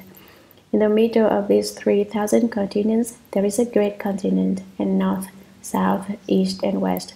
To count them all up, there are 2,300 large countries. In the other smaller continents in the seas, in the small islands and small continents, There may be 200 or 300 countries, or perhaps 1 or 2, or perhaps 30, 40, or 50. It is not fixed how many there are. Sutra Ananda suppose that among them there is one small continent where there are only 2 countries. The people of just one of the countries together experience evil conditions. On that small continent, all the people of that country see all kinds of inauspicious things. Perhaps they see 2 suns, perhaps they see 2 moons with circles, or dark haze, or golden ornaments around them, or comets, shooting stars, years on the sun or moon, rainbows, secondary rainbows, and various other evil sights. Commentary. The Buddha called to Ananda again. Ananda supposed that among them there is one small continent where there are only 2 countries.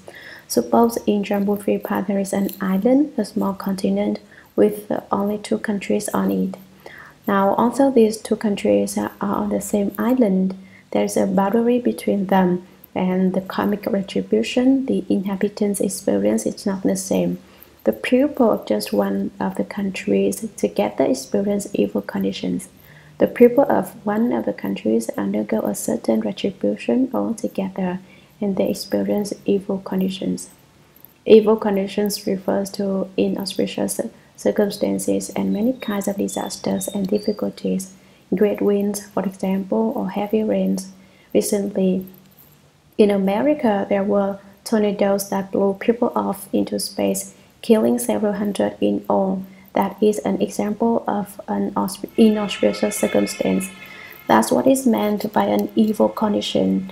You see, on that one continent, some people underwent the evil retribution, and some people did not.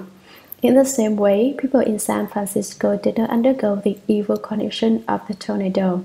They did not experience that suffering, but in the Midwest, houses were blown into empty space. Trees were uprooted and blown completely away, and there was a flooding and fire. Such disasters are far too prevalent. On that small continent, all the people of that country see all kinds of inauspicious things. What do they see? Sometimes the trees will talk. They hear someone speaking, and it turns out to be a tree. There isn't a person inside. That's an inauspicious event. Among supernatural events, there are some very inauspicious things. Perhaps they see 2 suns. Perhaps the people in the one country see 2 suns, which is an indication of a great change within the country, something inauspicious. Perhaps the leader of the country will die or will be assassinated by someone who wants to usurp the power. This is because the skies can't have 2 suns, the people can't have 2 kings. There can't be 2 suns in the sky. If you see 2 suns, that is inauspicious. Or perhaps this president that killed that president. Perhaps they see 2 moons. No matter what country it is, there will be only 1 sun and 1 moon. But the people of this country see 2 moons appear. This also indicates that something inauspicious is in store for the country. With circles or dark haze or golden ornaments around them. Circles around the moon indicates wind. Dampness in the foundations indicates rain. When the moon looks like it has water around it, as if it was soaking in water, there will be a windstorm. And when the foundations of the house are damped, it will rain.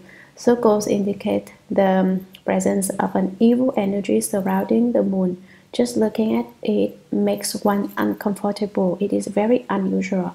A dark haze refers to a black, very murky energy which covers the moon. The moonlight doesn't shine through it, and yet it is not a cloud. Golden ornaments refer to a formation around the side of the sun or moon, which looks like the ornaments worn by women around their waist. In general, the sun and moon can't be surrounded by anything. If there is something there, it is not a good sign.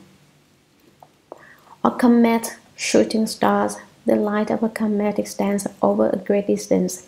During the reign of the first emperor of the Qing dynasty in China, 255-206 BC, comets appeared quite often, and as a result, the people experienced extreme distress and suffering during that period. Shooting stars or meteors also emit a long trail of light, though not as long as the comets, but their appearance is brief. They are just like flickering flames. One is gone and then another appears. Then that one disappears and yet another appears. The shooting stars dart through space and sometimes they fall in showers, and celestial robes fall out of the sky just like rain pouring down. Years on the sun or moon. This refers to time when it appears that the sun or moon has grown years. Rainbows, secondary rainbows. Some say that in the morning they are called rainbows, and in the evening they are called secondary rainbows. In general, they are yin and yang, and they indicate that heaven and earth are out of balance. Nevertheless, if you can change, if the people of that country can change their minds, everything will be all right. And various other evil sides means that not just the few mentioned here, but many others appeared as well, large ones and small ones. If the country is flourishing, then every single thing is auspicious. If the country is on the decline, then every single thing is inauspicious. If one person has the reward of blessings, the rest of the person can follow along and borrow this light.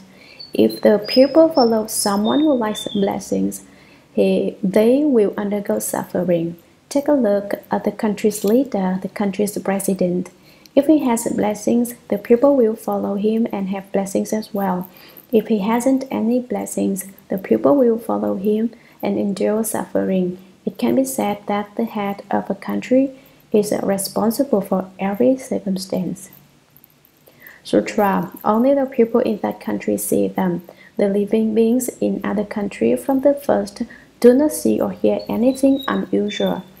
Commentary. These two countries on the same small continent should have the same karmic retribution, but in one of them, inauspicious signs indicating disaster and difficulty appear, and everyone in the entire country sees them. Only the people in that country see them. The living beings in the other country from the first do not see or hear anything unusual, but in the other country on the small continent, all the people, all the beings there do not see these states or hear these sounds. This is called the false view of the collective share. The power of the karma of the beings in the one country is similar, and so they have this false seeing. Those in Sutra, Ananda. I will now go back and forth comparing these two matters for you to make both of them clear. Commentary. Fearing that Ananda might not be attentive, the Buddha called to him once again. Ananda, I will now go back and forth comparing these two matters for you. I will now compare the causes and conditions of these two matters, perhaps going backwards or perhaps forward, describing them to you together. The two matters are referring to the man with the diseased eyes seeing a circular reflection around the lamp, and the entire population of one country seeing all kinds of disasters and evil conditions which were not seen by the people in the other country. I will compare these various principles to make both of them clear. Sutra. Ananda. In the case of the living being's false view of individual karma, by which he sees the appearance of a circular reflection around the lamp, the appearance seems to be real, but in the end, what is seen comes into being because of the cataracts on the eyes. Commentary. The Buddha called again to Ananda. Ananda, in the case of the living being's false view of individual karma, the living being spoken of before had his own special individual karma which caused him to see states which in fact were not real. As we explained before, he sees the appearance of a circular reflection around the lamp. The appearance seems to be real. He sees a circular reflection around the lamp as if it were the actual situation, but in the end, what is seen comes into being because of the cataracts on the eyes. But when you investigate this doctrine thoroughly, it turns out that the person who sees the circular reflection has cataracts on his eyes, and that is why he sees the reflection. Sutra. The cataracts are the results of the weariness of the seeing rather than the products of form. However, the essence of seeing which perceives the cataracts is free from all diseases and defects. For example, you now use your eyes to look at the mountains, the rivers, the countries, and all the living beings. They are all brought about by the disease of your seeing contracted since time without beginning. Commentary. The cataracts are the results of the weariness of the seeing. The eyes are diseased, and so within the seeing a false seeing arises. The false seeing is the weariness of the seeing. Rather than the product of form, it is not an actual external state. No actual appearance exists which creates the characteristic of the weariness of seeing. However, the essence of seeing which perceives the cataracts is free from all diseases and defects.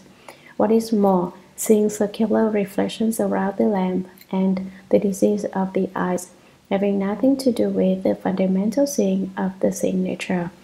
It is not that the seeing nature is diseased, it is the eye which is diseased. For example, you now use your eyes to look at the mountains, the rivers, the great earth, the houses, the buildings, the structures, the dwellings, the countries, and all the living beings. Ananda, take yourself as an example. All these things you see with your eyes are all brought about by the disease of your seeing contracted since time without beginning. Sutra. Seeing and the conditions of seeing seem to manifest what is before you. Originally, my enlightenment is bright. The seeing and conditions arise from the cataracts. Realize that the seeing arises from the cataracts. The enlightened condition of the basically enlightened right mind has no cataracts. Commentary. The first seeing refers to the category of seeing, that which is able to see. The second seeing refers to the category of appearances, that which is seen. The category of seeing which is able to see and the category of appearances which are seen seem to manifest what is before you. States manifest like the ones described above in the example of the man with the diseased eyes who saw circular reflections around a lamp, and the example of the people who had karmic obstructions and could see all kinds of inauspicious things in their country. The two examples are parallel. Just as people whose eyes are not diseased do not see the circular reflections around the lamp, so the people in the neighboring country do not see the inauspicious sights. The circular reflections and the inauspicious sights manifest as a result of karma. Karmic obstructions bring about these appearances. Living beings create karma and must undergo a retribution. Originally, my enlightenment is bright. These appearances which arise because of karma basically do not have any connection with my original enlightened nature. The seeing and conditions arise from the cataracts because the eyes are diseased. They see these kinds of sick things. Realize that the seeing arises from the cataracts. If you understand that the seeing is a result of the cataracts on the sick eyes, the enlightened condition of the basically enlightened bright mind has no cataracts. Originally, one's own seeing accents, one's own basically enlightened bright mind, one's wonderfully bright true mind. The seeing which can see the seeing, that enlightened nature has no disease. It is without defects. Sutra. That which is aware of the faulty awareness is not diseased. It is a true perception of seeing. How can you continue to speak of feeling, hearing, knowing, and seeing? Commentary. That which is aware of the faulty awareness is not diseased. It is a true perception of seeing. This is the same as the doctrine that When your seeing sees your seeing, the seeing is not the seeing. Your awareness that the eyes are sick is not itself a defective awareness. It is your genuine awareness, the genuine seeing of your seeing essence. Having a defective awareness is like being in water and not seeing the water. A creature submerged in water does not notice the water. It is only when it is no longer in the water that it sees it as water. What is apart from the water and able to see it as water is the genuine basic enlightenment. The enlightened seeing which is aware of the disease is not the seeing that functions with a defect.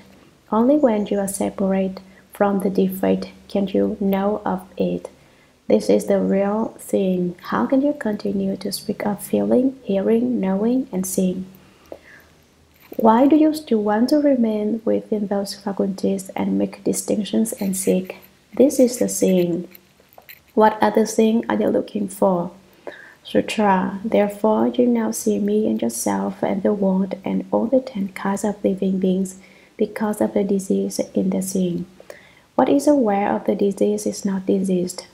Commentary. The false view of the people of one country, the false view of the collective share, and the individual person's false view of individual karma are equally empty and false.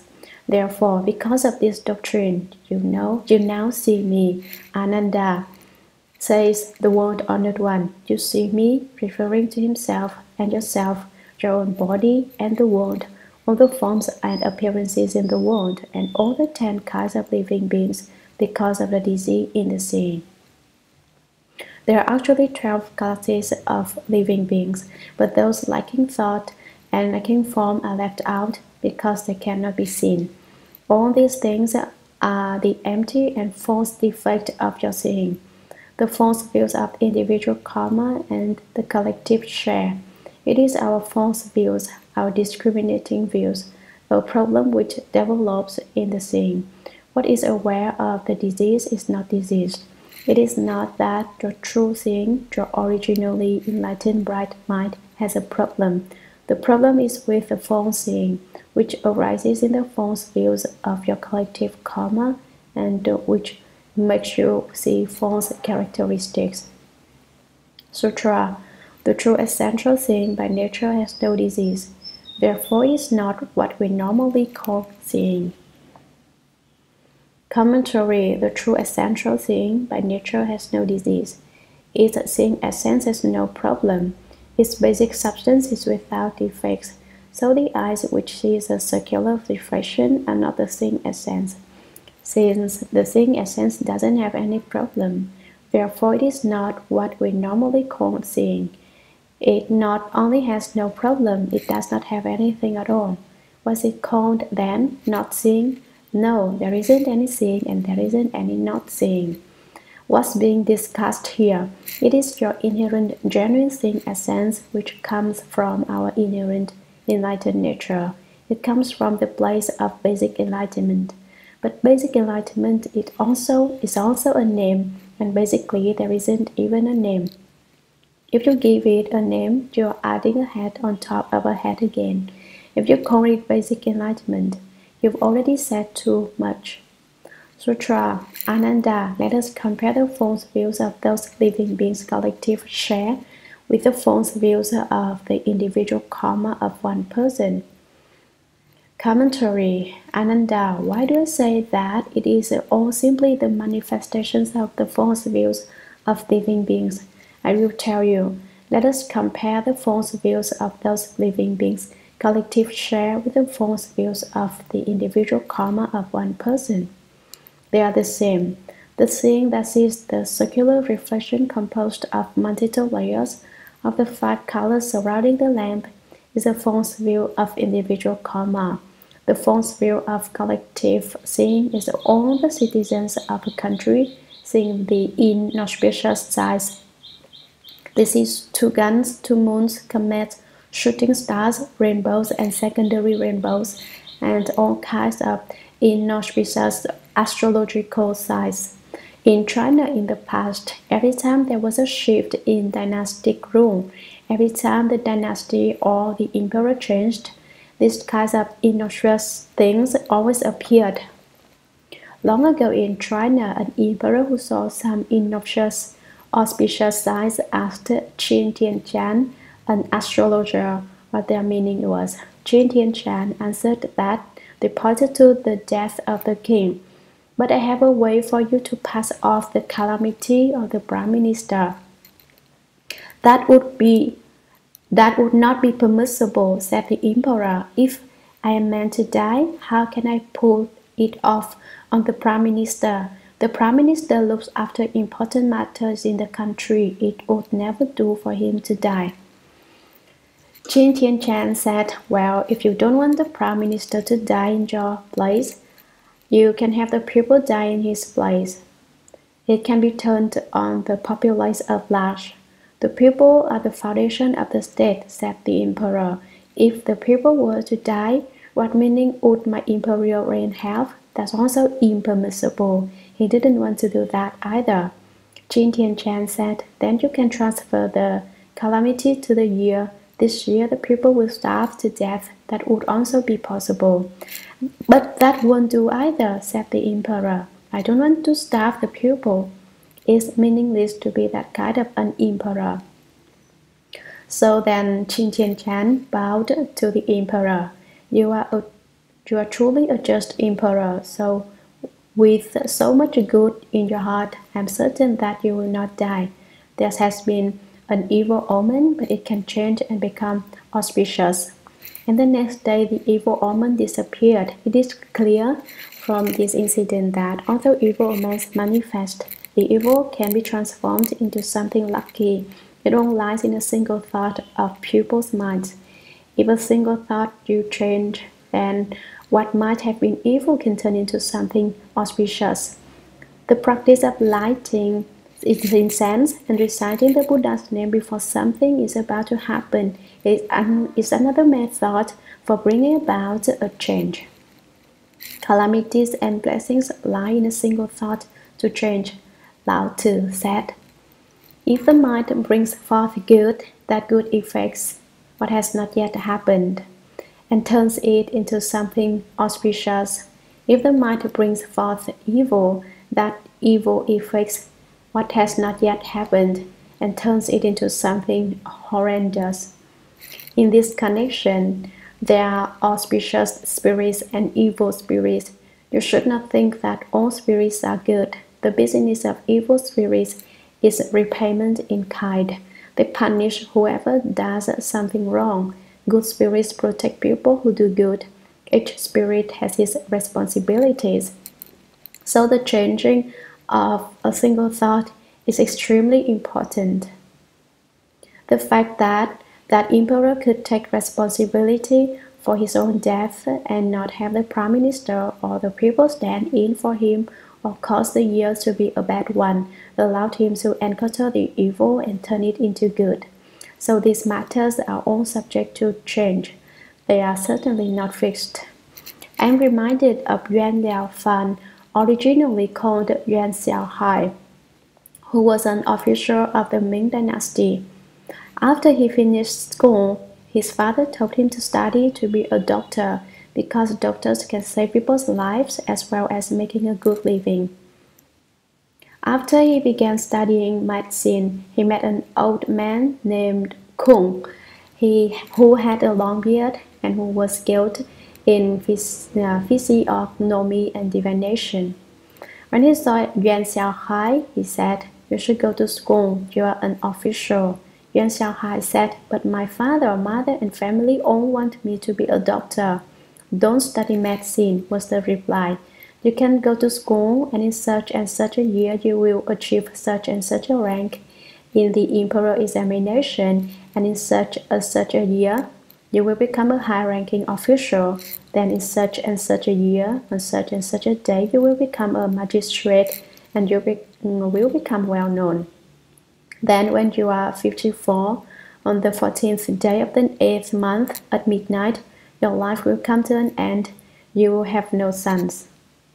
Not only did the old man date the important events of Yuan Xiaohai's life, he even calculated the day of his death. After the divination, Yuan Xiaohai did go to school, and it turned out that the divination was unbelievably accurate. The rank he achieved in the imperial examination was exactly what old Kong had predicted. The divination didn't miss by the breadth of a hair. In fact, it was so accurate that Yuan Xiaohai didn't even read any longer. What did he do? He waited. He sat there and waited for the breath to come to him. There's a well-known saying in China, you just sit on the bed and wait for the salt case to fall, which means one doesn't do anything at all. One just waits for nature to take its course, waits for one's destiny to unfold. That's also a mistake. That's the way Yuan Xiaohai was then. He didn't do anything at all. He didn't even read. He thought, whatever my fate is to be, I will certainly not fail to receive it. I don't have to study at anything. I don't have to seek anything. It will certainly come on its own. So he roamed in the mountain and played in the water and traveled all over on a grand holiday. He took a long-term vacation and didn't do a thing. Eventually, his travels led him to Nanjing, to Chisha Mountain, when he heard that Dharma Master Hsuan Hua resided. So he went there to see him. Dharma Master Hsuan Hua handed him a round cushion, and the two of them sat in meditation. They sat facing each other for 3 days, and neither of them moved. Dharma Master Hsuan Hua was very surprised. "Oh," he said, "where do you come from? You're a vessel especially endowed with the way. You've sat for 3 days without having to shift your legs or move at all." Yuan Xiaohai replied, "I know that everything is predetermined, so I hope for nothing. That's why I don't have any false thoughts when I sit here, and so I don't feel any pain in my legs." "Where does the pain in your legs come from?" "It comes from your false thoughts.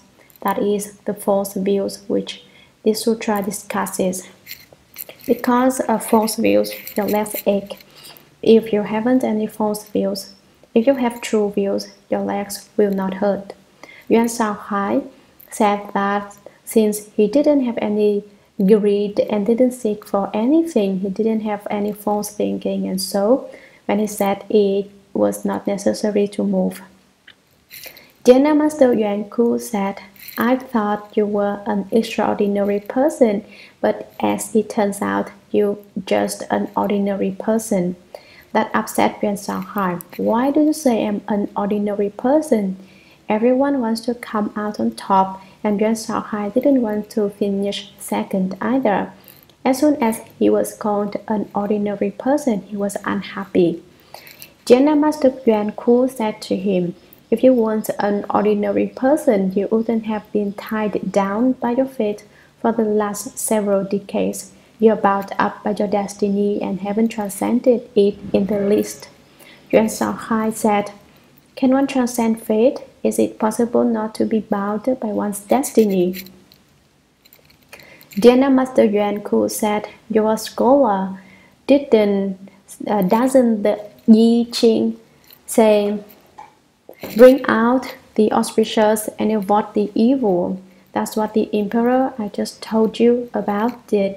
He brought out the auspicious and avoided the evil." After that, Yuan Xiaohai changed his name to Yan Liao Fan, putting an end to the ordinary. "I'm not an ordinary person," he said. "I have finished with being an ordinary person." And after that, the earlier divination no longer came true. It was said that he would die at 54 on the 14th day of the 8th month, but he didn't die then. His horoscope said he would have no sons, but he had two. He lived to be over 80, so one's fate is not fixed. And the auspicious and inauspicious are not fixed either. All you have to do is do good, for as soon as you change your mind, everything changes. Why are things inauspicious? Because your mind has inauspiciousness in it. That is why you encounter inauspicious circumstances. This proves that false views give rise to false causes and conditions. If your views are true, the false causes and conditions disappear. Sutra, the individual person with the diseased eyes, is the same as the people of that one country. He sees circular reflections erroneously brought about by a disease of the seeing. The beings with a collective share see inauspicious things. In the midst of their karma of identical views arise pestilence and evils. Commentary: the individual person with the diseased eyes is the same as the people of that one country.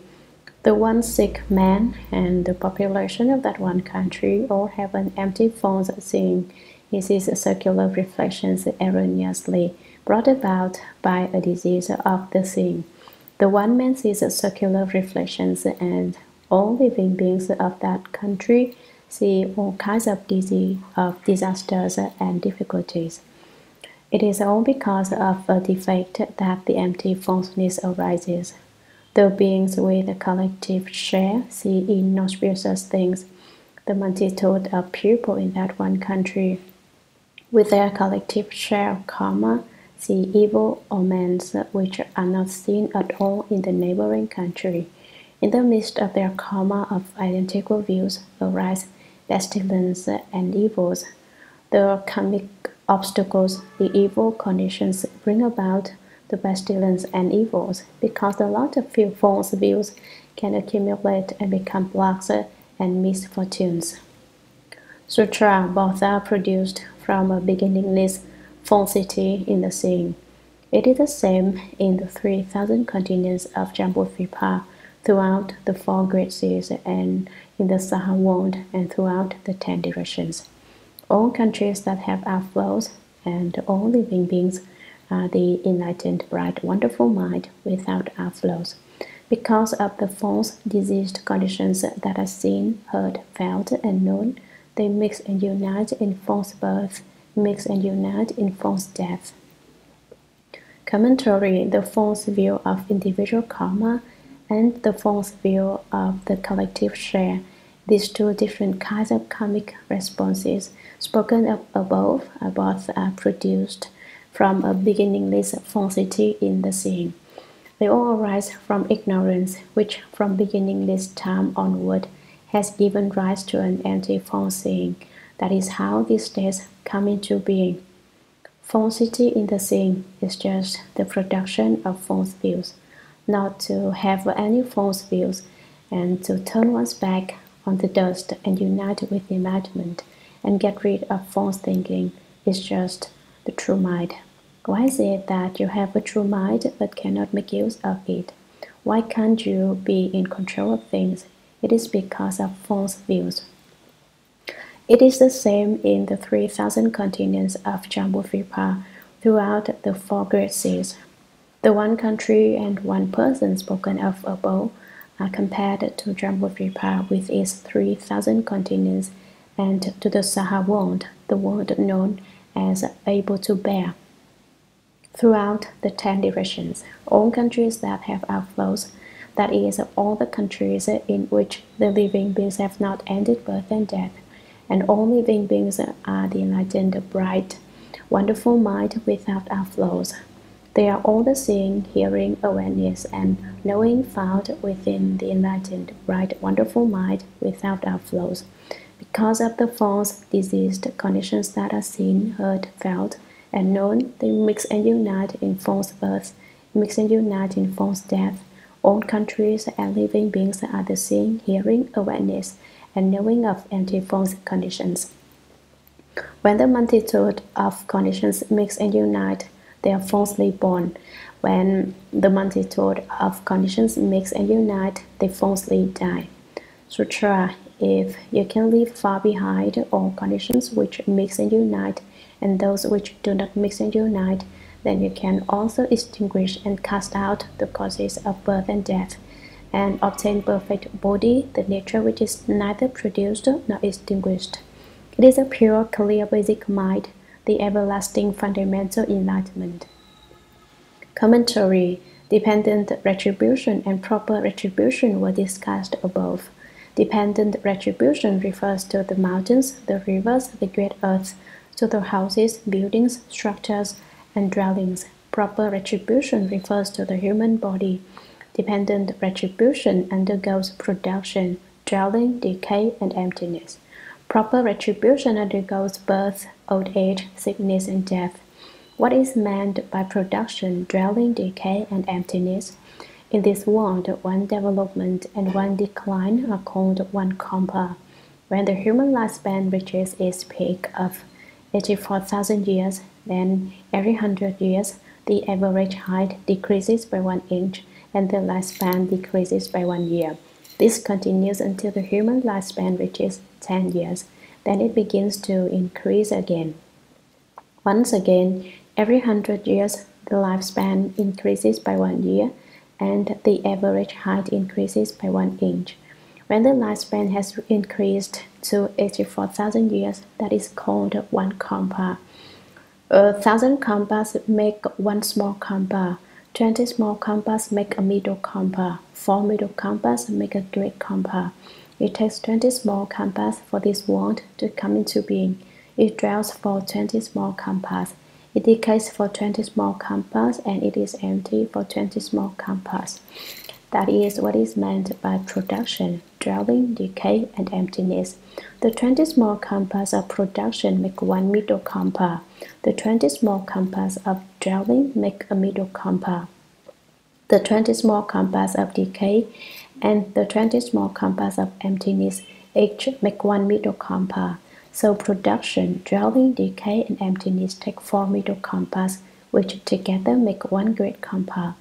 In the proper retribution, there is birth, old age, sickness, and death. People take 20 years to grow up. They dwell for 20 years, they are sick for 20 years, and during the last 20 years, they are preparing to die. There are two kinds of birth and death: shared section birth and death, the birth and death of the body, and change birth and death. The term shared section derives from the fact that each person has a certain share of years to live, and each person has a certain appearance.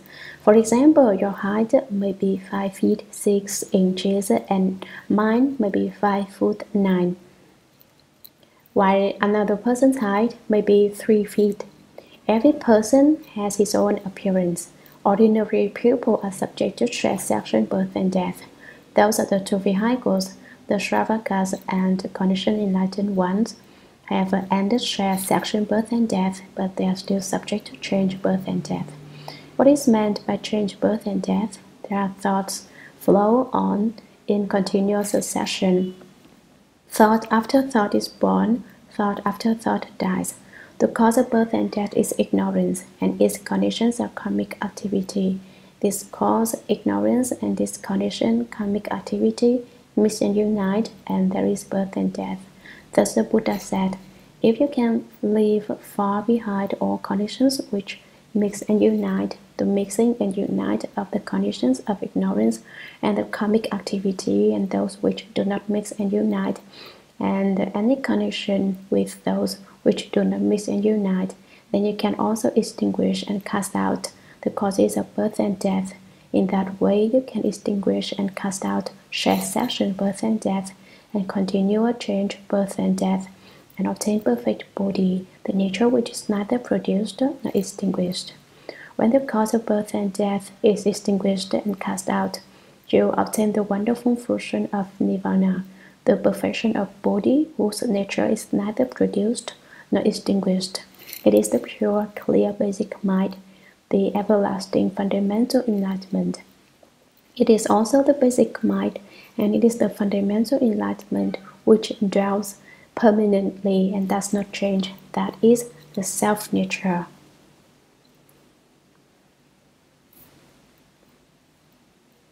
Mixing and Uniting, Chapter 3, Sutra. Ananda, although you have already realized that the wonderfully bright basic enlightenment does not by nature come from causes and conditions, and is not by nature spontaneous, you have not yet understood that the enlightened source is produced neither from mixing and uniting, nor from a lack of mixing and uniting. Commentary. This passage is spoken to destroy the concept of mixing and uniting and of not mixing and uniting. Ananda still has doubts about it, so the Buddha espoused this doctrine once again. He says once again that the seeing nature is just as it is. He first reminds Ananda, Ananda, although you have already realized that the wonderfully bright basic enlightenment does not by nature come from causes and conditions, and is not by nature spontaneous. Ananda, you understood this doctrine when it was explained before. The nature of wonderfully bright basic enlightenment does not belong to causes and conditions, nor does it belong to spontaneity. But you have not yet understood, he reminds him. You still haven't understood that the enlightened source is produced neither from mixing and uniting, nor from a lack of mixing and uniting. It does not come from not mixing and uniting either. Mixing and uniting means the mixing and uniting of ignorance and karmic consciousness. You may think it is produced from mixing and uniting, or perhaps from a lack of mixing and uniting, but both ideas are incorrect. The externalist sect, which preaches spontaneity, is called the God Self. Externalist sect. They have a self which is a God Self. What they think is this, outside of the categories of appearances.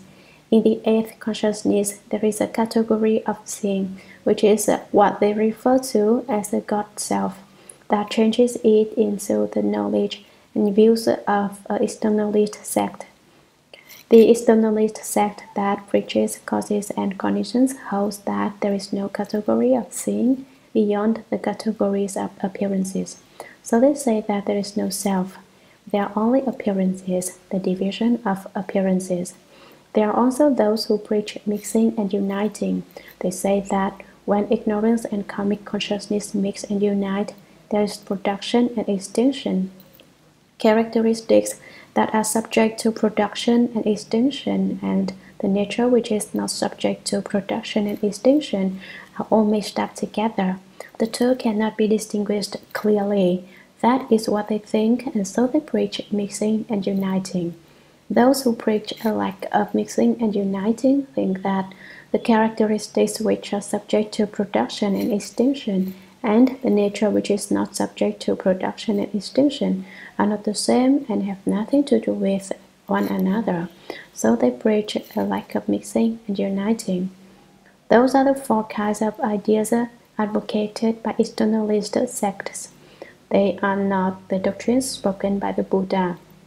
So now the Buddha, fearing that Ananda may be confused by these doctrines, explains the matter for him once again. He knows that Ananda still has doubts.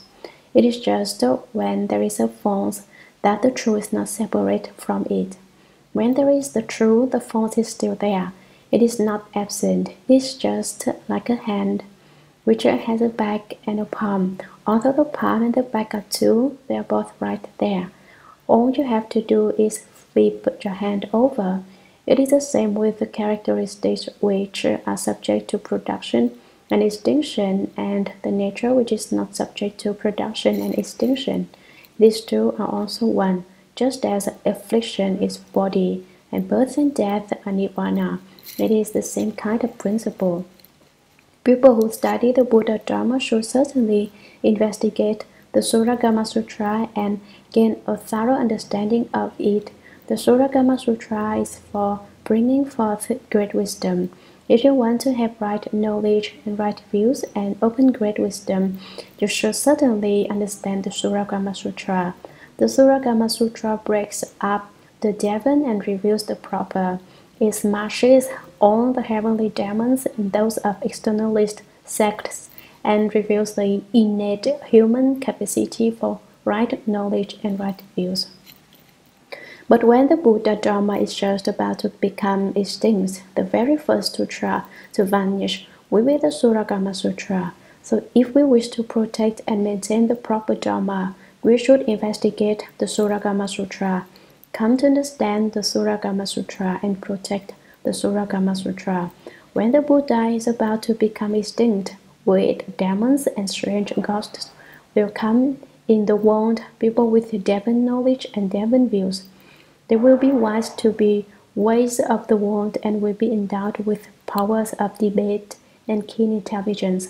They will argue with that the Shurangama Sutra is spurious, inauthentic, and will tell people not to believe it. Why would they say the Shurangama Sutra is spurious? Because the Shurangama Sutra tells about all their forms. It discusses their kinds of divine knowledge and divine views. If the Shurangama Sutra remains in the world, no one will believe their divine views. If there is no Shurangama Sutra, then their divine knowledge and divine views will succeed in confusing people, so they argue that the Shurangama Sutra is spurious. This is the appearance of a divine king. Those who study the Buddha Dharma should be particularly attentive to this point. They should be particularly careful not to be turned around by the divine knowledge and divine views of that divine king. Do not allow him to change your thoughts and opinions. Does anyone have an opinion? Student, how does the Lankavatara Sutra compare to the Shurangama Sutra? The Master, the Lankavatara Sutra discusses the doctrine of the Chan school. It is different from the Shurangama Sutra. The Patriarch Bodhidharma used the Lankavatara Sutra as a basis when he transmitted the Chan school in China. The Shurangama Sutra represents the genuine wisdom of the entirety of Buddhism. Student, is it possible for a Bodhisattva to appear in the form of a teacher of an externalist sect? The Master, all dharmas are the Buddha Dharma. None can be obtained. Do not be attached. If you are attached, it is not Buddha Dharma. If you are not attached, it is the Buddha Dharma. If you are attached, it is demonic Dharma. Student, another translation of the Shurangama Sutra has been published.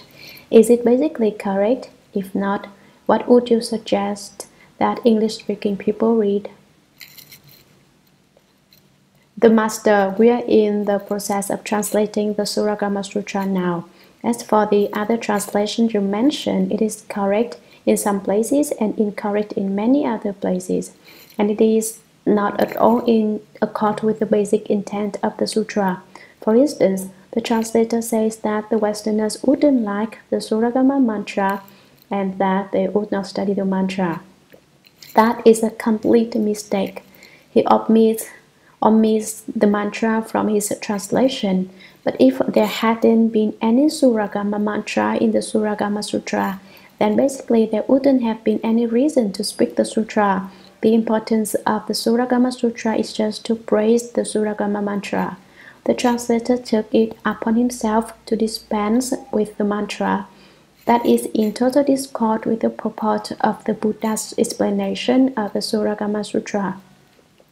Student, I've heard it said that about the Lotus Sutra that the Buddha spoke all the other sutras of the other periods, all the other teachings only has expedient means, and that they were taught only to enable his disciples to know the Lotus Sutra, and that in the Dharma Ending Age all other sutras would lose their power, only the Lotus Sutra would have real power. The Master, not bad. All sutras were spoken for the sake of the Lotus Sutra, but the Lotus Sutra was spoken in order to cause living beings to become Buddhas. The Shurangama Sutra is for opening wisdom. The Lotus Sutra is for realizing Buddhahood. The Shurangama Sutra is for breaking through all the heavenly demons and externalist sects. It can also be said that it is for the sake of the Lotus Sutra that the Shurangama Sutra breaks through all the heavenly demons and externalist sects, that it is to cause people to cultivate the wonderful Dharma Lotus Flower Sutra. One studies the Dharma flower and cultivates the doors of practice explained in it in order to realize Buddhahood. However, at the very last, when the Dharma is about to become extinct, it is not the Lotus Sutra that will remain alive in the world. It will be the Amitabha Sutra. In the end, when the Buddha Dharma becomes extinct, only the Amitabha Sutra will remain, and after it remains in the world for 100 years, it too will vanish. Then only the one sentence, the great six syllable named Nam Mô A Di Đà Phật, Nam Mô Amitabha Buddha will remain. Sutra. Ananda, now I will once again make use of the mundane objects before you to question you. You now hold that false thoughts mix and unite with the causes and conditions of everything in the world, and you wonder whether certification to body might arise from mixing and uniting.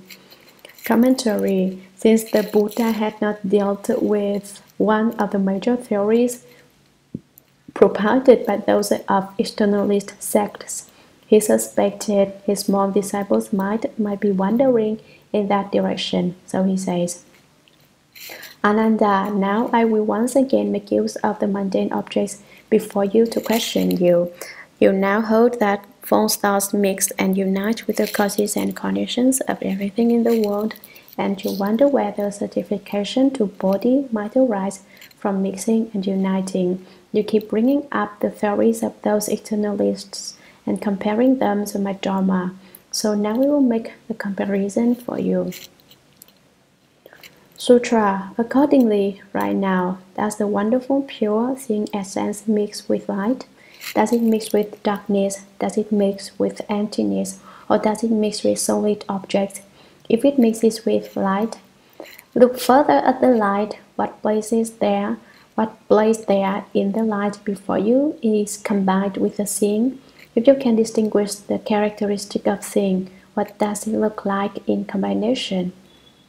Commentary. The Buddha questions Ananda. Accordingly, right now, does the wonderful pure seeing essence mix with light?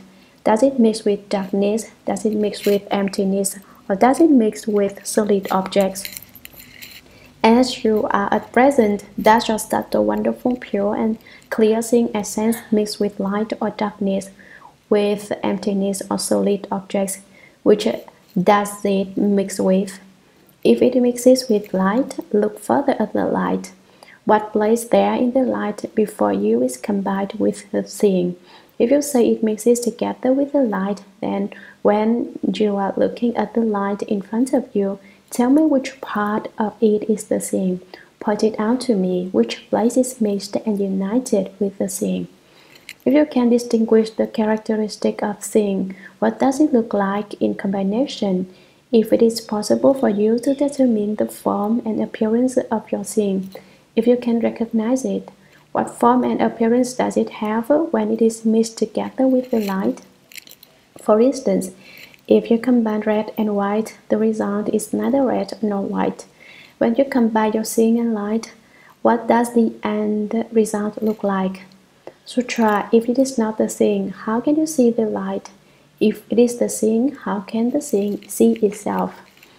Commentary. If it is not the seeing, how can you see the light? If it is the seeing, how can the seeing see itself? If you say you do see the light and that it is the seeing, then it must be that you are seeing your seeing. How can the seeing see itself?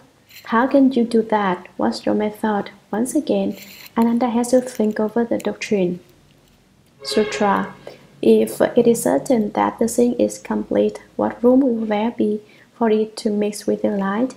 If the light is complete, it cannot unite and mix with the seeing.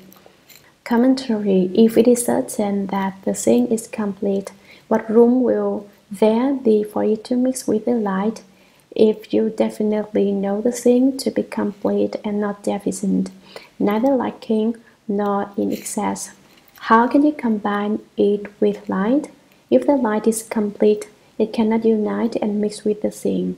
If you say the seeing is not complete, but that the light is complete, the light should not combine with the seeing. If it is neither lacking nor in excess, it will not be able to admit other things. Sutra. If seeing is different from light, then both the nature and the light lose their identity when they combine. Since the combination results in the loss of the light and the nature, it is meaningless to say it mixes with light.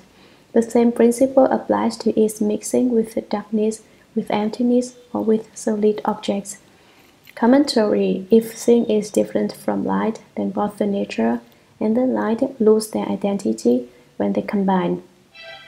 If you say that the seeing and the light are two different things, then it follows that they would lose their original characteristics if they were mixed together.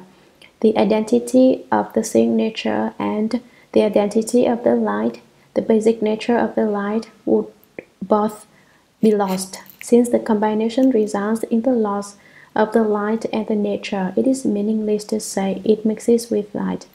So I say that there is no such thing as a mixing and uniting of your seeing with the light.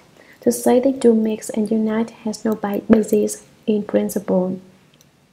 The same principle applies to its mixing with darkness, with emptiness, or with solid objects. The doctrine that the seeing cannot mix with light can be applied to the proposition that it can mix with darkness, emptiness, or solid objects. It cannot mix with them. How can you say that certification to body arises from mixing and uniting? This is a mistake.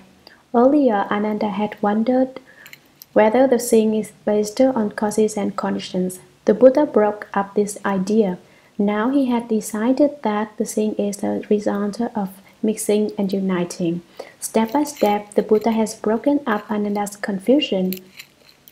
As soon as the Buddha breaks up one kind of confusion, Ananda gets involved in another kind of confusion. He has still not found the genuine doctrine. The Buddha said that all living beings have the Buddha nature and that all can become Buddhas. Some people hear that and go insane, and they say, I am a Buddha, everyone is a Buddha. Why don't they say that everyone is a demonic ghost? They say everyone is a Buddha. If everyone is a Buddha, then have you become a Buddha? The Buddha has 3 bodies, 4 kinds of wisdom, 5 eyes, and 6 spiritual penetrations. How many bodies do you have? The Buddha has a pure and clear Dharma body, the perfect full reward body, and millions of transformation bodies. How many bodies do you have? The Buddha has a great perfect mirror wisdom, the fair and impartial wisdom of the nature, the wonderful contemplating and investigating wisdom, and the wisdom that accomplishes what must be done. 4 kinds of wisdom. How much wisdom do you have? The Buddha has 5 eyes, the Buddha eye, the Dharma eye, the wisdom eye, the flesh eye, and the heavenly eye. How many eyes do you have? You don't have a single eye. You haven't opened a single eye, and yet you say, oh, I am a Buddha. What Buddha are you? Buddhas have names. What is the name of your Buddha? I'm just Buddha, you say.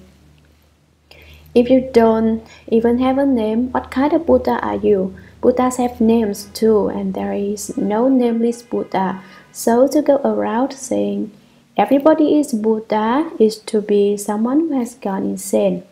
Yes, everyone is indeed Buddha, but you must practice the Buddha Dharma. After sitting for 6 years in the Himalayas under the Bodhi tree, he saw a star one evening and awakened to the way. That is the work Shakyamuni Buddha did to become a Buddha. But you do as you please from morning till night. If you like to drink, you go out drink. If you feel like smoking, you pull out a cigarette. If you are in a mood for a movie, you go see one. If you like dancing, you go dancing. And then you go home and accompany your wife to bed. And that's a Buddha. That's a realized Buddha. Too easy. So take a look at how much distress and difficulty the Buddha endured to realize Buddhahood. And all you do all day is lie in bed and sit around the house. One need not speak of 6 years in the Himalayas. You haven't even sat there for 6 days.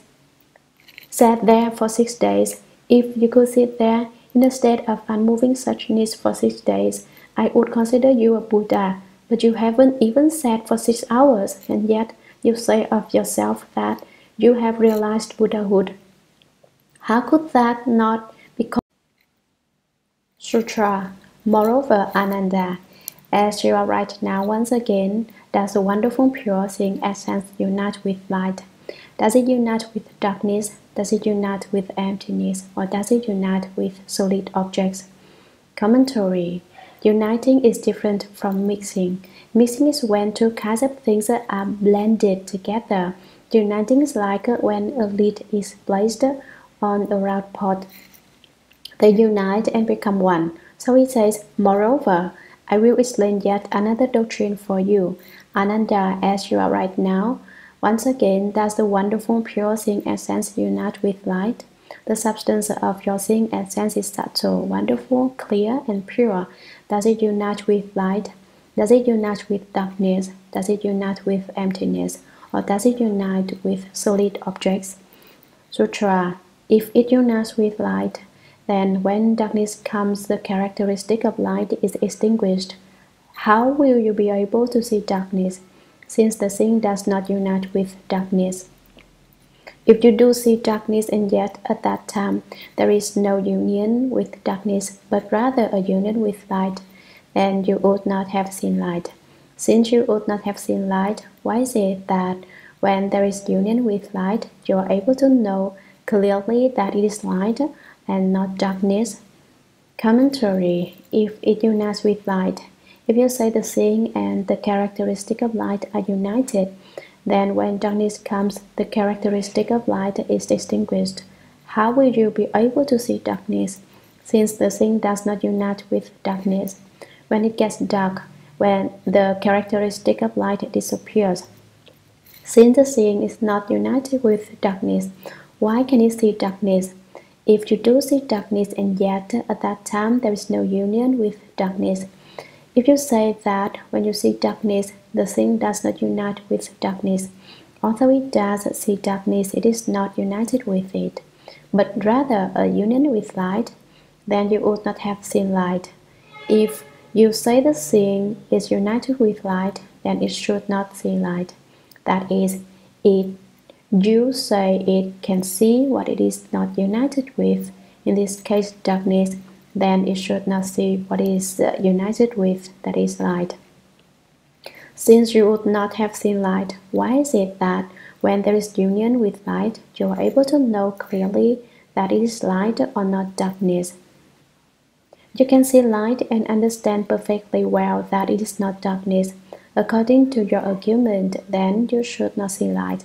But that is actually not the case, since you are able to distinguish the difference between brightness and darkness. In the last analysis, then would you say that the thing is united with light or united with darkness? Sutra. The same is true of its union with darkness, with emptiness, or with solid objects. Commentary. The very same principle applies to the possibility of the thing uniting with darkness, with emptiness, or with solid objects. You cannot say that the thing unites with any characteristic at all, but you also cannot say that it does not unite with any characteristic. The fact is that light and darkness are subject to production and extinction, while the thing essence is neither produced nor destroyed. What is neither produced nor destroyed cannot be united with what is produced and destroyed. Ananda did understand this doctrine, so the thus Common used the greatly compassionate expedient device of speaking all kinds of examples to instruct him. Sutra. Ananda said to the Buddha, "Won't Honored One, as I consider it, the source of this wonderful enlightenment does not mix or unite with any conditioned mundane object or with the mind's speculation. Is that the case?" Commentary. Having heard the Buddha's explanation, Ananda had another doubt. He once again thought about it and considered it. Ananda said to the Buddha, "Won't Honored One, as I consider it, the source of this wonderful enlightenment." This refers to the thing nature does not mix or unite with any conditioned mundane object. It does not unite with the wearisome dust, which is based on causes and conditions, or with the mind's speculation. Is that the case? He asks, are all these various things in fact not united? His asking shows that he is not speaking decidedly. Before this, What he said was very decisive. He said that the thing is spontaneity and that it is causes and conditions, and he mentioned various other doctrines. He spoke with absolute confidence then, but his theories did not stand up. All of his ideas was mastered by Shakyamuni Buddha, so now he's learned how to be slippery. When he says things, he doesn't speak with any finality. Is it that they do not mix and unite? He takes a questioning tone. I think the doctrine was this way, but maybe it's not this way. Sutra, the Buddha said, now you say further that the enlightened nature is neither mixed nor united. So now I ask you further, as to this wonderful thing, a sense neither mixing nor uniting. Does it not mix with light? Does it not mix with darkness? Does it not mix with emptiness? Does it not mix with solid objects? Commentary. The thing nature is neither produced nor extinguished. Ananda is trying to compare what is neither produced nor extinguished with what is produced and extinguished. He wants to compare it to light and darkness, to emptiness and solid objects, to the causal mundane conditions, and to the mind's thoughts. He keeps trying to combine it with them. Now he's thought some more and he says, is it the case that it does not mix and unite? In reply, the Buddha said, now you say further that the enlightened nature is neither mixed or not united. You said before that the enlightened thing is mixed and united. So now I ask you further. I ask you something else now. As to this wonderful thing, essence neither mixing nor uniting. You say that the subtle, wonderful thing, essence which is not produced and not extinguished, neither mixes nor unites. But does it not mix with light? Does it not mix with darkness? Does it not mix with emptiness? Does it not mix with solid objects? Speak up. Sutra. If it does not mix with light, then between seeing and light there must be a boundary.